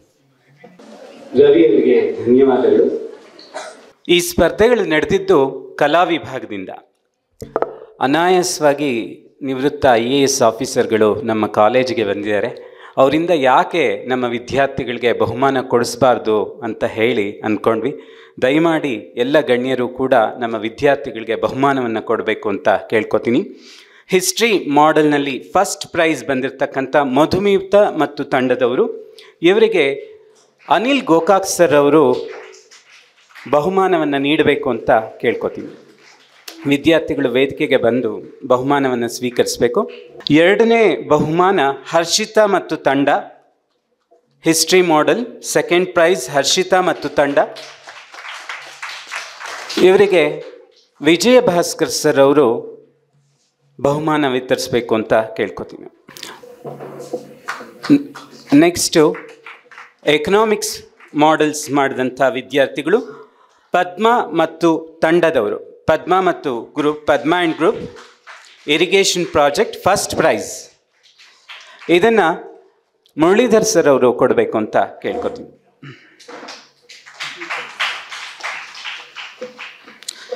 Second prize economic models Daneshwari ಮತ್ತು ತಂಡ, ದಾನೇಶ್ವರಿ ಮತ್ತು ಗ್ರೂಪ್, ಮಾಡರ್ನ್ ಅಗ್ರಿಕಲ್ಚರ್.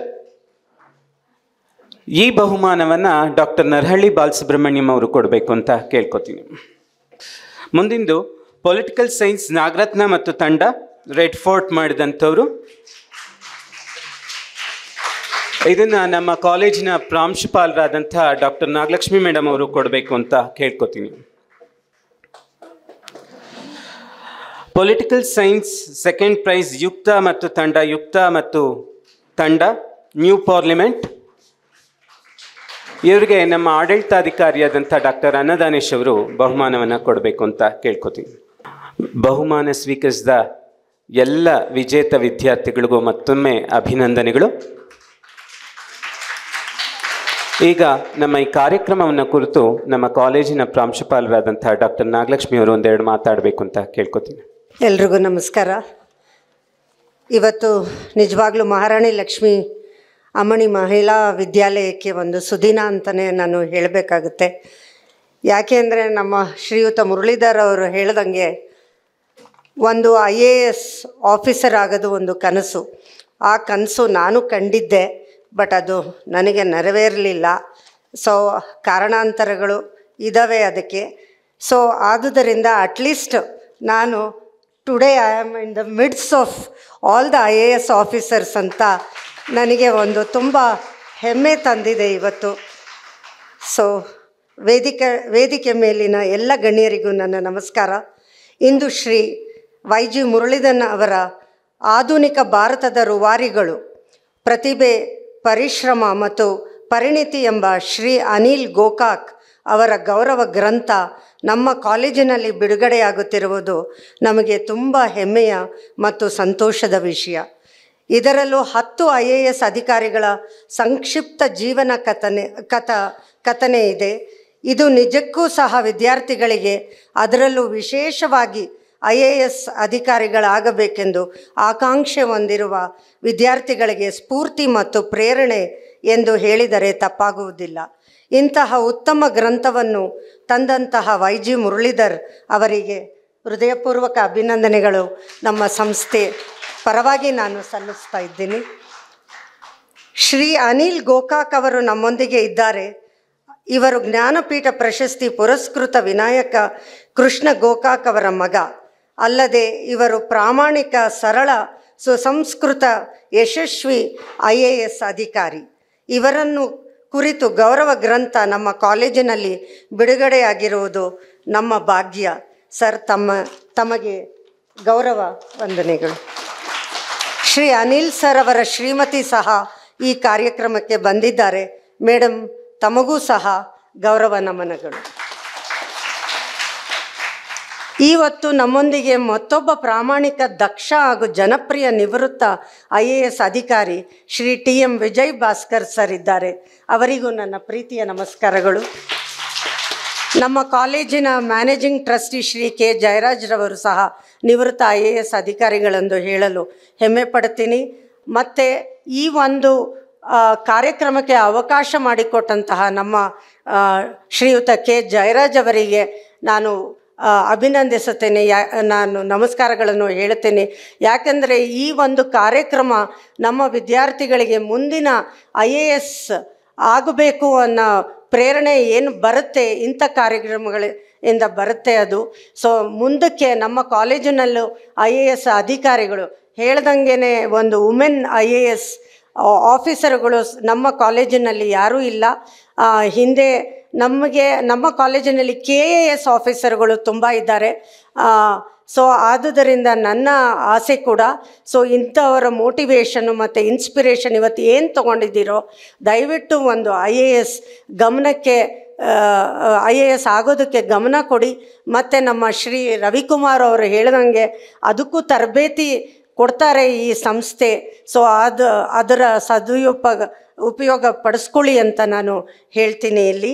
ಮತ್ತು ನಮ್ಮ ಕಾಲೇಜಿನಲ್ಲಿ ಇಂತಹ ಒಂದು ಕಾರ್ಯಕ್ರಮ ಮಾಡಲು ಅವಕಾಶ ನೀಡಿದ ವಿನಾಯಕ ಗೋಕಾಕ್ ವಾಂಗ್ಮಯ ಟ್ರಸ್ಟ್ನ ಅಧ್ಯಕ್ಷಕರು, ಖ್ಯಾತ ವಿಮರ್ಶಕರು ಆದ ಡಾಕ್ಟರ್ ನರಹಳ್ಳಿ ಬಾಲಸುಬ್ರಹ್ಮಣ್ಯಂ ಅವರಿಗೆ ನನ್ನ ಅನಂತ ನಮಸ್ಕಾರಗಳು. ಹಾಗೆ ಈ ಕಾರ್ಯಕ್ರಮದ ರೂವಾರಿ ವಿನಾಯಕ ಗೋಕಾಕ್ ವಾಂಗ್ಮಯ ಟ್ರಸ್ಟ್ನ ಕಾರ್ಯದರ್ಶಿ ಶ್ರೀ N ರವಿಕುಮಾರ್ ಅವರಿಗೆ ನನ್ನ ಅನಂತ ಧನ್ಯವಾದಗಳು. ಹಾಗೆಯೇ ನಮ್ಮ ಕಾಲೇಜಿನ ಆಡಳಿತ ಅಧಿಕಾರಿಯಾದ ಡಾಕ್ಟರ್ ಅನ್ನದಾನೇಶ್ ಮತ್ತು ಕನ್ನಡ ವಿಭಾಗದ ಮುಖ್ಯಸ್ಥರಾದ ಡಾಕ್ಟರ್ ರಮಾನಂದ್ ಹಾಗೂ ನಮ್ಮ ಎಲ್ಲ MLAC ಸಿಬ್ಬಂದಿಗೆ ವಂದನೆಗಳನ್ನು ತಿಳಿಸುತ್ತಾ ನನ್ನ 2 ಮಾತುಗಳನ್ನು ಮುಗಿಸ್ತೀನಿ. ನಮಸ್ಕಾರ. ನುಡಿ ವಂದನೆ ಶ್ರೀ ರಮಾನಂದ್ ಅವರಿಂದ, ಕನ್ನಡ ವಿಭಾಗದ ಮುಖ್ಯಸ್ಥರು ಶ್ರೀ ರಮಾನಂದ್. ಮೊದಲಿಗೆ ಮುರಳೀಧರ್ ಸರ್ಗೆ ವಂದಿಸ್ತೀನಿ. ಯಾಕೆಂದರೆ 10 ಜನ IAS ಆಫೀಸರ್ನ ಒಂದು ಪುಸ್ತಕದಲ್ಲಿ ತಂದಿದ್ದಾರೆ. ಯಾಕೆಂದರೆ ಅಷ್ಟು ಜನ IAS ಆಫೀಸರ್ಗಳನ್ನ ಜರ್ಡಿ ಆಡಿ ಅದರಲ್ಲಿ ಅನರ್ಘ್ಯ ರತ್ನಗಳನ್ನ ಹುಡುಕಿ, ಯಾಕೆಂದರೆ ಅದೊಂದು ಮಾದರಿ ದಾರಿದೀಪ. ಯಾರಾದರೂ ಓದ್ಕೊಂಡ್ರೆ IAS ಆಫೀಸರ್ ಆಗಬೇಕು ಅನ್ನೋರಿಗೆ ಸ್ಫೂರ್ತಿ, ಪ್ರೇರಣೆ. ಮೊದಲಿಗೆ ನಾನು ಮುರಳೀಧರ್ ಸರ್ ಅವ್ರನ್ನ ವಂದಿಸ್ತೀನಿ. ಆಮೇಲೆ ವಿಜಯ್ ಭಾಸ್ಕರ್ ಸರ್ ಹೇಳಿದ್ರು, ನಾವೆಲ್ಲರೂ CET, ನೀಟು, IIT ಇದೆಲ್ಲದಕ್ಕೂ ಪ್ರಿಪೇರ್ ಅದರಲ್ಲೆಲ್ಲ ರ್ಯಾಂಕಿಂಗ್ ತುಂಬ ಮುಖ್ಯ. ಆದರೆ ಇಲ್ಲಿ ನಾವು 2nd ಕ್ಲಾಸ್ ತೊಗೊಂಡ್ರು, 3rd ಕ್ಲಾಸ್ ಬಂದರೂ ಕೂಡ 2nd ಕ್ಲಾಸ್ 3rd ಕ್ಲಾಸ್ ಬನ್ನಿ ಅಂತಲ್ಲ, ಬಟ್ ಆದರೂ IAS ಎಕ್ಸಾಮ್ ತೊಗೊಳ್ಳೋದಕ್ಕೆ, IAS ಅಧಿಕಾರಿ ಆಗೋದಕ್ಕೆ ಅವಕಾಶ ಇದೆ. ಬಟ್ ಆ ಥರ ಬೇಕಾದಷ್ಟು ಜನ ಆಗಿದ್ದಾರೆ. ನೀವು ಕೂಡ IAS ಅಧಿಕಾರಿಗಳಾಗ್ಬೋದು ಅಂತ ಸ್ಫೂರ್ತಿ ತುಂಬಿದ್ದಾರೆ. ಅವ್ರಿಗೂ ಕೂಡ ವಂದನೆಗಳನ್ನು ಹೇಳ್ತೀವಿ. ಆಮೇಲೆ ಸರಳ, ಸಜ್ಜನ, ದಕ್ಷ, ಪ್ರಾಮಾಣಿಕ IAS, ನಿವೃತ್ತ IAS ಅಧಿಕಾರಿ, ಕನ್ನಡ ಅಭಿಮಾನಿ, ಅದೆಲ್ಲದಕ್ಕಿಂತ ಹೆಚ್ಚಾಗಿ ನಮ್ಮ 8 ಜ್ಞಾನಪೀಠ ಪ್ರಶಸ್ತಿ ಪುರಸ್ಕೃತರಲ್ಲಿ ಒಬ್ಬರಾದಂಥ ಡಾಕ್ಟರ್ ವಿನಾಯಕ ಕೃಷ್ಣ ಗೋಕಾಕ್ ರವರ ಮಗ ಅನಿಲ್ ಗೋಕಾಕ್ ಅವರು ಇಲ್ಲಿಗೆ ಬಂದಿರೋದು ತುಂಬ ಸಂತಸದ ವಿಷಯ. ತಮ್ಮೆಲ್ಲರ ಪರವಾಗಿ ಅವರಿಗೆ ಅನಂತ ವಂದನೆಗಳನ್ನು ಸಲ್ಲಿಸ್ತೀವಿ. ಆಮೇಲೆ ನನ್ನ ಹಾಗೂ ಅನ್ನದಾನೇಶ್ ಸರ್ನ ಗುರುಗಳು ಡಾಕ್ಟರ್ ನರಹಳ್ಳಿ ಬಾಲಸುಬ್ರಹ್ಮಣ್ಯ. ಸಮಯ ಆಗಿದೆ, ಒಂದು ಸಾಲಲ್ಲಿ ಹೇಳಿಬಿಡಿ ಅಂದರು ಅನ್ನದಾನೇಶು. ಖಂಡಿತ ನನಗೆ ಮನಸ್ಸು ಬರಲಿಲ್ಲ, ಯಾಕೆಂದರೆ ನಮ್ಮ ಗುರುಗಳು ಇಲ್ಲಿಗೆ ಬಂದಿರೋದೊಂದು ಸದಾವಕಾಶ. ಯಾಕೆಂದರೆ ಅವರು ಶೇಷಾದ್ರಿಪುರಂ ಕಾಲೇಜಿನಲ್ಲಿ ನಾವು ಓದಬೇಕಾದ್ರೆ ಮುಖ್ಯಸ್ಥರಾಗಿದ್ದರು, ವಿಭಾಗದ ಮುಖ್ಯಸ್ಥರಾಗಿದ್ದರು. ಆಮೇಲೆ ಪ್ರಾಂಶುಪಾಲರಾದರು. ಆಮೇಲೆ ನಾಡು ಕಂಡಂಥ ಶ್ರೇಷ್ಠ ವಿಮರ್ಶಕರು ಕೂಡ ಹೌದು. ಆಮೇಲೆ ನನ್ನಂಥ 100 ವಿದ್ಯಾರ್ಥಿಗಳನ್ನು ರೂಪಿಸಿದಂಥವ್ರು. ಏಕೆಂದರೆ ಕನ್ನಡ MA ಇತ್ತು, ಇವತ್ತು 100 ಜನ ಬೇರೆ ಬೇರೆ ಕಾಲೇಜುಗಳಲ್ಲಿ ಕನ್ನಡ ಉಪನ್ಯಾಸಕರಾಗಿ ಕೆಲಸ ಮಾಡ್ತಾ ಇದ್ದಾರೆ, ಅಧ್ಯಾಪಕರಾಗಿ ಕೆಲಸ ಮಾಡ್ತಾ ಇದ್ದಾರೆ. ಮತ್ತು IAS ಟ್ಯೂಷನ್ ಮಾಡಿ ಅವ್ರ ಗರ್ಡಿನಲ್ಲಿ ಅನೇಕ ಜನ IAS ಆಫೀಸರ್ಗಳಾಗಿದ್ದಾರೆ. ನಿಜವಾಗ್ಲೂ ನಮ್ಮ ಗುರುಗಳು ಇವತ್ತಿಲ್ಲಿಗೆ ಬಂದಿರೋದು, ನಮ್ಮ ಬಗ್ಗೆ 2 ಒಳ್ಳೆ ಮಾತಾಡಿರೋದು ತುಂಬ ಸಂತೋಷ ತಂದಿದೆ. ಅವ್ರಿಗೆ ತಮ್ಮೆಲ್ಲರ ಪರವಾಗಿ ಅನಂತ ವಂದನೆಗಳನ್ನು ಸಲ್ಲಿಸ್ತೀವಿ. ಹಾಗೆ ನಮ್ಮ ಪ್ರಾಂಶುಪಾಲರು, ಆಡಳಿತಾಧಿಕಾರಿಗಳಿಗೂ ಕೂಡ ವಂದನೆಯನ್ನು ಸಲ್ಲಿಸ್ತೇನೆ. ಮತ್ತು ಇದುವರೆಗೂ ಈ ಕಾರ್ಯಕ್ರಮವನ್ನು ತುಂಬ ತಾಳ್ಮೆಯಿಂದ ಕೇಳಿದಂಥ ನಿಜವಾಗ್ಲೂ ನಿಮ್ಮಲ್ಲಿ ಭಾವಿ IAS ಆಫೀಸರ್ಗಳಿರ್ಬಹುದು. ಖಂಡಿತ ಈ ಪುಸ್ತಕವನ್ನು ಓದಿ ಸ್ಫೂರ್ತಿ ಪಡೆದು ಪ್ರೇರಣೆ ಹೊಂದಿ, ಮತ್ತು ಸರ್ ಎಲ್ಲರೂ ಕೂಡ ಹೇಳಿದ್ದಾರೆ ಕನ್ನಡಿಗರು IAS ಆಫೀಸರ್ ಕೊರತೆ ಇದೆ, ಅದರಲ್ಲೂ ಹೆಣ್ಮಕ್ಳದ್ದು ಇನ್ನೂ ಕೊರತೆ ಇದೆ. ನೀವೆಲ್ಲ ಹೆಣ್ಮಕ್ಳು ಖಂಡಿತ IAS ಆಫೀಸರ್ಸ್ ಆಗಬೇಕು. ನೀವು ಮನಸ್ಸು ಮಾಡಬೇಕು. ಮನಸ್ಸು ಮಾಡಿದ್ರೆ ಯಾವುದೂ ಕೂಡ ದೊಡ್ಡದಲ್ಲ. ಖಂಡಿತ ಭಾವಿ IAS ಆಫೀಸರ್ಗಳು ಇವತ್ತು ಯಾರು ಈ ಸಭೆಯಲ್ಲಿ ಇದ್ದೀರಾ ಅಂದರೆ ಈ ಕಾರ್ಯಕ್ರಮದಲ್ಲಿ ಪಾಲ್ಗೊಂಡಿದ್ದೀರಾ, ಇದರಲ್ಲಿ ಒಂದಿಬ್ಬರಾದರೂ IAS ಆಫೀಸರ್ ಆಗಲಿ ಅಂತ ಆಶಿಸ್ತಾ ಈ ಕಾರ್ಯಕ್ರಮವನ್ನು ಮುಗಿಸ್ತಾ ಇದ್ದೀನಿ. ಜೈ ಹಿಂದ್, ಜೈ ಕರ್ನಾಟಕ.